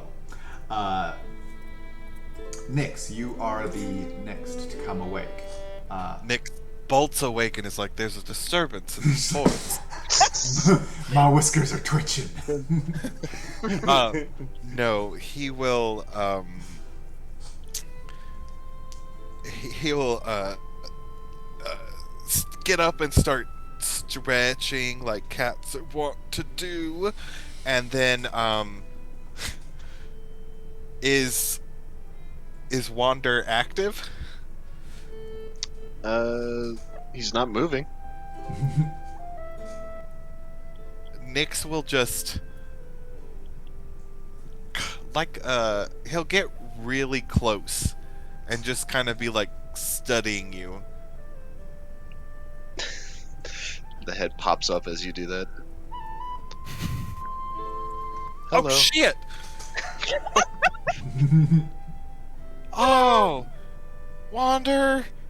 Oh, and he like puts his hand where his heart is. Oh, you gotta like tell some. Good morning, Good I morning. guessed. Shit. That is exactly what I wanted. Thank you for giving me that. Crab just did Kalu Kalay. Nyx will just look over at you and be like, "So, did you get any rest?" It would seem that I do not sleep. Oh, well, You do enter, by the way, you do enter like a kind of rest cycle. Yeah, I'm just yeah. not. I'm still conscious during it. Yeah, fair. so like, you're saying you're like, are you saying you could like see me the whole time? Yes. First off, that's really creepy, but also that's really extremely useful. I'm sorry. No. Useful. That's good. Okay. But shall we head downstairs and see if anybody else is awake? Okay. All right, I'm gonna have to teach you some new words. You can say affirmative. That's a good one. If you don't like something, you could say negative. If you really want to scare the shit out of somebody, just be like exterminate, exterminate. I think Okay. we'll work on you, and I'll bring him downstairs. Okay. The two of you are able to head downstairs and join the two of your companions that are already present and tucking in. Calcifer, Lorian, the two of you come awake as well and are able to join your companions. And as you all gather in the room below and enjoy the breakfast that Uther had ordered brought to the table for you, we will leave it there for tonight. I'll move all your tokens down in preparation for. Okay, thank you. Yeah. So you guys don't have to move through the map. I have to go through the maze. You may not move here. There is a wall.